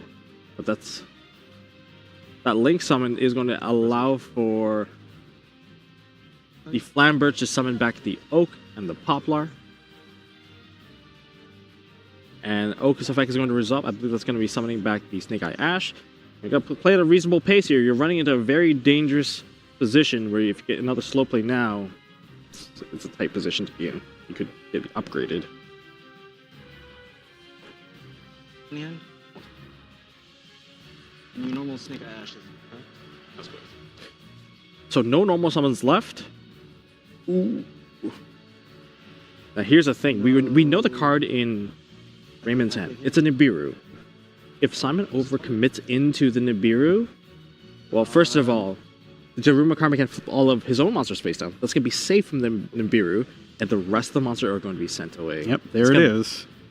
So all the face-down monsters are going to live, and all the face-up monsters are not. That is such He's a been painful holding one. that all game, too. You got to be patient with Nibiru, and there it is. Oh my goodness. And, oh wow, we get to summon Pack Bit out... effect. Yeah, Pack Bit effect. We get to summon out our lovely... And Divine Temple effect, now bringing the Snake Eyes Flamber's Dragon forward. This is cool. This is turning into a great game. This is a very high level of depth between these turns. And Lady being back turns the Graveyard Big Welcome on as well. Mm-hmm. I mean, there's a card that you probably don't want to see. Is it still remembered that it's destroyed by battle? I don't believe so. Yeah, the monster being flipped face down is not going to remember that dark material. Therefore, it can be destroyed by battle. And we are still in Simon's turn.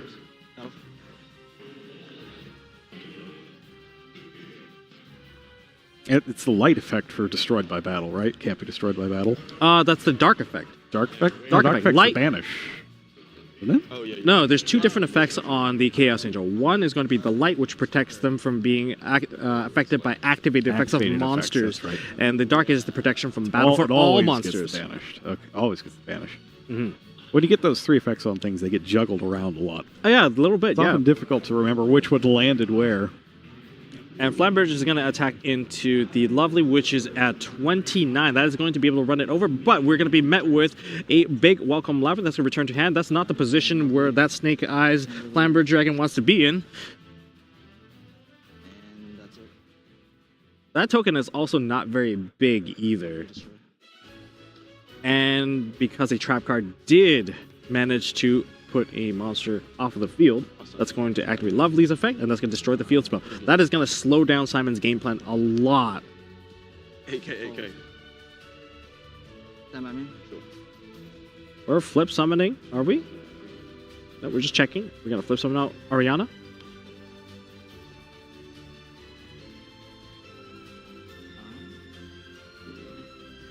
This is really good resource management. Use Pack Bit to summon the Stovey. Pack Bit effect to summon out Stovey. Packpit putting in a lot of work here. I mean, getting those cards yeah, no, back we're out. going to pick up the cards now. I think that's a good one. It was pretty clear that the corner had been turned on that one and that Raven was going to be able to grind it out. And once again, lost the coin flip, won the game. Pretty good for a trap deck. I mean, for a trap deck, especially not going first, that's huge. And I think part of what actually makes this a smart pick for this tournament is that when you've got players that are adding 15, 16, 18 different ways to just negate one-card starters, if your deck works on a totally different axis, for example, using effects from the hand as the starter instead of ones that could be hit with a Veiler, or having big Welcome Labyrinth, trap cards, that sort of thing, where only one of their answers works on it instead of a multitude of them. Because that's the way these lineups of cards are constructed, right? Is you have 10 different things that all work against the same kind of things, but then they all have gaps for things that aren't exactly that. I mean, that's where Raymond made his deck choice to choose to play Labyrinth, which is very, very smart. But, the side deck does come in to kind of address some of these gaps that you have mentioned here. We're going to see if Simon has what it takes to kind of secure game number 2. I mean, he won the die roll. Usually that die roll is going to give quite a bit of advantage. He basically lost home court, though, by losing game 1. But also, Simon had an unfortunate hand of just not being able to start with a proper play. Essentially, field spell, put the Ash, pass turn. He did as much as he could for what he got. Because it was the field spell and 4 negations, basically, was his opening hand. Essentially, that was it. He tried to maximize out of that field, which is also very, very competent of him to do so, because knowing that he's going against a trap deck, he was not going to lose right off the bat, so he's going to get the turn back, and he did maximize on what he got. He put the Snake Eye Ash, got the Poplar, so he got a head start on the next turn, tried to make a play, but Daruma Destructive Card Mechanic was just too strong, put everything face down, and then the turn got passed back. So we got the turn passed back and forth until one person was on top, and just maintained that advantage and just snowballed the way through. Now, one of the tough things for Labyrinth, and we keep seeing this every time it makes it to a big stage towards the finals, there's always that one really unfortunate Harpy's Feather Duster that takes him out every single time. We've seen it over and over and over again.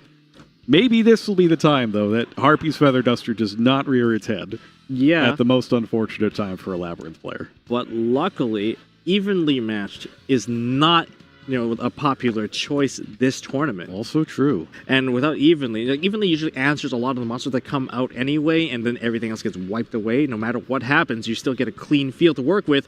But Harpy's Feather Duster, you can just chain most of your cards, and you can still rearrange it and kind of protect yourself from losing all your resources all at once. Sure, it may force you to just preemptively use all your cards, but there are ways to kind of maintain levels of interaction against your opponent, even if that does occur. Maybe you have a big welcome in the graveyard, let that be destroyed, summon out a new monster so that you can still bounce a card back.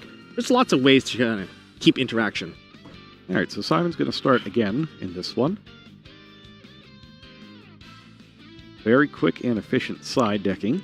I mean, you need to know how you side. I mean, you don't want to side until like 3 minutes. That's dangerous territory, especially for Simon, who already received one slow play warning. I think he's got more than one as well from a previous feature match. Now we move on to game number 2 of top 8. Let's see if Simon is able to kind of construct his field, or is it going to be a struggle? Well, after post side deck, I mean, one of the key factors of, being a good Yu-Gi-Oh player is that you need to know how to side deck against different matchups. Oh, what an interesting side choice. And I feel like, Labyrinth in particular is a deck you need to prepare for, since it was just in the finals of the YCS. Oh, that's right. We're going to start with Field Spell. Ooh. Have you noticed? Again. I've noticed that... or setting Ash. Yeah, putting Ash onto the spell in Trap Zone once again. We've been noticing these repeat games of Game 2 lately. It's happened a lot, where Game 1 and Game 2, the players drop basically the same hands. Feel free to watch the VODs and kind of see if you're having a bit of a deja vu moment. If you think that sounds a little crazy, you can take a look yourself. Set 3 pass. Seems like the tables have turned. We're now the trap card deck here. So he starts with Arius. He's going to start playing during Simon's end phase. And that's kind of also what happened in the previous game, except that it was still recorded. Trap trick. Oh, wow, that's good timing. That card will set up the next card gets to activate. I mean, that's dangerous territory here.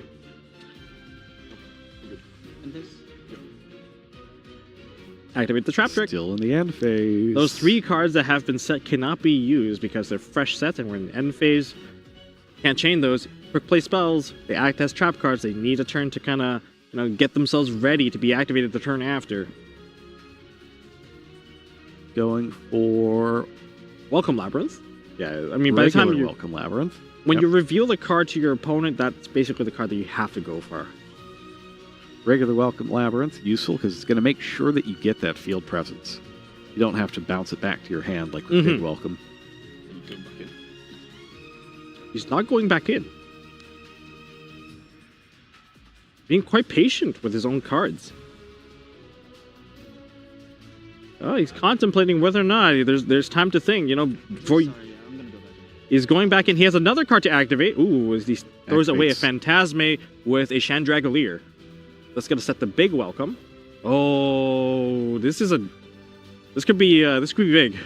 This could start mitigating the field a little bit for the next turn, because now he's got Welcome and Big Welcome. Having both of them accessed. Oh, he's got the field spell. He's got Labyrinth as well. Oh boy. So we're going to see quite a few exchanges of destruction. Yeah, so Labyrinth lets you tack on the effect. Also destroy 1 card on the field. And that counts as that trap card's effect. It counts as the trap card's effect, and it tacks them onto the Welcome Labyrinth cards. So Welcome Labyrinth, Big Welcome Labyrinth, Fair Welcome Labyrinth. It's a DLC almost to the card. And that is going to draw a Cosmic Cyclone. I believe it's in response to the activation. Yes. Okay, so it is Chainlink 1, Chainlink 2. You don't let it resolve because otherwise you can you could just chain it and tack that effect on. But while it's still in the process of resolving, you cannot. Yeah. See, preemptive timing.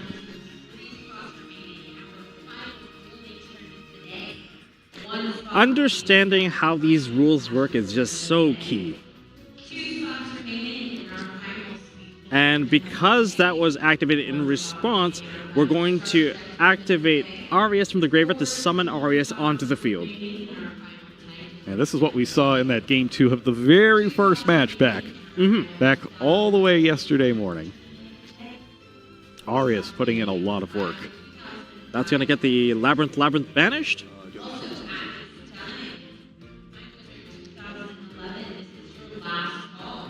Is there anything before we pass back to open game state? It's not open game state, sorry. That's going to be the activation of the Divine Temple, summoning out Ash onto the field.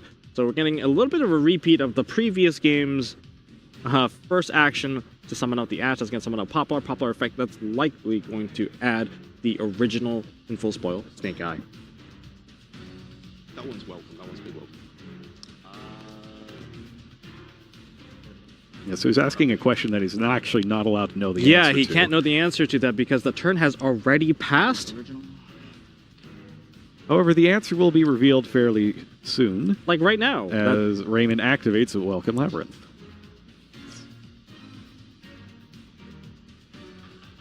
You got to be careful when you try to ask for those kinds of information. You can't ask for them at all. Exactly. Not in this case, because the turn is passed. Over. Yeah. Go ahead and check out the tournament policy for the rules on that. So we're going to summon out into Ariana. That's going to be met with Skill Drain. Well, typically the Labyrinth player is the one that plays Skill Drain. Yeah, so it's this is very interesting to see it, flipped on the other side. So did he activate Ariana here, or are we going to get a situation where he activates the Ariana? Is he chaining? And then chains Big Welcome? I didn't hear an activation of the Ariana though. There might be. I would assume there would be. Oh, there's the Imperm. Yeah, I think it was a chain. Because if that does get bounced back into the hand, it does not get the effect. He can't do that though, right? Because I think Skill Drain's not live. I believe. I think we are still in this chain. I think we're still in this chain at this moment. So Chain Link 1 is Ariana. Chain Link 2 Skill Drain. Chain Link 3 Big Welcome. Chain Link 4 Imperm. That's what I'm assuming. Otherwise, this play would not be legal. Right.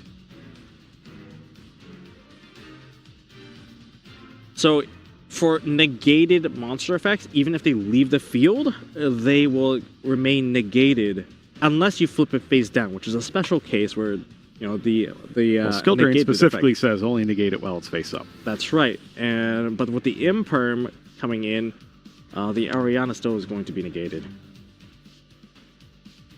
I mean, at least Skill just putting work for the new monster coming out. At least you're not going to have to worry about your cards getting destroyed by Lovely.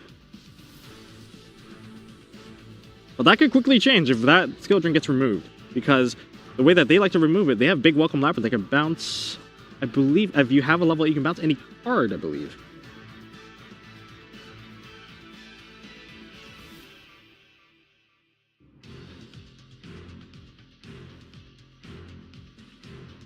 But nonetheless, these monsters are going to be very strong.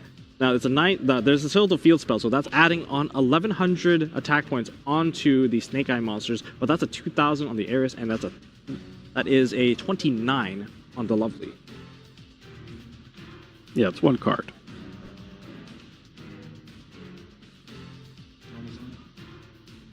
Normal summon, Arya? Oh, we're going to put a very big monster onto the field. Yep, so resummoning that, and that is a 4 and a 6. Yep. Like, these levels do matter, and that's going to summon a Chaos Angel. It is going to be negated, but that's 3,500 attack points. Yeah, it's only 6,000 life points here. The temple is boosting the monsters, though. So right now, it doesn't recognize? Does it recognize that it was thing close? Well, the effect's negated, so they're just confirming whether or not the dark material mattered. And we're under Skill Drain, so I don't think it matters at all. Right it is now, an effect. Right now, it doesn't matter. His question is if Skill Drain goes away, does it start mattering? Which it does. It does. Wait, that part, yes, it does.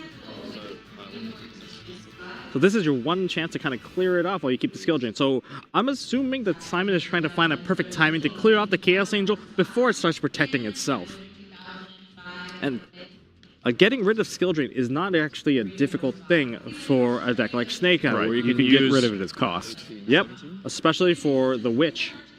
Or original Sinful Spoil Snake Eye that I believe is already in hand. Yes, he picked that up right before with the Poplar. Mm-hmm.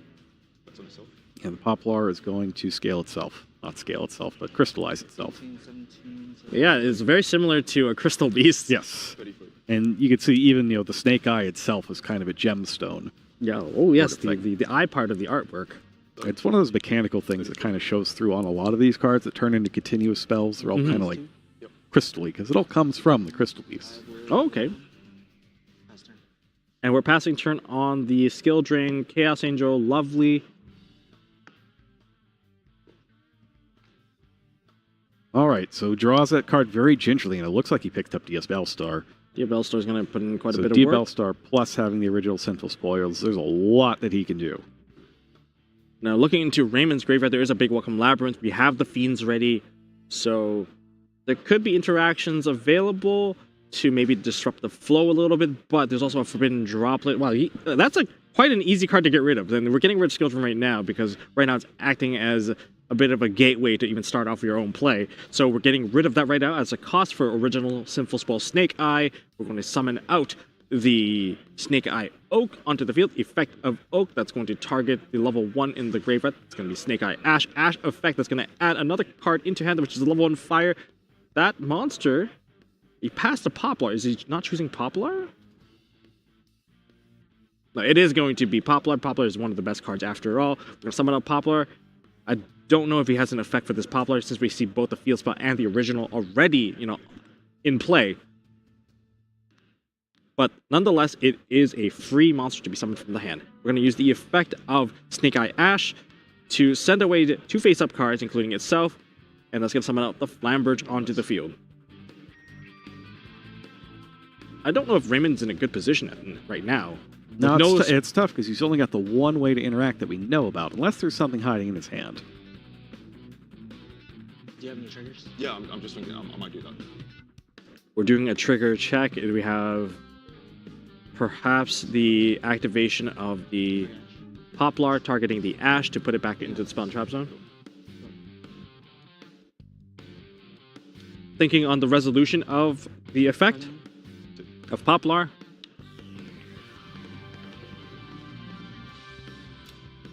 So we've got the Arius there. Big welcome effect. We're going to target the Flamberge and put it back into the hand. Not the best place to be. That's going to go back, and now we've got lovely effect. Chainlink 1, Vandra Clear, Chainlink 2, welcome, Chainlink 3. That's great. 1, 2, and we're going to destroy the Oak, which is great. It makes it a lot harder to summon out the Flamberge again. If Flamberge can somehow touch the graveyard at this point... He's got the Bellstar, right? So you can just toss it. And that's the top deck that Raymond doesn't know. He's really hoping that this is not the case, but it seems like his fear is about to come to pass. We're going to send the Flamberge into graveyard. Oh, so that may be a little bit of a backfire, or rather a really good follow-up play. No way to know that was going to happen, though. Yeah. No way to know. There's no way. And that's going to activate the Flamberge Dragon, summoning back the Oak and the Poplar. This is a lot of monsters on the field. Now, monsters cannot be destroyed by battle, but I don't think that's going to matter very much if Raymond does not have a follow-up here. There are many ways to reach 8,000 damage in this particular game state.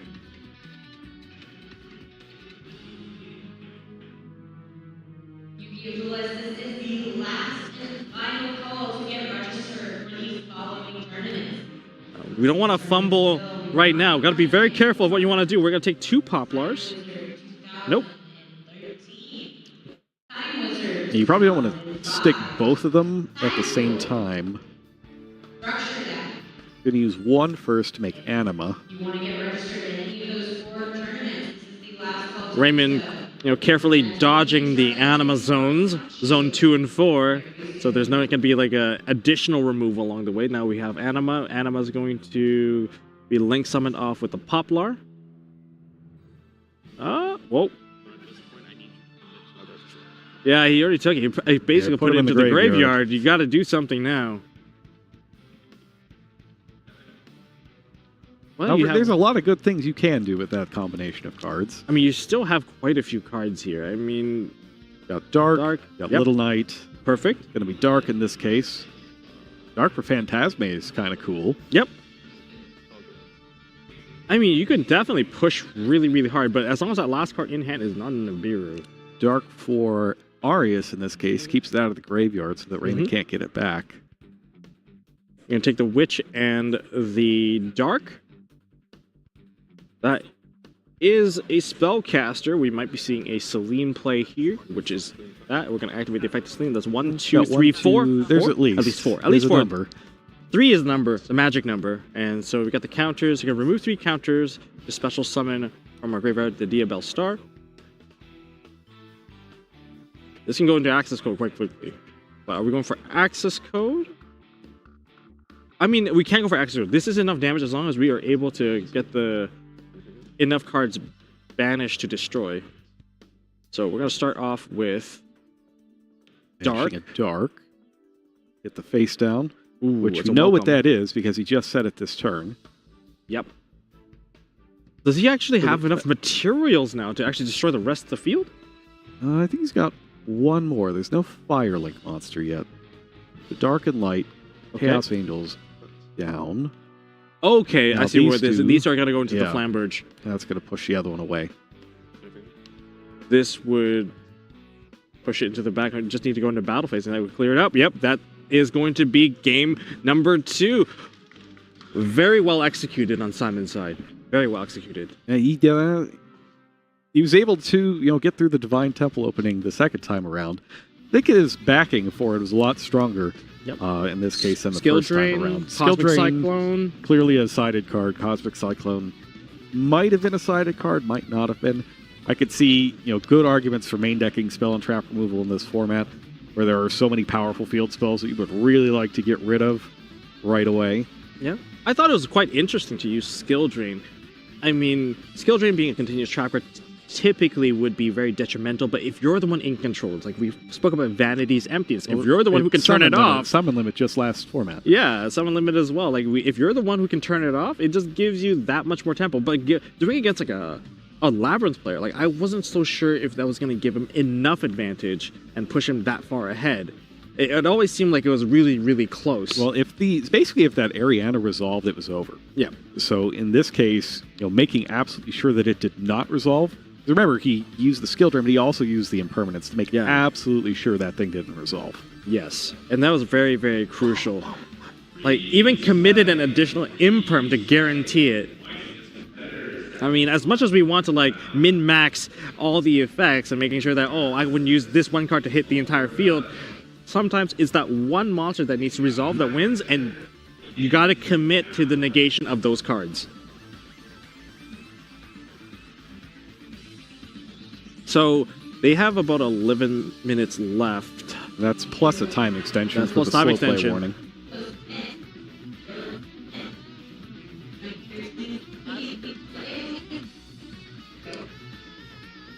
They quickly shuffle up. Yeah, so Raymond's going to get the chance to decide whether or not he wants to go first for the first time in this entire match. As you recall, Simon won the die roll, but lost game 1 despite going first. Mm-hmm. So Raymond got the advantage back here and is now going to get to choose for game 3. It's a good place to be if you are the trap deck player. So Raymond is going to be choosing to go first at this point. Now, this is an interesting position to be in. I mean, you're a trap card deck, being able to go first for the, as you mentioned, his first time here onto this table. But that also kind of makes it so that Simon kind of knows the side into going second against control. I mean, it's information both players have, though, right? Mm-hmm. Like, they can all make their decisions knowing very full well what's going to happen. Like, I kind of want to note that, sometimes you see, like, people post their tournament records and they're like, I lost die roll, but I won anyway. Yes. This is the stuff that you need to do. Yes. I've seen all sorts of players telling, I lost 7 out of my 9 die rolls and went 8-1. Yeah. And now we're headed into game number 3 to find out who is going to make the semifinals. I mean, everything on the line, you just have to go with it. I mean, and if you look at Simon's hand, it was just so difficult to play through. Like, it could be very discouraging when you see a hand of like Snake. I'm like, I'm the most consistent deck, but all of a sudden I can't play because I didn't get my opening play. But not Simon. Simon is going to play right through it. He's going to figure out where the interactions are with the hand that is not as optimal, and he found a way to secure a line for victory. But now it's Raymond's turn to get a chance for that, and it's Raymond's turn, and it's going to start off with Coup Clock. That's going to allow for the activation of a newly set trap card. pitching 3 cards right away. Or special. Okay. That is going to activate the Coup Clock onto the field. Yep. And I hope this goes through. You spent 3 cards out of your hand for it. Is there an Ash Blossom? Ooh, that is met with an Ash Blossom. That's a huge hit here. That's brutal. That is just brutal. But, oh, there's some interesting text available here. We can perhaps continue play. Lord of the Heavenly Prison. We're going to set 1 and pass turn, perhaps? I think that's all you can really do. Yeah, that's a brutal opening there, just drawing the lovely. Mm-hmm. So now Lord of the Heavenly Prison is revealed to the opponent. Set cards on the Spawn Trap Zone cannot be destroyed by card effects now. Correct. Great way to protect cards, man. Back in the day when people always worried about Heavy Storm, this was kind of the thing that I wish they had. Well, unfortunately, Heavy Storm's not even here anymore. I feel like this always happens to the Labyrinth player. Mm-hmm. In Game 3, they just get blown out by 1 card. It's usually Harpy's Feather Duster. That's going to be Wanted activated. But now, I mean, Raymond had to win that second game. He had to win it against Temple Pass again. Mm-hmm. But he couldn't take it. I mean, Cosmic Cyclone, Imperm, plus Skill Drain was enough to just siphon away all the timing and tempo he would have had for advantage. So we're going to get the Black Witch added into hand, the Abel Star, and... What's the... Oh... I mean, one card that the Lord of the Heavenly Prison is protecting against has got to be Feather Duster. Oh, Magnum. No, sorry, this is not Magnum. This is Druid Worm.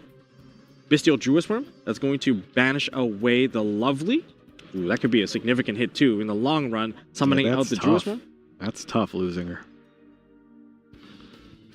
We have to be very careful here. He looks at his card, chooses... On Resolution. Oh, this is a tough spot to be in because there's no level 8 Fiend monsters yeah, he'd on have the to target field. his own. Target his own monster and put it back into hand.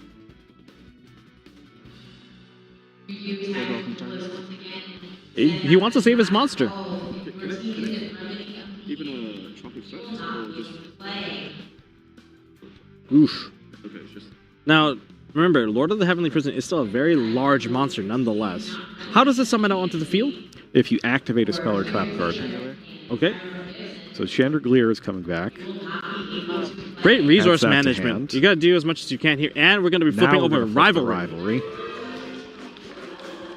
That's a limited to 1 card, but if you have it, you have it. I've been telling you all match happens every single game. But there's gonna be a Harpy's Feather Duster. It never there fails. has to be Harpy's Feather Duster. It never fails. This is going to summon out Lord. Lord is going to be putting a card from the Spawn Trap Zone onto the field. What is he going to be going for? Now, can't activate this turn. However, with the Coup Clock back in hand... Oh, no, but he doesn't have a Labyrinth monster. Mm-hmm. So even if he uses the Coup Clock, he won't be able to actually flip it. Feather Duster! What did I tell you? What did I tell you? That was exactly as you predicted. There's always every a Harpy's Feather Duster every time. Every time. The card mechanic does get destroyed along with the Rivalry Warlords. That reopens the game plan for Simon.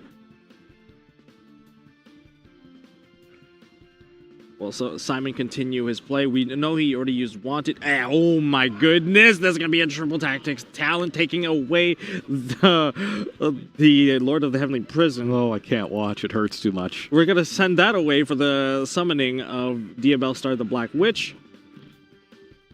Does it have to send your own card for cost, or does it send something else? I believe it's just sent to the graveyard, so that part won't really matter. We're going to set the original Sinful Spell Snake Eye, and we're going to send that away. We're just going to activate that card and use the Witch as cost. We're going to go into Snake Eye Ash. Is there a follow-up coming from Raymond's side? Likely not, because we know the cards that were added into hand. This is essentially an open game state, open board for Simon to play through. We're going to get the field spell from the Poplar, and that's going to put the Snake Eyes Diabel Star onto the field. At this moment, we're just waiting for the finished execution of the plays. This is kind of a really interesting match. all things considered. Putting like the Ash- first two games were like really crazy. Mm-hmm. And the last one was a blowout. Yep, as we get the handshake. Yeah, unfortunate for Raymond, but congratulations to Simon.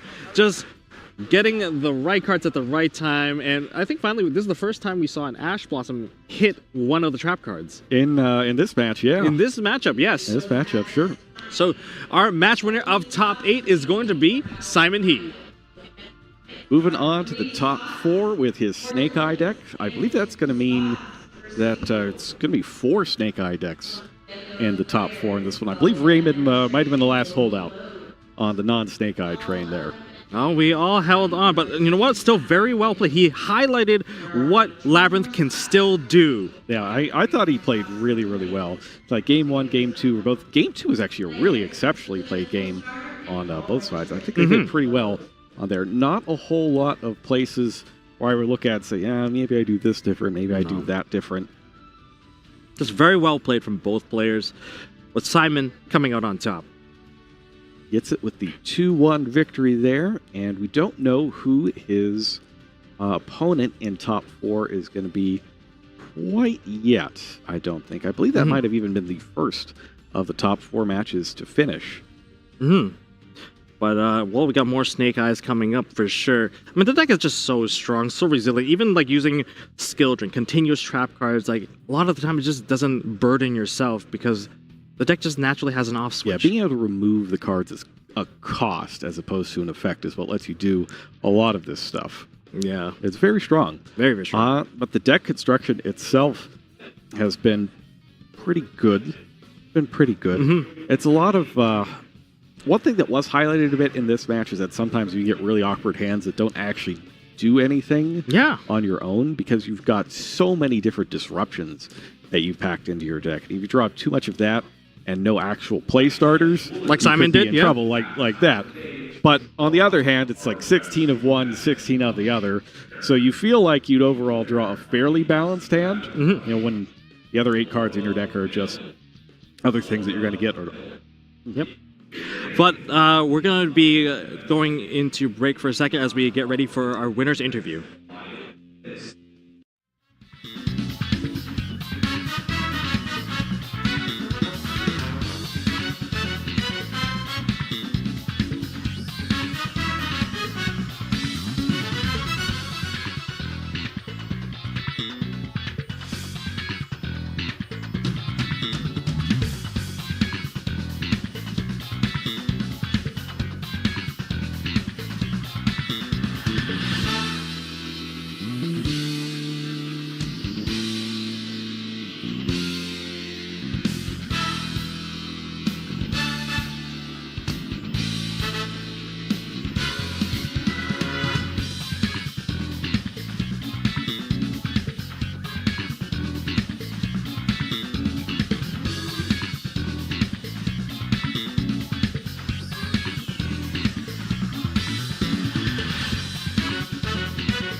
And welcome back to YCS Indianapolis here in the Indiana Convention Center. We have just concluded the feature match of Top 8, and I am here with the winner, Simon He.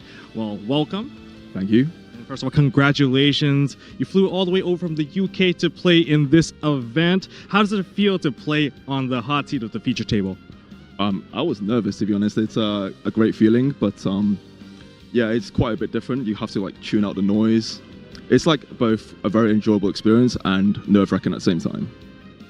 You are in the top cut. The pressure is really on because you can't make any more mistakes here. If you get knocked out here, it is the end of the run. But do you think you made the right choice of playing the deck that you chose today? I think so, absolutely. It's the most represented deck in the room, and I think it has the most representation in top cut. So yes, I do. So you're not going to have much of a choice in terms of your opponent anymore because you are into the top cut. But what is a deck that you're least prepared for? Are you likely going to see it, or are you really prepared for the mirror match as well? Did you say least prepared for? Yeah. Least prepared for was actually probably Labyrinth, and maybe Stun a little bit. Yeah, like prepared for in terms of practice against them. Like this was a very nerve-wracking matchup for me. I'm not that familiar with the matchup. Familiar ones, obviously the mirror match, I'm more comfortable in those, but sometimes they get very skillful where it goes back and forth. You have a lot of interactions, but sometimes it's just they just stop you dead and you can't do anything. If one player can't play because they have 2 or 3 hand traps, then that's it really. Yeah. But you definitely demonstrated like really skillful play, especially when your openings game in game 1 and game 2 definitely was a lot tougher. Like what made you kind of feel to grind through that? Just play one move at a time. I realized it was not very good, but just one move at a time. Just don't give up until it's completely over. You hear that, everybody? Don't give up until it's actually over. It was really amazing. Definitely check out the VOD, and that was really skillful play on both players' side. Once again, congratulations, Simon. And I'm going to pass it over to Jerome at the desk as he has got more information about some game mats. WCQ season is almost here. Do you have your invite yet? Well, if not, you might want to get yourself to a Legacy of Destruction season WCQ. Or if you're in Latin America, to your national championship. There are unique prizes for these. The WCQ Nationals, you could get Minerva the Athenian Lightsworn game mats. And if you are playing in the Legacy of Destruction regional seasons elsewhere in the world, you'll be able to get your hands on that beautiful Saphira Divine Dragon of the Voiceless Voice game mat as well, if you make it to top 8, in addition to getting your invite for the WCQ. Now, as results are coming in for our top 4 matches, now's a great time to take another look at our bracket. So in our first top 8 match, this is one we just watched, Simon He was victorious 2-0 over Raymond. And then in the next match, Shuping and Christopher are tied at 1 apiece in the top 8. Moving on to the other half of the bracket, we've got Paulo, who took a 2-0 victory over Austin and is in yet another top 4. And then in our final top 8 match, we have Cameron Neal, who's getting closer and closer to getting that next win, making it to the semifinals 2-1 over Adam. So great job to all of our top 8 duelists so far. We're going to have another break soon, and after that one other match concludes, we'll be with you with the top 4 of YCS Indianapolis. Don't go away.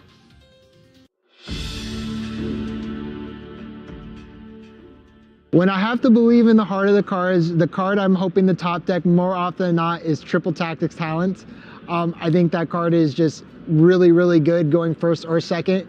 It gives you a great chance. It gives you the most options to help play through established boards.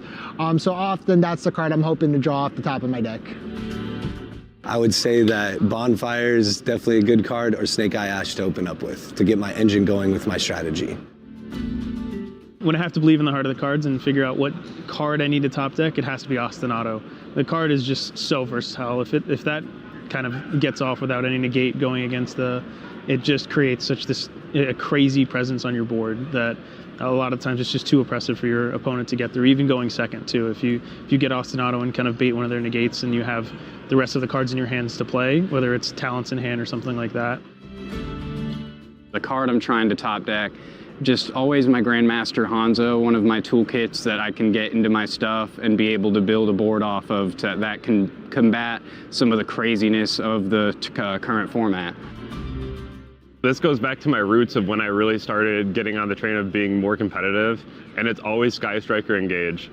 So that's a card where if you see that off the top of the deck, there's a Sky Scourge card that rips everything from your hand. And I was at Locals one day, it was the finals of Locals. My opponent summoned the Sky Scourge, ripped everything out of my hand, and I was like, there's one card that saves me in the situation, and I topped Engage and I won the game. So when I believe in the heart of the cards and I need to top deck one card, the card that I want is probably Crossout Designator. All the decks that I play, I generate follow-up. So when I see Crossout Designator as my top deck, it just feels like I have like the strongest card in my hand that plays around all of the possible unknowns that might be in their hand. In my deck that I'm playing this weekend, King Sarcophagus. Just so that I can activate it and then to summon out all my other big guys again. And then just swing. When I think of a top deck, the first thing I think of, Brandon White. That's my Duelist soul card. It's just Miracle Fusion for Brandon Despia, which is very good in many cases. You can't Ash Blossom it. You can just go straight into Mirror Jade if you have a set up Graveyard, which is why it's a great top deck. If I'm top decking and I need to find a particular answer, I hope to find Pot of Prosperity on the top of my deck because that helps me find 6 more cards.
Welcome back to the Yu-Gi-Oh! Championship Series, where unfortunately we only have just a few rounds left before our crown our YCS champion, and there is an incredible star-studded line of talent here when you think about who we have.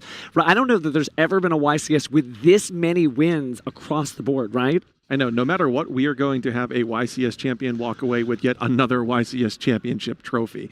All 4 of our top 4 competitors are YCS champions. And among them, we also have 2 ultimate duelists, right, with those fabulous belts there. So why don't we go ahead and take a look at the bracket to see how the tournament's shaped up so far. Again, we have Simon versus Christopher, and we've got Paolo versus Cameron, who will be our featured matchup here on the stage. And again, each one of them has already won a prior Yu-Gi-Oh! Championship Series, and 2 of them were just at our Ultimate Duelist Series as well. So just an incredible lineup of talent. We're going to go ahead and cut here shortly to the Duelist introductions, but I don't even know if they need introductions. People will definitely recognize these Duelists. Our last YCS champion from Red Oak, Texas, Cameron, and his favorite card is still Red Eye's Black Dragon. And he'll be up against fellow Ultimate Duelist Paulo from Northridge, California. His favorite card is Enemy Controller. Fan favorite card for sure, and very impactful during recent tournaments, at least last year. But we're here this year to find out which of these 2 duelists is going to advance to our finals. Again, the semifinals here. Just insane that we've gotten this far, and it really shows you with all these powerful decks out there, consistency is key, not only in your deck, but in your ability to build it and your ability to play it. And so we see here at the decks, again, just incredible duelists who have very successful tournament records. So it's not the deck that brought them here. It literally is their dueling skill. It's going to be always a combination of deck and skill. These players have obviously been playing this particular strategy for a little while now. We saw Cameron win a YCS with Snake Eyes recently. We saw Paulo pilot Snake Eyes at the UDS Championship. So their understanding of this deck has been a pivotal component of their success recently. Now that you mention it, the Quarter Century Celebration, which you can still watch on YouTube, I think might have been the first high-profile tournament we had that featured all of those great cards from Phantom Nightmare. So these duelists may have the most experience playing against some of the most competitive duelists in the world using this strategy. So it's going to be, again, just very exciting to see as the duelists are locked in, though. We're very eager, but as you can see, the only thing they're thinking about is just the one duel at a time that they're going to be going through. One of the things that's really worth pointing out is that not only are there 4 previous YCS champions, we basically have every variation of YCS champions. We have a remote duel YCS champion with Simon, we have 3v3 YCS champions, and of course we have just your traditional YCS champion like Cameron. So a YCS champion from basically every different walk of life in the finals, in the final 4. It shows you how great this game can be, because it does bring together people who may not have met each other before, and yet all of these duelists are very familiar with one another, having played against each other. And so again, that can also play into it too, because as you learn to play against someone, you stop thinking about it as just playing against the deck and really think about playing against the opponent. So their habits, their strategies, their tells, that may all come into play as we get into this semifinals. I'm curious if these 2 have ever played against one another. I have to imagine they've crossed paths at some point. And you certainly have to. When you live a sort of all-star dueling life like these duelists do, it's almost like the anime, right? You may not have necessarily played directly against them, but you certainly have seen them as you watch through YCS footage, sort of figure out what the field looks like and what strategies may employ. So you got to know they know something about each other at least, even if they're from completely different continents. So with all that being said, let's take a look at some of the deck building decisions that do differentiate these 2. And I will say, just a quick glance, these are very similar deck lists, and I understand that would obviously make sense because we're looking at a Snake Eyes mirror, but both of these players have elected to maximize the amount of hand interaction. So they're both playing Ash Blossom, they're both playing Effect Veiler, they're both playing Ghost Mourner, but they're also both playing Ghost Ogre and Snow Rabbit, a card that's risen in popularity with the introduction of Tenpai into the format. But with that being said, it looks like these players have finalized their shuffling. They're just about to go into that die roll, and we'll be seeing which of these 2 duelists will be going first here in our top 4 feature match. Cameron gets a 7. Looks like, fortunately, Paolo is going to get a 4 here, so let's see what the choice is from Cameron. Likely to go first. Players fist bumped as a sign of respect, and, well, it is time to duel.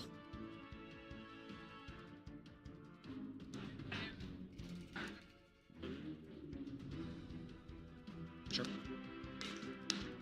Looks like we're proceeding into the main phase here. Discarding that Ghost Mourner and Moonlit Shield, a special summon everyone's favorite Dia Bellstar, the Black Witch, in defense mode. But as it activates effect, looks like Paolo is considering dropping down, an infinite impermanence to negate it. Cameron is playing 1 single copy of Triple Tactics Talent. Obviously, Whenever you play Triple Tactics Talent, it's in anticipation of hand interactions. Infinite Impermanence, though, is one of the more popular ones that can get around talents. Well, it looks like Poplar is going to try to get something done. Again, Paolo considering which of those hand interactions to activate, possibly that Ash Blossom and Joyous Spring that we see at the top of his hand. Yeah, I know he has a Wanted in hand. It looks like a Diabell Star. Here, of course, he has the Ash Blossom. Can't make out the final card in Paulo's hand. Cycles through, still considering his options. He will need to make a move soon. So now with Cameron has the ability here to go into Hida to bring back the Ash Blossom. Okay, so he actually hasn't even allowed the Ash Blossom to resolve. So he's immediately here going to activate Crossout Designator. Obviously, he has multiple copies of Ash Blossom and Joy Spring in his deck. We've seen this interaction all weekend. This will allow him to resolve the Poplar effect, presumably searching out a copy of Original.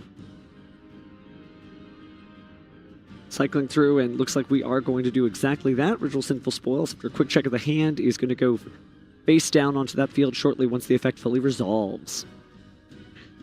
So now this is a really ideal position for Cameron. He's still threatening Hida if he chooses to do so with the Ash Blossom in Apollo's graveyard, but now he has Original, so he has a lot of different pathways here. Plus, it looks like he has a form of interaction if he's able to establish a field with that Infinite Impermanence in his hand. It looks like we are going into the extra deck here. Poplar going to the graveyard, but not for long, as Relinquished Anima is in the extra monster zone. Poplar activates effect. It's going to go to that center spell and trap zone, but as we know, Poplar doesn't like to stay there for long. And now the Poplar is going to be sent to the graveyard to activate the Original. Ash Blossom's already been used this turn, so there's not really a hand interaction that Paulo could realistically have. Now, the Duelists certainly have a lot of extra time here, and you notice they are very careful with their plays here, not necessarily playing in a slow manner, but you can see a certain level of concerted effort in every hand moment or movement. We do see Poplar hit the field again there. Taking just a moment to consider what is next. One, right? So Paulo is in fact playing Nibiru the Primal Being. This is now the 5th summon for Cameron. So if he wanted to activate Nibiru, here would have been an opportunity for him to do so. But it looks like he's going to allow Cameron to continue onward, utilizing the effect of Snake Eye Oak to special summon a copy of Flamebirch. Theoretically, if he had Nibiru, he probably would have activated it there, because now that Flamebirch is on the field, if Nibiru were to be activated, there would be that additional follow-up. Absolutely agree. Flamberge doesn't usually mind having Nibiru the Primal Being smacked down upon it because it gets 2 level 1 fire monsters from the graveyard. But speaking of link materials, we're going to go ahead and send those to the graveyard in order to get IP Masquerena. And Flamberge will activate its effect to put Snake Eye Oak and Snake Eye Poplar back on the field. Taking a quick look in the graveyard here. Looks like it's Flamberge, the couple of spell cards we've activated, and the Ghostmourner and Moonlit Chill on the bottom. And now Cameron knows that the rest of this turn is basically going to get uninterrupted by Nibiru. It'd be incredibly unlikely for Paulo to have that card in his hand at this point. So at this point, we're probably going to see the summon of Promethean Princess. Looks like that's the one that Cameron brought to the top of his extra deck. You know, we've seen this interaction quite frequently, where Promethean Princess will bring the Flamebird back out of the graveyard, which will then spell and trap card the IP Masquerena. Certainly a powerful deck that just keeps on trucking. So we do see that with the effect of Flamberge newly summoned from the Promethean Princess, IP Masquerena hits the spell and trap zone.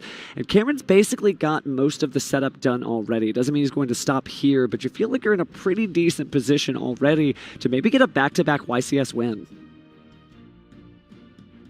Now he's going to go back into the extra deck, and this is now where the Hida is going to come into play. He'll be able to special summon the Hida. He's also now amassed enough spell and traps so for Celine to be a viable play. He has a Black Witch on the field himself. If that's a route that he wants to take, that would ultimately result in Apollosa.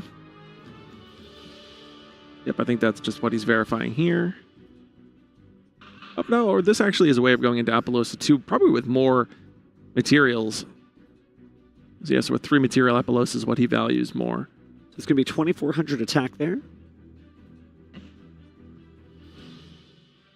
You know, Ash Blossom and Joyous Spring, probably the most generically powerful hand interaction, that with Infinite Impermanence, but there is a bit of a liability in a format with so many fire monsters. Hida, I feel like every time Ash Blossom has been activated in the past handful of months that I've seen, it instantly means that Heat is going to hit the table at some point. No, Heat of the Fire Charmer Ablaze is an absolute powerhouse of a card. It may not have been certainly something that Duelists were considering they were going to be using that often when this Charmer-based support came out, but it has proved so effective with all these fire monsters hitting the graveyard, including Ash Blossom and Joyous Spring, who may not even appear in fire-based decks because of that liability.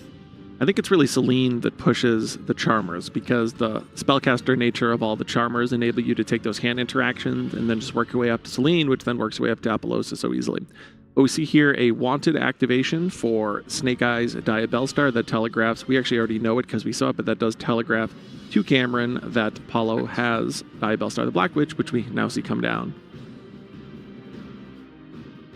So we're going to go ahead and use the effects of Apollousa, bring it down to 1600 attack possibly to negate the effect of the Diabellstar the Black Witch.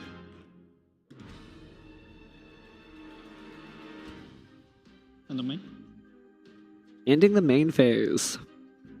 So this would theoretically force Cameron to activate the IP Masquerena if he wanted to do so, but in doing so, it would make it so that there was an easy monster to attack over. Yeah, so he's fine just utilizing the Flame Birch. He still has the Infinite Impermanent set. He has multiple points of interaction, and he's going to go here into SP Little Knight. And I think that's it for Paulo. Paulo does concede there, so Cameron taking the first game handily and possibly on his way to a back-to-back YCS finish. Again, it's only the semifinals, but you don't get to the finals unless you clear this match. So Cameron just going straight into the extra deck there, or side deck to decide what it is that he wants to add in. So in terms of Paulo's side deck, he has 3 copies of Skill Drain. One thing that's worth noting, Skill Drain is included in all 4 of our top 4 deck lists here in the side deck, 3 copies across the board. So I think as this format has developed, it's pretty clear that Skill Drain is the most prominent card out of the side deck. It's definitely the card that is the most similar across the board, because once you get past Skill Drain, there is some variation. You know, as I mentioned from a previous point in this event, Paulo's incorporating the Kashtira monsters in his side deck that differentiates him from our other Snake Eye players in the top 4. Few of our top 4 players have the Bystials, but it's really Skill Drain that across all 4 of these duelists, Paulo, Cameron, Christopher, and Simon, is the most consistent. Certainly a tip for those around the world who may be sleeving up to go to their local official tournament store, wherever it may be, that Skill Drain is pretty good. So whether you're deciding to run Skill Drain yourself or including a little bit of extra spell and trap removal, this format going forward, until we release a new set or two, probably will include Skill Drain. So keep that in mind, Duelists at home. Yeah, you cannot be taken by surprise by Skill Drain when you're playing against Snake Eyes. You know, you might traditionally think of Skill Drain as a card that you would see combined with Horus monsters or runic spell and traps, well, spells. However, it's become a mainstay in the side deck of Snake Eye strategy, so you need to anticipate what you're going to do to slow down their engine, but then also deal with the possibility of Skill Drain. Absolutely right there. Hello just putting the last of the side deck back into the box there. And looks like Cameron is doing the same. We are about to go into our second game here. And again, both of these duelists very calm, collected. They have been on the featured match stage many times. They have won a YCS. This is just another day working as a duelist. Cameron's really been on a tear recently. He got into the top cut. I think he lost to Jesse at the Ultimate Duelist Championship. He obviously won our previous YCS, and now here in YCS Indianapolis, he's back into the top 4, already up a game. Certainly no need to feel singled out losing to Jesse. Many duelists have lost to Jesse Cotton through his incredible reign, and it was great to actually get to see the Ultimate Duelist ring here in person at the stream. Again, just an incredible year of Yu-Gi-Oh! That we've had that led us to just this moment as we close out the very first Yu-Gi-Oh! Championship Series featuring Legacy of Destruction. And it really shows you how different this deck has become with just a few new support cards, right? That Snake Eyes Diabellstar has pushed this deck just to a whole nother level. Yeah, we haven't seen Hope Harbinger hit the field a whole lot in the feature match here, which is the interesting thing when you talk to a lot of players that utilize the Snake Eye strategy is that Hope Harbinger isn't necessarily something you see in the mirror match as much. It's actually something that comes into play against some of the other strategies. For example, Branded, that doesn't typically have a lot of hand interactions. They don't have a lot of resistance to what would be referred to as full combo. So when you can incorporate Hope Harbinger against some of those lesser known or lesser played strategies, it really pushes the end board. Unfortunately, in the mirror match like this, you don't anticipate necessarily going uninterrupted. But with that being said, it looks like these players have finished siding. Paulo will have an opportunity here in Game 2 of our top 4 feature match, trying to even the score. Paolo always drawing his opening hand the same way, one card at a time, just trying to absorb what it is that he is going to have to play with. Looks like I can see an effect failure right off the top, but we do at least have some starter as we approach here. Cameron considering whether or not we are going to advance to the main phase, but it seems we do as Snake Eye Ash is summoned. It looks like we're going to go ahead and add something from the deck to the hand unless... No response it appears. Apollo does have one of his copies of Triple Tactics Talent in his hand. He has 2 in his main deck, and he does in fact side the 3rd. So depending on what that interaction could be at some point during Cameron's opportunity to interact, it could actually be advantageous to Apollo. Well, Cameron may not have drawn any of the hand interactions that he needs unless he's sitting on a Nibiru waiting for that hallowed moment of the 5th summon. Poplar is going to be able to use its effect to go ahead and get the Divine Temple of the Snake Eye immediately being activated, and again, no response, although there aren't many for that particular interaction. We are going to see something placed in the spell and trap zone, and that will be the Snake Eyes Diabellstar.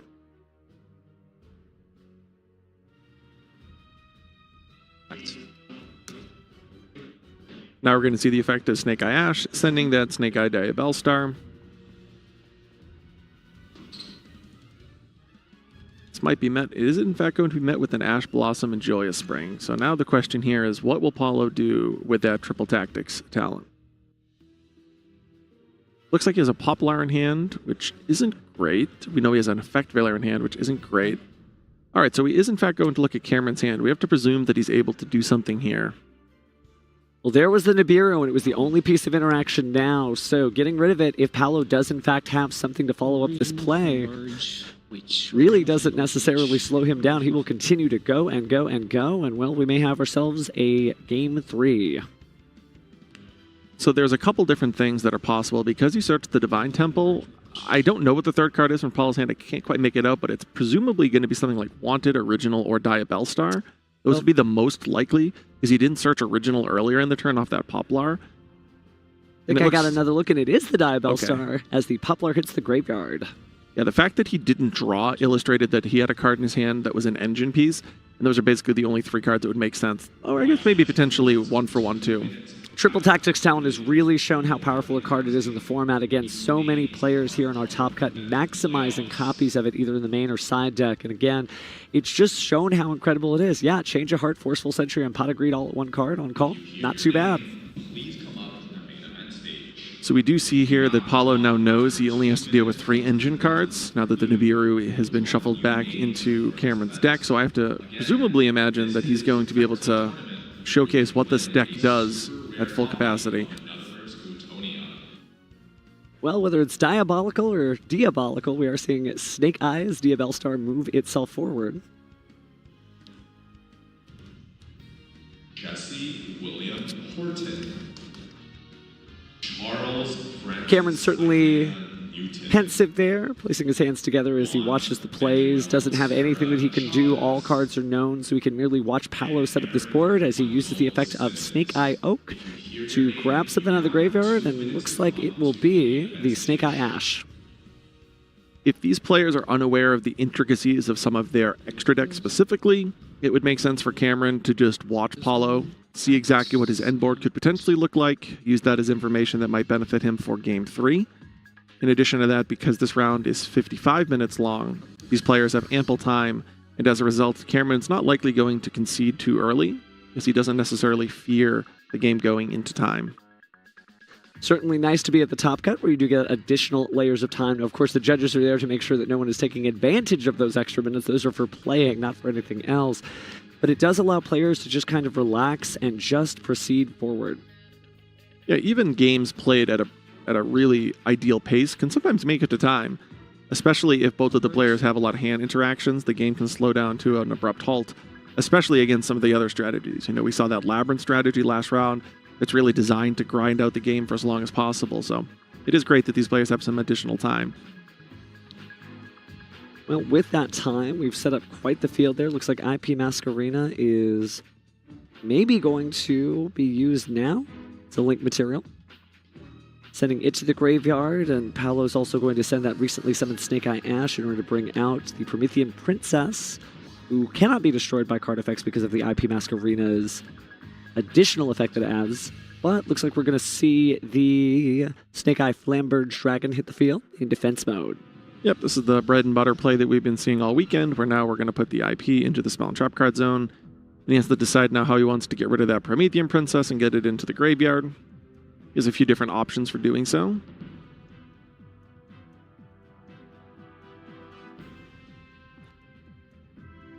So it looks like he's going to go for the Raging Phoenix play. Or, yeah, typically Raging Phoenix is the most logical play here. Sets up so many different plays, including that dreaded World Sea Dragon Zealantis, although with it only being turn 1, I don't think we're going to go into it just yet.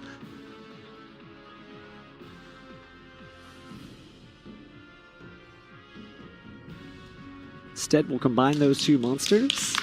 In order to make Hida to grab the Ash Blossom, getting applause from the crowd there, recognizing that you can continue to climb upward. Yeah, as I commented on, I feel like every time I see Ash Blossom in the graveyard, it's just going to be heated back to the opposing field at some point, so... No, you're absolutely right. Hida has shown that even the best cards in the game, Ash Blossom and Joyous Spring, certainly celebrated by so many different duelists as a very popular card, can technically be a liability because, again, your opponent is playing this game just as well as you are. They've done just as much homework. And Hida the Fire Charmer Ablaze is great for robbing your opponent of the same advantage they tried to take from you. And here we see the Bellstar, special summon out of the graveyard. It's a spellcaster. Now this deck naturally gets into having enough spells between the field spell, the IP Masquerade in the spell and trap card zone, and then of course cards like Original Wanted in the graveyard. So here we see Apollosa.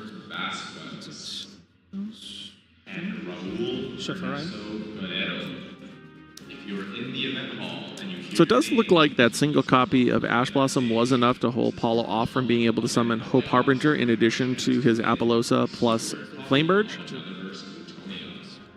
We know that all 3 cards in Cameron's hand were engine cards, and it looks like he actually just drew an Infinite Impermanence, which could potentially give him a pathway here. We'll see if he's able to navigate through this. I think the only issue I can spot is that if you use the Infinite Impermanence on the Appaloosa, then you're just going to use it as a material for the IP Masquerena of some kind, but at the same time, if you save it, well, then your opponent's just not going to have IP Masquerena jump forward. I think he's going to activate it on the Apollosa because when he starts committing to the field, I think he'll be able to play through the 1 IP. He'll be close to playing through the 1 IP.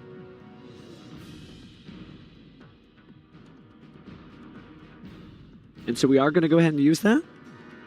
Taking a look there at the graveyard briefly on Paolo's side as he considers what it is he wants to do next. Possibly wait until the open game state because it appears that the Infinite Permanence is going to resolve. He doesn't know that Paulo has Effect Failure. Obviously, he does know that he has Promethean Princess. It'll be interesting to see what Paulo does here.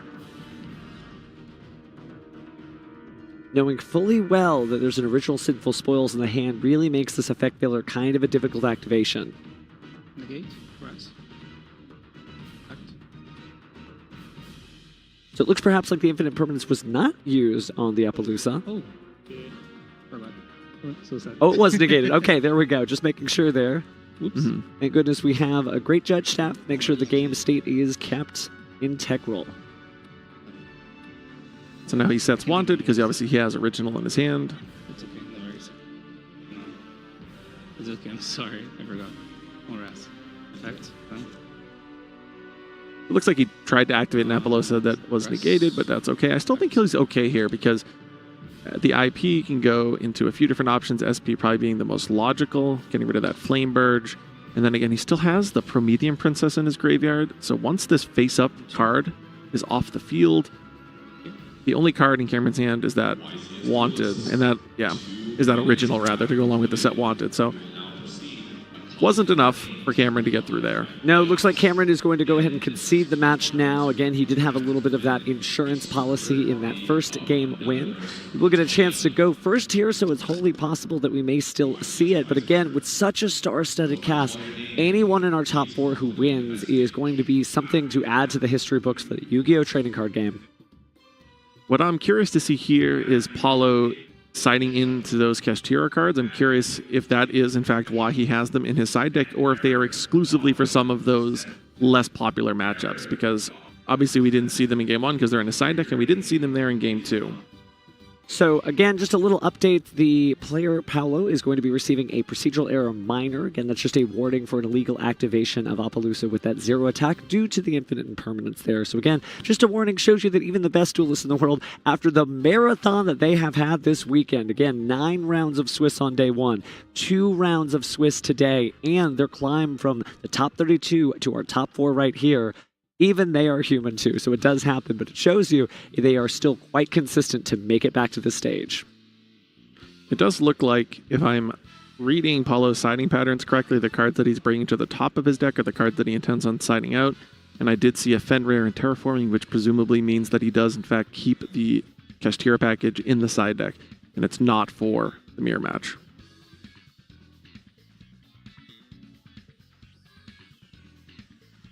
Certainly shorter order there on the other side, as Cameron just knows exactly what it is that he wants to take out. But these are really, really important decisions, as every one of those cards slaps down on the table and enters into the main deck. You might draw them in the wrong order, you might draw them at the wrong time, or maybe you'll draw them at the right time, because hey, that is part of shuffling the deck and drawing it in a randomized order. But these decisions that we just saw now might determine who our next YCS champion is. And looking at Cameron's side deck, we see, of course, the 3 copies of Skill Drain. I already commented on how every single player in the top 4 is utilizing 3 copies of Skill Drain in the side deck, so we have to assume that those are coming in. I wonder if that means that Paulo decides to keep in Crossout Designator with a copy of Skill Drain. I wonder if the format has evolved in such a way where players have elected to start doing that. Well, it's certainly something you could do. I remember all the way back in the Mystic Mind format, we didn't have Crossout Designator, but what an interesting card that would be to banish and negate that effect. The same way you could use it to get out of that skill drain lock there, and shows you how powerful and versatile Crossout Designator is, because as the format evolves, so does Crossout Designator. It's one of those things where it's incredibly popular. As I mentioned, all 4 of our top 4 players have the 3 skill drains in the side deck.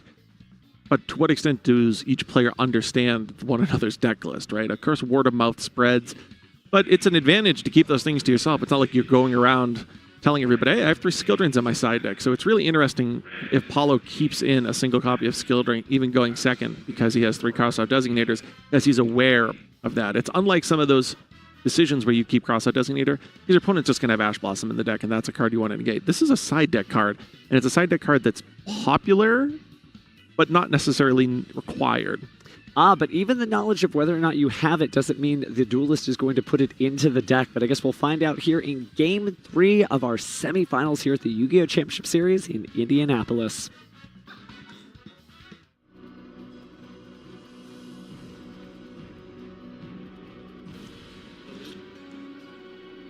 So I do see what looks like 2 copies of Ash Blossom and an Infinite Impermanence, a card I cannot quite make out, and a Snake Eye Ash, which has been met with an Infinite Impermanence. So that is an Infinite Impermanence there that Cameron set to go along with 2 copies of Ash Blossom and Joyous Spring. Certainly some gas from the crowd here from our live audience just outside the stage there, as the Infinite Impermanence effectively shuts down Cameron's turn. Paolo draws, and Cameron just places his hands face down on the field, or just adjacent to it, as Paolo begins with... Looks like he has Divine Temple. I think it has a copy of Ash Blossom and Joyous Spring in his hand as well. Looks like maybe original. Flameburge. Flameburge isn't an ideal draw. Now, it may be that both players are off to a rough start here, but we'll see as Paolo resolves the effect of the Divine Temple, the Snake Eye, searching and putting out. Appears to be a Snake Eye Diabell Star. Really going to matter what he has here, because this original is going to be met by one of the 2 copies of Ash Blossom.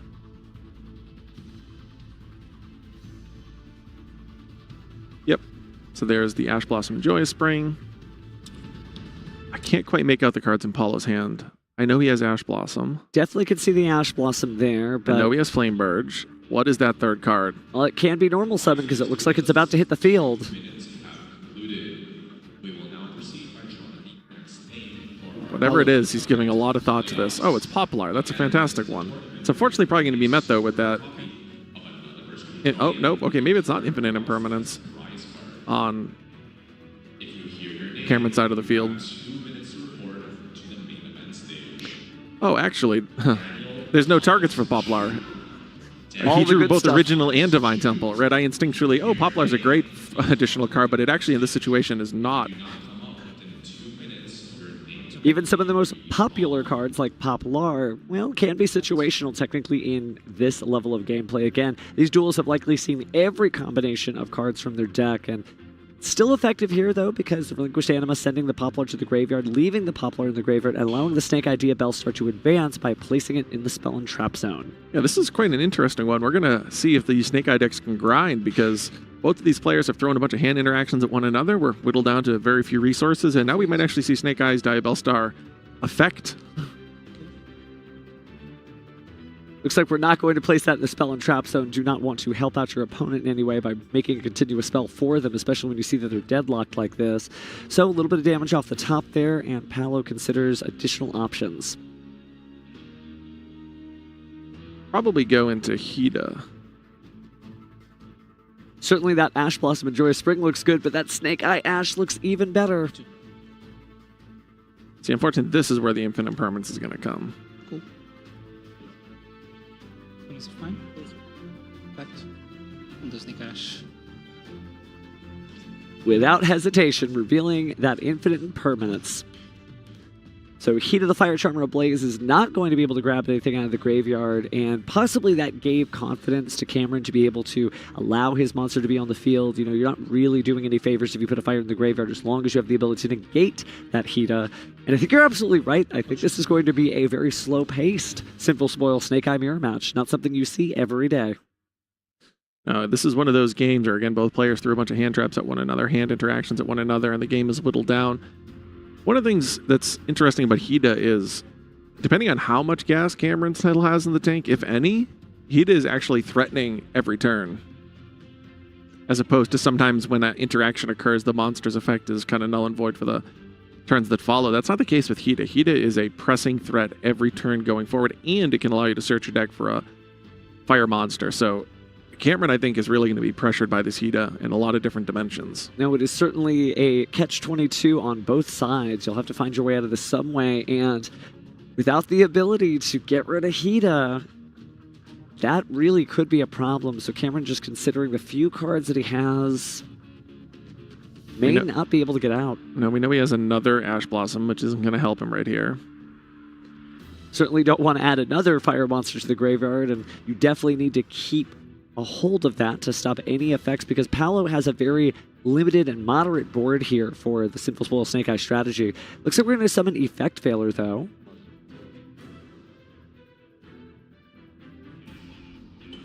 So if he's summoning Effect Veiler, he's going to go into Anima, or he has Original. Okay, you're seeing on the same. If I'm going to do the fits or not. So Paolo is waiting to see if he's going to respond in any way to the normal summon before we go into the extra deck. A little bit of information revealed there about Cameron's play, so always make sure to converse with your opponent, determine whether or not it is an open game state. So it's safe for him to bring the Poplar out. Obviously, one thing to consider is worrying about talents. Poplar has no targets left in the deck anyway, so utilizing the field spell is not going to allow him to activate talents. By detaching that material, again, we have our Superstar Slayer Typhon on the field. Again, with those multiple monsters out of the extra deck, we're going to go ahead and bounce that back to the extra deck. Certainly, Hida could show up into the duel later, but a much better position here, just having a lifeline out of the Typhon. Looks like Cameron is going to be receiving a slow play minor warning. Again, it is just a warning because he hasn't received any slow play tournament penalties so far, so they won't be upgraded. But even here with that extra time, again, that is time for dueling, not time for thinking, unfortunately. This is a Yu-Gi-Oh! Competition, so we're going to get right back to the action.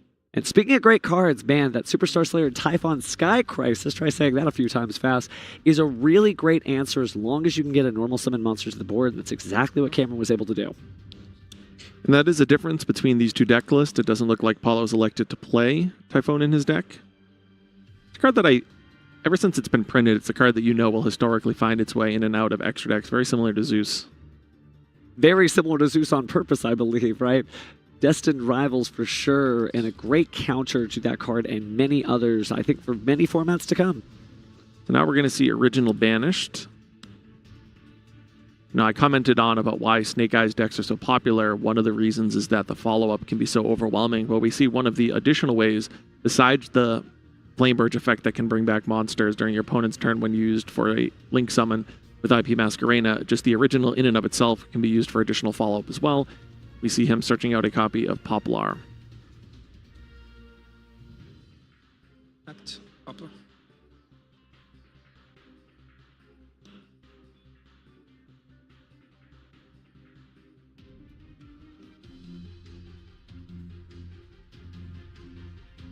I'm curious if he's going to summon Hida again. Yeah, you can already tell. I was about to say that the fact that Hida went back to the extra deck and the fact that there's an Ash Blossom and a Snake Eyes still in Cameron's graveyard, we see the normal summon of Ash Blossom. We're probably going to see Hida yet again, and as long as we play under that 3,000 attack threshold established by Sky Crisis, I think we'll be able to get through this field. Now, Hida is going to be a cool 1850, so it's going to fly right under the radar. This time, right? No, I didn't know. Yeah. So I'm going to use this. Ash. So using the Poplar effect to place the Ash Blossom into the Spell and Trap zone, and maybe just a way to dodge a rival Hida play there. Now he's going to use that Hida to presumably summon the Ash out of the graveyard.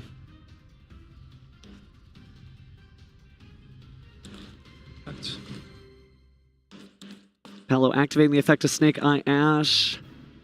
This would be the point that Cameron would need to stop it. It looks like Crossout Designator is going to hit the field. And yes, we are going to go ahead and declare the Snake Eye Ash just to slow down these combos. We know that Cameron has that second copy of Ash Blossom and Joyous Spring, so he really just here has some interactions. He doesn't have any more gas. So the question here is, what will Paolo do, knowing that he has to play under the Sky Crisis effect? Certainly a lot of great monsters in the deck, but many of them certainly would not be able to deal with Sky Crisis. And the biggest of them, of course, the Flamberge Dragon, is at that critical 3,000 attack that Typhon is looking for. I think he can just easily go into a few different ones. Of course, he has SP right there on the field. I'm curious if there's a potential line where he goes into access code but doesn't increase the attack and keeps it under 3,000, because he can do a few lines that result in that. Instead, so far, first he's going to go into Promethean Princess, which is going to allow him to special summon back out the Poplar.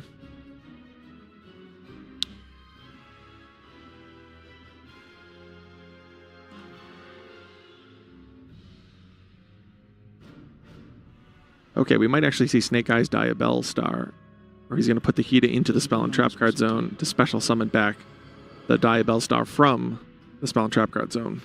Another rival Hida play, when you think about it. If Paolo does not close out the duel in this turn, he no longer has to worry about Cameron going ahead and using a rival Hida to grab Hida and then have 4 link materials just from those 2 monsters.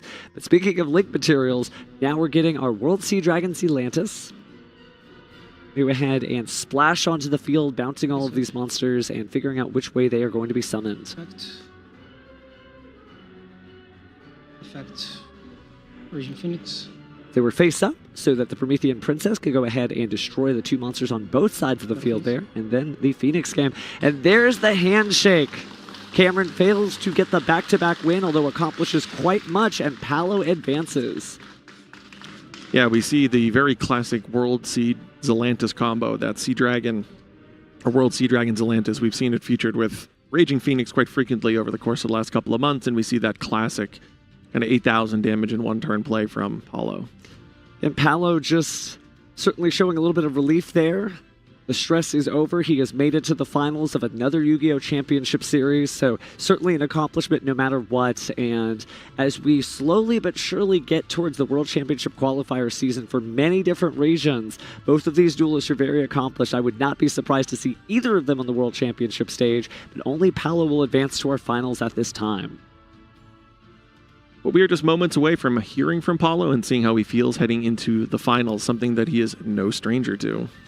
really is not. Again, it's just been incredible to see the caliber of dueling here, and certainly it hurts, right, to not necessarily fulfill that dream of getting the back-to-back YCS winner here, but you definitely want to give Cameron a round of applause, both locally and back at home, because again, that was an incredible set of duels there. So again, as we're still hearing the player audio there, the duelists are conversing amongst each other. You really do become friends with your opponent. It's not like you lose to somebody you don't know. If you are a top-cut competitor, you see these people all the time. And speaking of seeing these people, we'll be right back with an interview with our winner, Paolo.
Back with an incredible duelist. Paolo, you have had just an amazing run here, considering that you were both in the Master Duel Invitational, the Ultimate Duelist Series, and now you're up on the stage about to enter into the Yu-Gi-Oh! Championship Series Finals. How does it feel to have a year like this?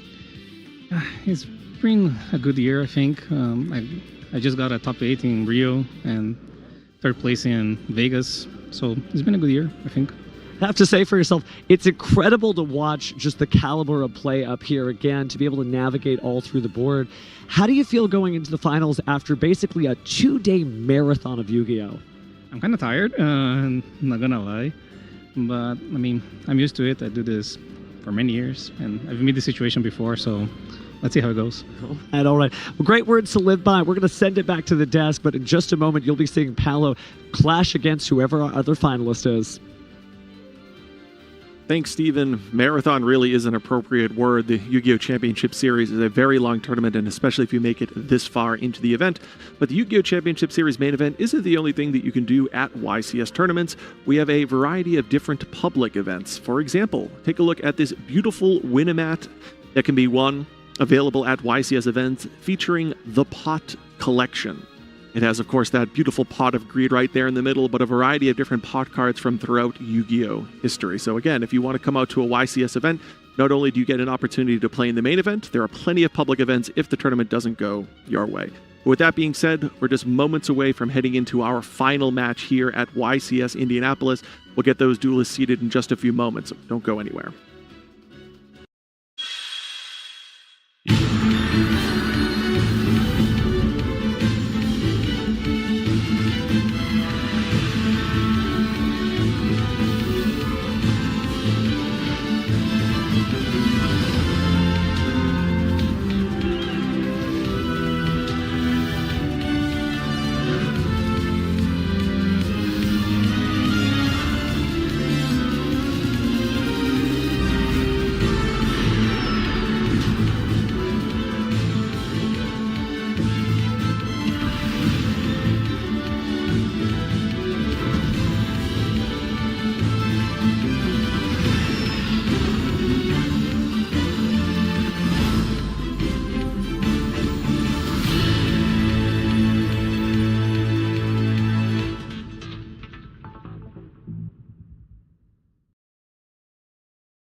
Hello, everybody, and welcome back to YCS Indianapolis.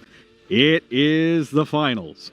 After 2 long days of dueling, we are finally ready to crown our winner of YCS Indy. But to do it, they'll have to win one last best-of-3 match with a 65-minute time limit. Yeah, that makes it undisputed. There's no way we're going to go into time, hopefully. Hopefully, that's a lot of extra time to play out the turn, making sure that everything is correct, the game states are correct, and we have our finalists getting ready at this moment. All right, let's go ahead and meet them. Yeah, let's meet the finalists. On the blue side, we have Chris LeBlanc from Walham. Favorite monster so far is going to be SP Little Knight. It's a very popular performer this weekend. And on the other side, it's Paulo from Brazil. His favorite card is Enemy Controller, which is, I rather like Enemy Controller too. I had a lot of good memories of that growing up. Now, look at that trophy. This is what they are playing for. And we are going into the finals. Both of these players are very, very well known. Especially when it comes to like their achievements. They have a lot of titles under their belts. Paulo was also part of the UDS. He was in the UDS as well. Chris LeBlanc has about 5 YCS titles now. It's a lot. I mean, if he wins this one, he gets a 6th title. It's a lot. Yeah, it's a lot. But we're going to see. Either way, this is going to be a crowning achievement finishing up this event. I mean, quite the journey. We have our 2nd seed after Top Cut, Paulo. And I believe Chris was in the 21st seed, I would like to believe. Yeah, he was in the lower half of the bracket with those 2 losses there. But whereas Paulo made it through at 10-1, 30 points on the Swiss round. It was pretty darn good. Yeah, winning 10, basically winning 10 matches. Like, you only get 4 matches in or 5 matches in at your locals typically. And the amount of energy it takes to push through 6, 7, 8, 9, and then another 2 the next day, you kind of refresh. Hopefully you can maintain that momentum to keep winning. As you mentioned, you have to be at least somehow within the tournament, 3 in a row must be won. Otherwise, there's no chance of making to the top cut. Incidentally, while Paulo only had 1 loss in the Swiss rounds, I mentioned before that there was a prize for getting the maximum possible score, going totally undefeated. Yes. 33 points, and we did, in fact, award that this time around. We did have a 33-point player as the first place after Swiss. Daniel Ramirez with Runic Stun. Was it really? It was Runic Stun. It was not a Snake Eye player that managed to get that achievement. He's going to be really happy taking home the giant card of Another Verse Glutonia. I mean, that's an amazing prize. It's a nice giant card. It's very nice. When did this actually start happening? I can't remember. It was this year. It was this season, rather. This season. At the YCSs. So the giant cards even say on them, this was awarded at, the 5th North American YCS or the 6th North American YCS, just like the actual prize cards as well. So you know which event specifically it came from. And look at that beautiful trophy, Another Verse Glutonia. Of course, this is the 2nd Another Verse monster. Yes. Of course, the first one being the Another Verse... Is it Dragon? Can't quite remember the name. I believe it was just Another Verse Dragon. Yeah. I managed to actually snag a copy of that. Oh, yeah? It's a one of the card. supers or the ultras? The supers. The ultras, I think most of them wanted to keep them. It's such an iconic piece. The card itself is a trophy. Yeah, it's personalized to the event as well, which I think is a nice touch. We have head judged Tim watching over this match. Players are getting ready. They have shuffled up. The cards are set. They're ready to play, and we're going to be going into game number 1. Everything matters here, so they got to be careful.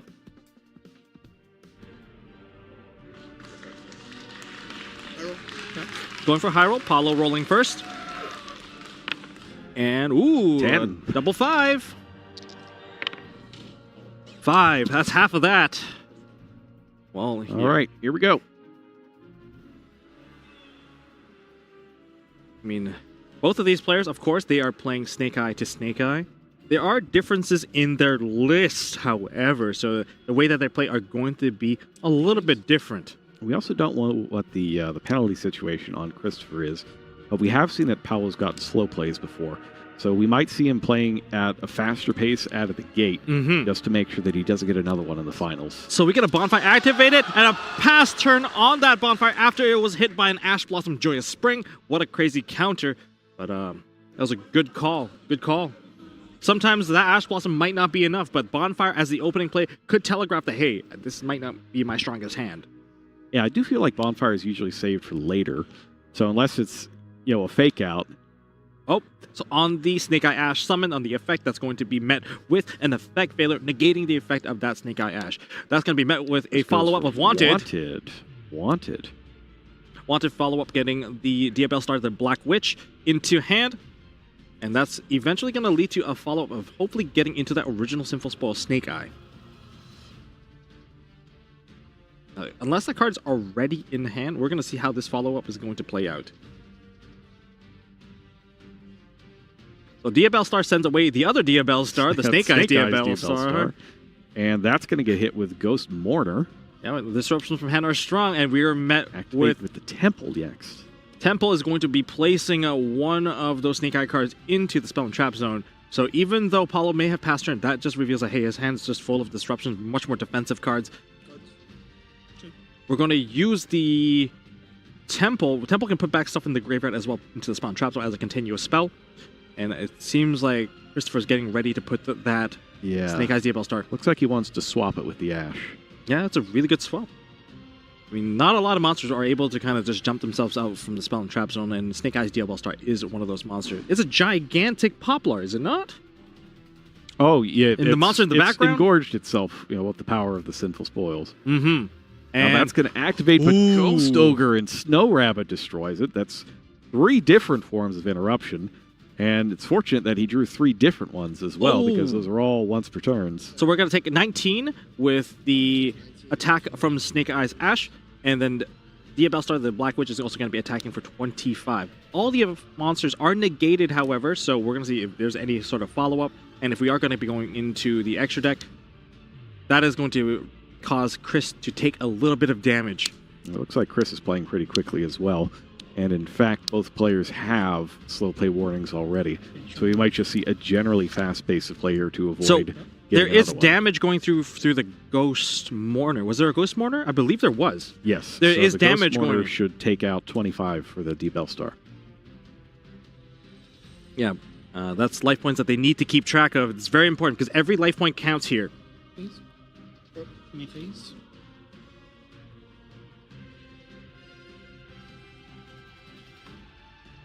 And the SP Little Knight has banished the Snake Eyes Ash so that it cannot be used against Chris himself, because there's the opportunity to perhaps go into a Hita summon and use your opponent's cards, basically sharing your opponent's cards with them. But Paulo proceeds to set a card and pass turn back to Chris. Very defensive. Now we're going to Bonfire once again. However, that's tough, having to pass right back. I mean, it's the nature of playing that many disruption from hand. That type of defense, it sometimes might not get you the engine piece, and that's going to lead to the Snake Eye Ash being normal summoned. And it looks like he's done for this game. Yep, that's fix it up. I saw that the last card in Paulo's hand was another disruption from hand, but the real games really starts in game 2 and 3 when we have access to our side deck. Yeah, that's tough. We've seen a lot of these hands that are just 4 disruptions and something that isn't necessarily a starter. You saw it in the match against Raymond Dye as well. Divine Temple from who was it? Cam in that match? It was versus Simon. Oh, those were Simon. Versus Simon. With Simon the Temple, and 4 negations. Yeah. or Temple set 3 pass. Yeah. And he recognized that it was a brick, but he had to do what he can.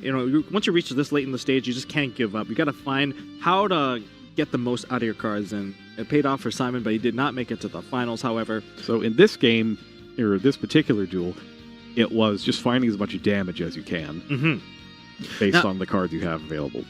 Now, in terms of the side deck for both of these players, they look quite different. Very, very different. Very different? Very different. I want to see if their approach matters to some new cards that we haven't seen all tournament. that could come into play. Very similar approach to utilize your opponent's decks, per se. Should I spoil it to the audience? No, let's let it kind of pan out to see if they even occur. But there's a lot of interesting cards. I guess one of the interesting questions you have to ask yourself going into this particular tournament when you play Snake Eye is, should you be using your side deck to tech against the mirror specifically and give yourself more options there? Or do you want it to cover all the other stuff that you might run into? Labyrinth, Tenpai Dragon, that sort of thing. Based on tournament experience, it should be based off of the representation that you've been seeing so far. I mean, a lot of people take the last major premier event and kind of look at the statistics of the top 32. Which one's that? Is it any of the nationals? Is it all the other stuff? There's been a lot of events recently, and there's such different results from each of them that it's hard to kind of pick an anchor point for that. Well, I think you can look at the size of the event. You can perhaps get a bigger pool, because then you perhaps have extra rounds that people have to play into to see the consistency of those decks, to see how they make it to the top cut. If they make it to the top cut and you get like a 22% of representation in the top 32, being perhaps Snake Eye, some of the more popular decks, then you can kind of grasp like, hey, maybe I'm probably going to be running a lot more into, say, the Snake Eye Mirror match, and I can dedicate a few extra slots for those particular matchups, because it's going to happen. It's going to happen. You're going to be facing off against them, and they could be the ones blocking you from advancing forward. And then for the rest of it, you can have one or two cards and hopefully find that overlap within your side deck that can touch multiple decks. And speaking of siding, we have completed siding, and we're going into game number 2 of the finals of YCS Indianapolis. All right, so Christopher has taken the advantage in that if there is a game 3, he's going to get the option to go first, despite having lost the die roll. Yeah, that's the thing. Like we've mentioned earlier that, hey, even if you lose the die roll, you still have a chance. Just don't give up, play through it, play it out, and tech your decks to the point that where you can play to go second.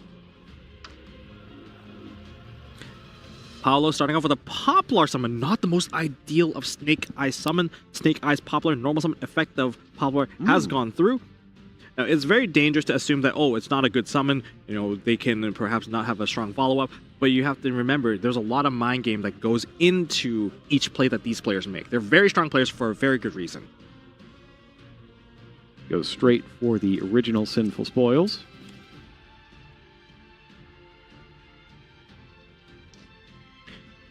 And there is going to be no response. We haven't seen a single drawn Lockbird against these particular matchups this whole weekend.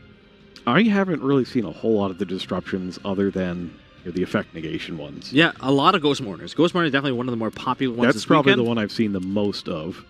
And we are going to get the original Sinful Spoil Snake Eye hit by an Ash Blossom Joyous Spring. And that's also going to be met with a new chain of Snake Eye's Poplar being put into the Spell and Trap Zone. Pops right back out of the graveyard.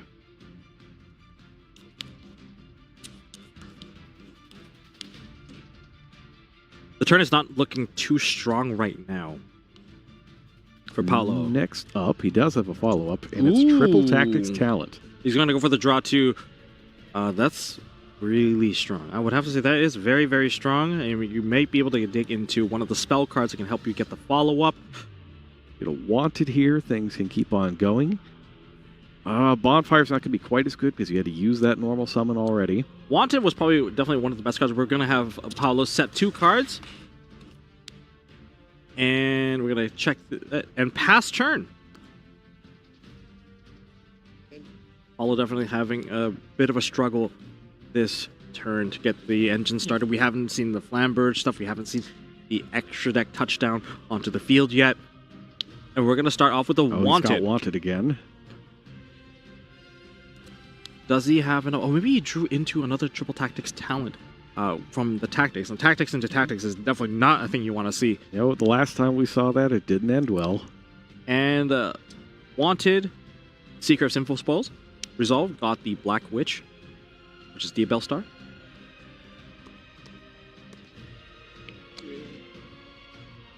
Three in hand for Paolo. Of course, post side, the Spell and Traps, those things that are face down. Yeah, those could be real. Yeah. There's been a certain card that's been rising in popularity based off of the patterns I've been seeing in most people's side deck. it can make a very significant difference. We're going to start off with Diabell Star, throwing away the triple tactics. That's going to be a special summon that's going to result in the activation of Diabell Star. Unless he's got a Solemn? Is he thinking of Solemn again? No, he's going to use Metaltronus. Wow. Metaltronus. So this is a new card. This is a new card. Yep. And essentially what it does is you'll target one of your opponent's monsters with it, and you get to summon something that matches the basically the statistics of it. I think it has to be 2 or more of the basic statistics of it. And then if you got the same monster, you can banish them both face down from each field. And I believe it also negates that monster too. So the Diabell Star, they banish each other's. It's like such a powerful card. This is one of the new cards that were introduced from Legacy of Destruction. I'm glad it's seeing play. It's a quick play spell after all. So it can be useful in either place. And Paulo gets a turn back. Yeah, so this is a great card because it both gives you a negation and a removal in the same card. So you don't have to spend one of your other resources on it. That card has been picking up in popularity around my area. And now we get to see it on the premier stage. Yeah, it thrives specifically in a format like this. Mirror matches, for sure. Where you're going to play a lot of mirror matches. I like it better than Lullaby of Obedience as well. I don't really like Lullaby. Yeah, that's the other card that could have seen a lot of play. I mean, it was very popular during the post-Phantom Nightmare days. We're going to see a normal summon of the Poplar once again, the second copy. Yeah, this one's going to get hit by Effect Veiler. This is a tough spot to be in. Can Paulo extend past this? He has a spell card in hand. It's likely going to be a triple tactics talent. He still has another copy after I believe he drew into another one. He's going to be checking this the time hand. He's going to check and look. Nibiru Wow. Ghost Mourner. So that's incredible information to have. But even with that information, based off of Paulo's hand, will he be able to kind of capitalize and generate a board from this particular position? Is he able to summon another card? Is he stuck under the current cards? I assume that he thinks that he can. Sending back the Nib indicates to me that he has more plays to make, and more plays that will get around specifically the Mourner. But Is it we'll the see. right tempo, or are we going to go to battle phase? I mean, we're going to have to check every part of this game. The graveyard. We're going to battle phase. We're going to be attacking with the Poplar. Yeah, maybe he doesn't. Maybe he just really didn't want to see Nibiru in there. Did I cut? I don't remember. I did? But we are going to main phase 2 next. Well, and that's it. It's going to relate to the one card he's going to be top decking, Infinite Impermanence, just drawn into hand. This is not looking too good. I think this time it's Chris's turn to have too many disruptions, too many defensive cards. Well, if he's only taken not much at a time from Poplar. I mean, this is it could tip over at any moment. Snake Eye Ash, normal summon. This is a big play. Will this effect resolve? And even if it doesn't resolve... Well, the first question is, did he activate Snake Eye Ash right here? Oh, Chris picks up his cards. This is one game apiece for both of our finalists. So that one turns on Metaltronus, removing Chris's only actual starter here, the Diabell Star, and negating its effect at the same time. So extremely effective use of this card. It's a good side deck card, right? Like that's what you were referring to earlier, whether or not we were going to see it. Yep, that was the one card that I was thinking that, hey, are we going to see this card? The difference between the two players would be the Lullaby of Obedience or the Metaltronus. Both of them very, very similar cards. One, I want to use your deck. The other, I want to cancel out your deck. And I really kind of like Metaltronus here. Yeah. I also, one of the things I don't want to do is just give up 2,000 life points. Yes. I really don't want to do that.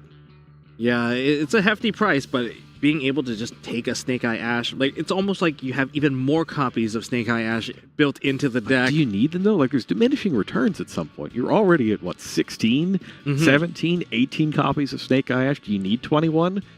Is that going to get your chances from 98 to 99% to have one? I mean, maybe. apparently we need it because we're not seeing it in this particular match. But there's also another side deck card that is coming into play. Hopefully we do get to see it. We've seen it once on stream already. And looking at these lists, I think definitely was going to come into play. I think there was one set card that was not activated. Not activated? That was the card that it was. I'm going to hold back for us. Okay. I'm going to hold back for us. But they're going to go into the all-important Game 3 very soon. Everything is on the line. You have to side perfectly. You got to make sure you don't get a hand that just blocks you from being able to extend. And even if you do, maybe you're going to find ways to buy the turn back. Getting that turn back, surviving the turn has always been the name of the game here, whether it be the mirror match. Chris lost the die roll but won that game 1. So he's siding for going first here in Game 3. We're going to see the advantage of that. Like, even if you don't open ideally, like, Paolo did not open the greatest hand. Normal summoning of Popular tells your opponent that, hey, I don't have Ash. I also committed my normal summon. It's a lot. But I'm thinking, like, the way this match has gone, like, maybe the way I'd approach this for Game 3 is, if he's got the lullabies, right, like, maybe you do put them in and just make absolutely sure you have something. It's just the tenor of this match has been a lot of not having the cards needed to make plays. Maybe you just add more in at this point. Maybe you go up to 18, 19 copies and hope for the best. But, remember what's coming out if you're doing that? Like, at the end of the day, it's still Snake Eye Ash executing the full combo, building the entire field, because we know that playing into the field is one of the hardest things available in the current format. So if you have to play into the board, you have way more interaction. You're going to see more of those back and forths because, I'm doing card for card exchanges. My Forbidden Droplets actually did something. Like, you can see that. And if the combo successfully lands, you also have a chance for a complete blowout where they can't even get a chance to get started. And that's why you want to get that game started for yourself. But the other side, for Paolo, he has to go second now. He has to find a way to break the field and minimize the chances of that occurring. I see Chris looking to the heavens there. All right. We get ready for game number 3, the final game of YCS Indianapolis. And it starts right now. 47 minutes to play out this one final game. Will it be enough? Okay, it seems like Chris has a very strong start in his opening hand.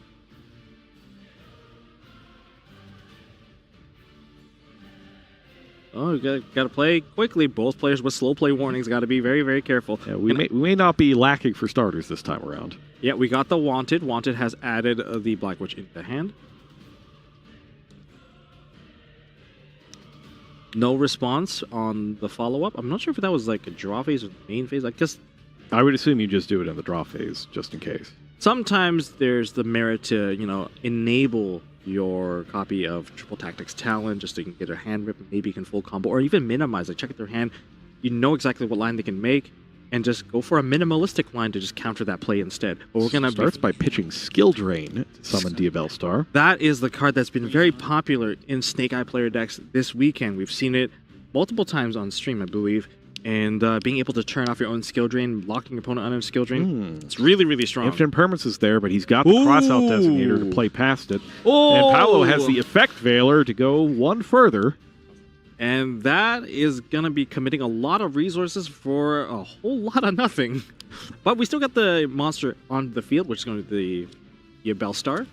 But without the access to the original Sinful Spell Snake Eye, I'm not sure if we're going to be seeing a Snake Eye monster come out. But I think he needs one more monster. Yes, he does need one more monster. He's going to be setting a card and passing. Card. No normal summon, but he's had Wanted each game. All right, Paolo's up. Very gingerly drawing that card. Does he have the proper start to play out of this current situation? I mean, their hearts must be racing at this point. Especially with all the awkward hands. Yeah, it's not like we've seen like, oh, I have Snake Eye Ash plus the follow-up plus Bonfire. Temple. Starting with Divine Temple. Divine Temple is going to be placing... Is it Snake Eye Ash that we're placing? So that we can get a start. Is it Poplar to get the additional card if there is an additional summon? You see he's really stressing over this one. He needs to think about it. I mean, this is a difficult decision to make. So much on the line. The title, the prize card. Another win on your belt. He's thought about it. Now he's going through the deck to look for the card. He's picked it up. Going to be a Poplar. Poplar has been placed into the spell and trap zone as a continuous spell card. We're sending that away to summon out Diabellstar. Diabellstar to beat Diabellstar.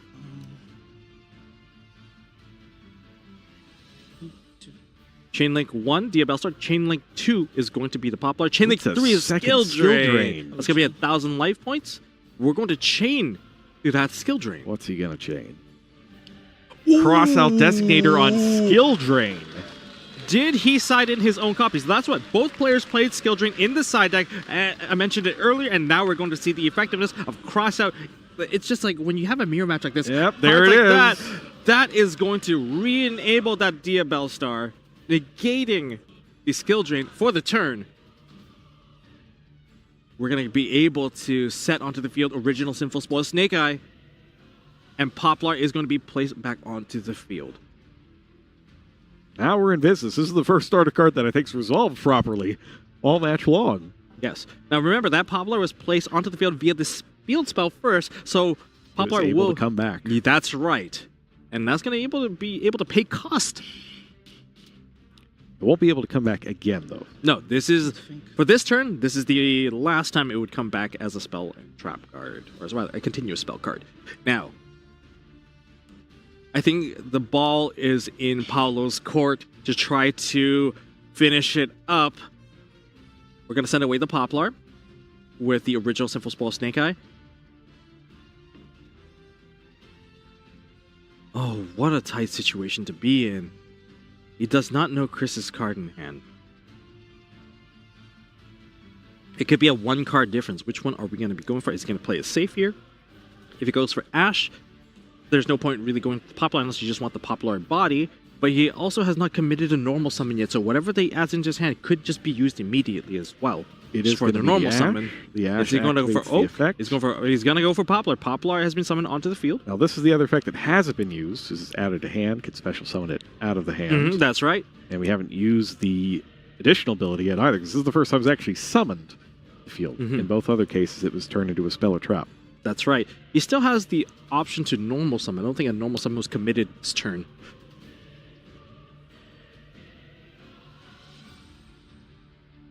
Gotta calculate every little step here, but luckily in the graveyard there isn't a lot of interaction as Chris never got to tap into his extra deck.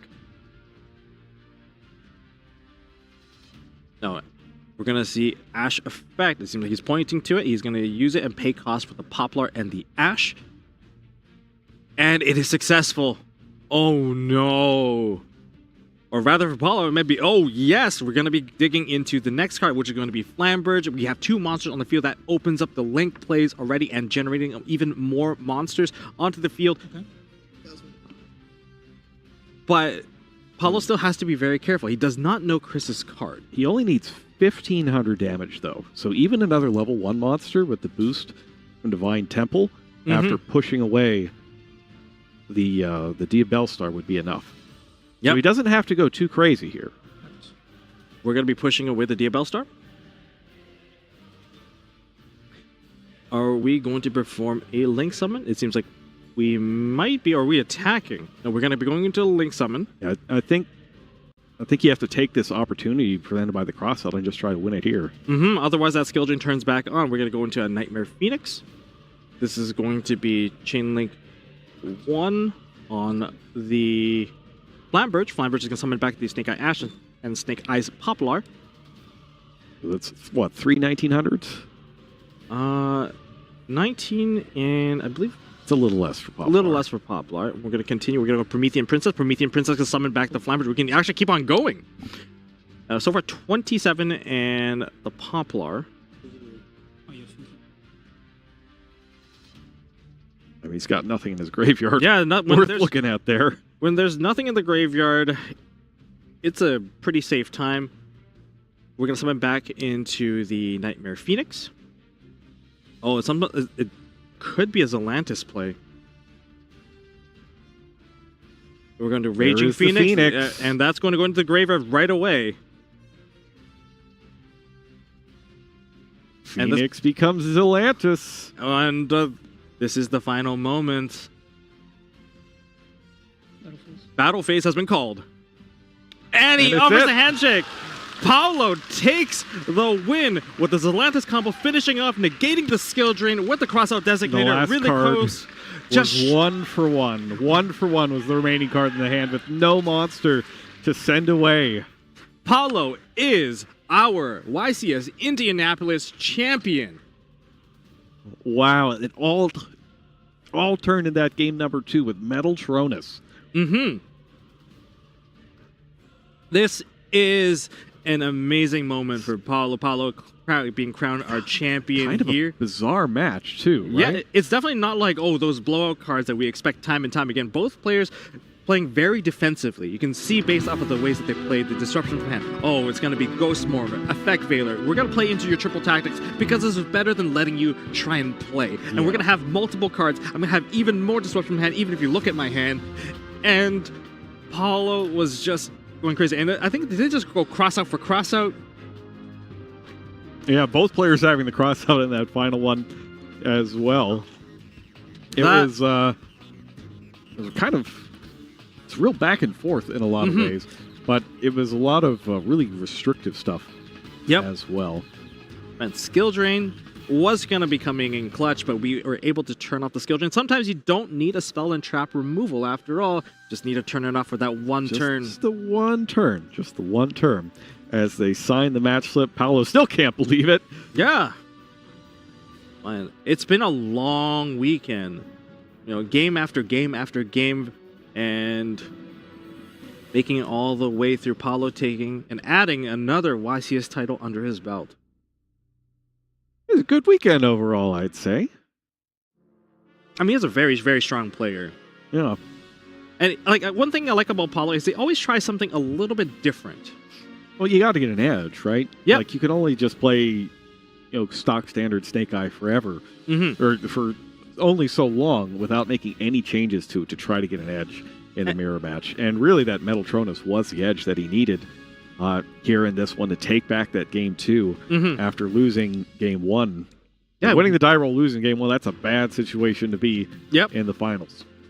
Able to turn it around and eventually got back into it here in game number 3 as he cleans up his cards. He kept a calm mind and kept on dueling on. And now he's able to smile, relax just a little bit now that it's finally over.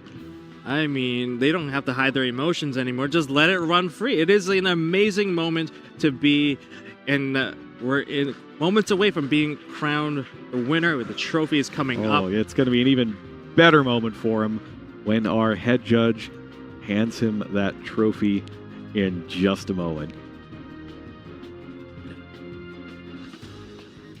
Imagine traveling all the way over just to play an event like this and winning the event. All right, and here he comes right now, our head judge, Tim. Here he goes. Paolo played a magnificent game. I'm not sure how many people actually played Mettle Tronus. And there it is. The trophy has been handed over. Congratulations to Paolo, our newest YCS champion.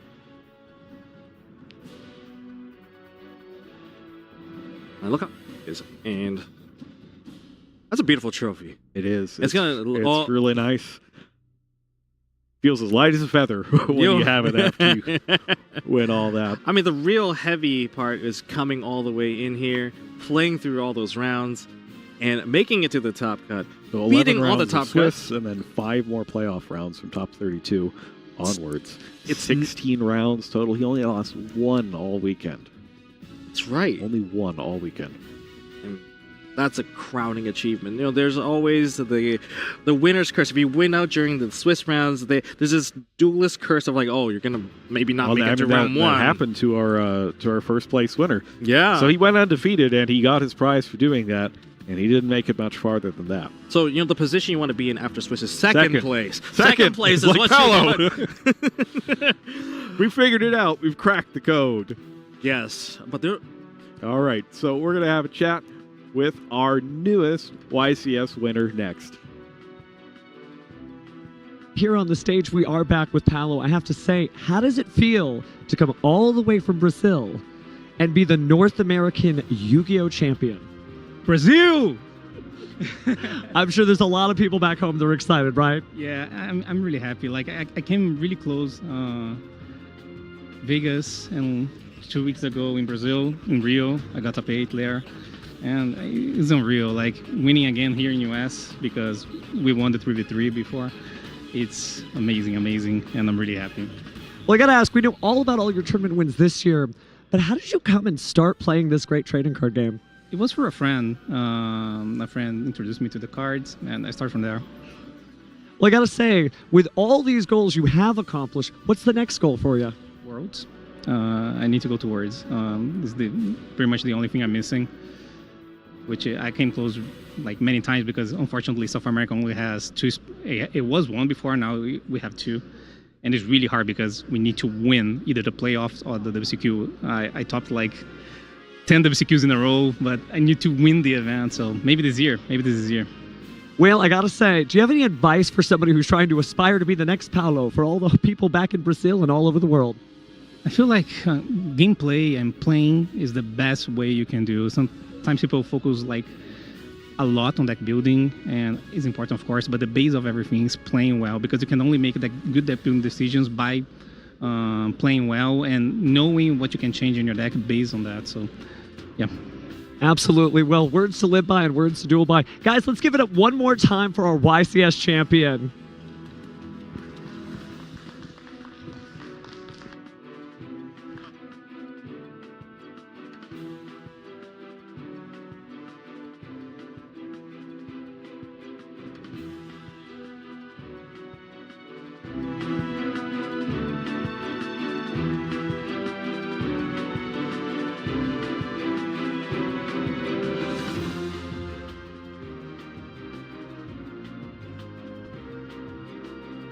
Once again, Paolo. Man, this has been a great YCS weekend. I'm glad that I was able to finally get back out to one. And you know, we saw a lot of great dueling this weekend, but if you think you're up to the task of becoming a YCS champion, we'd love to see you at a future event. Go ahead and check out Yu-Gi-Oh!-card.com for the upcoming YCS schedule as well as the WCQ schedule, and I hope I'll see you at a future event. For now, from me and Joe and the rest of us, Thomas, Steven, thanks for watching, and we'll see you next time. Have a good night, everybody.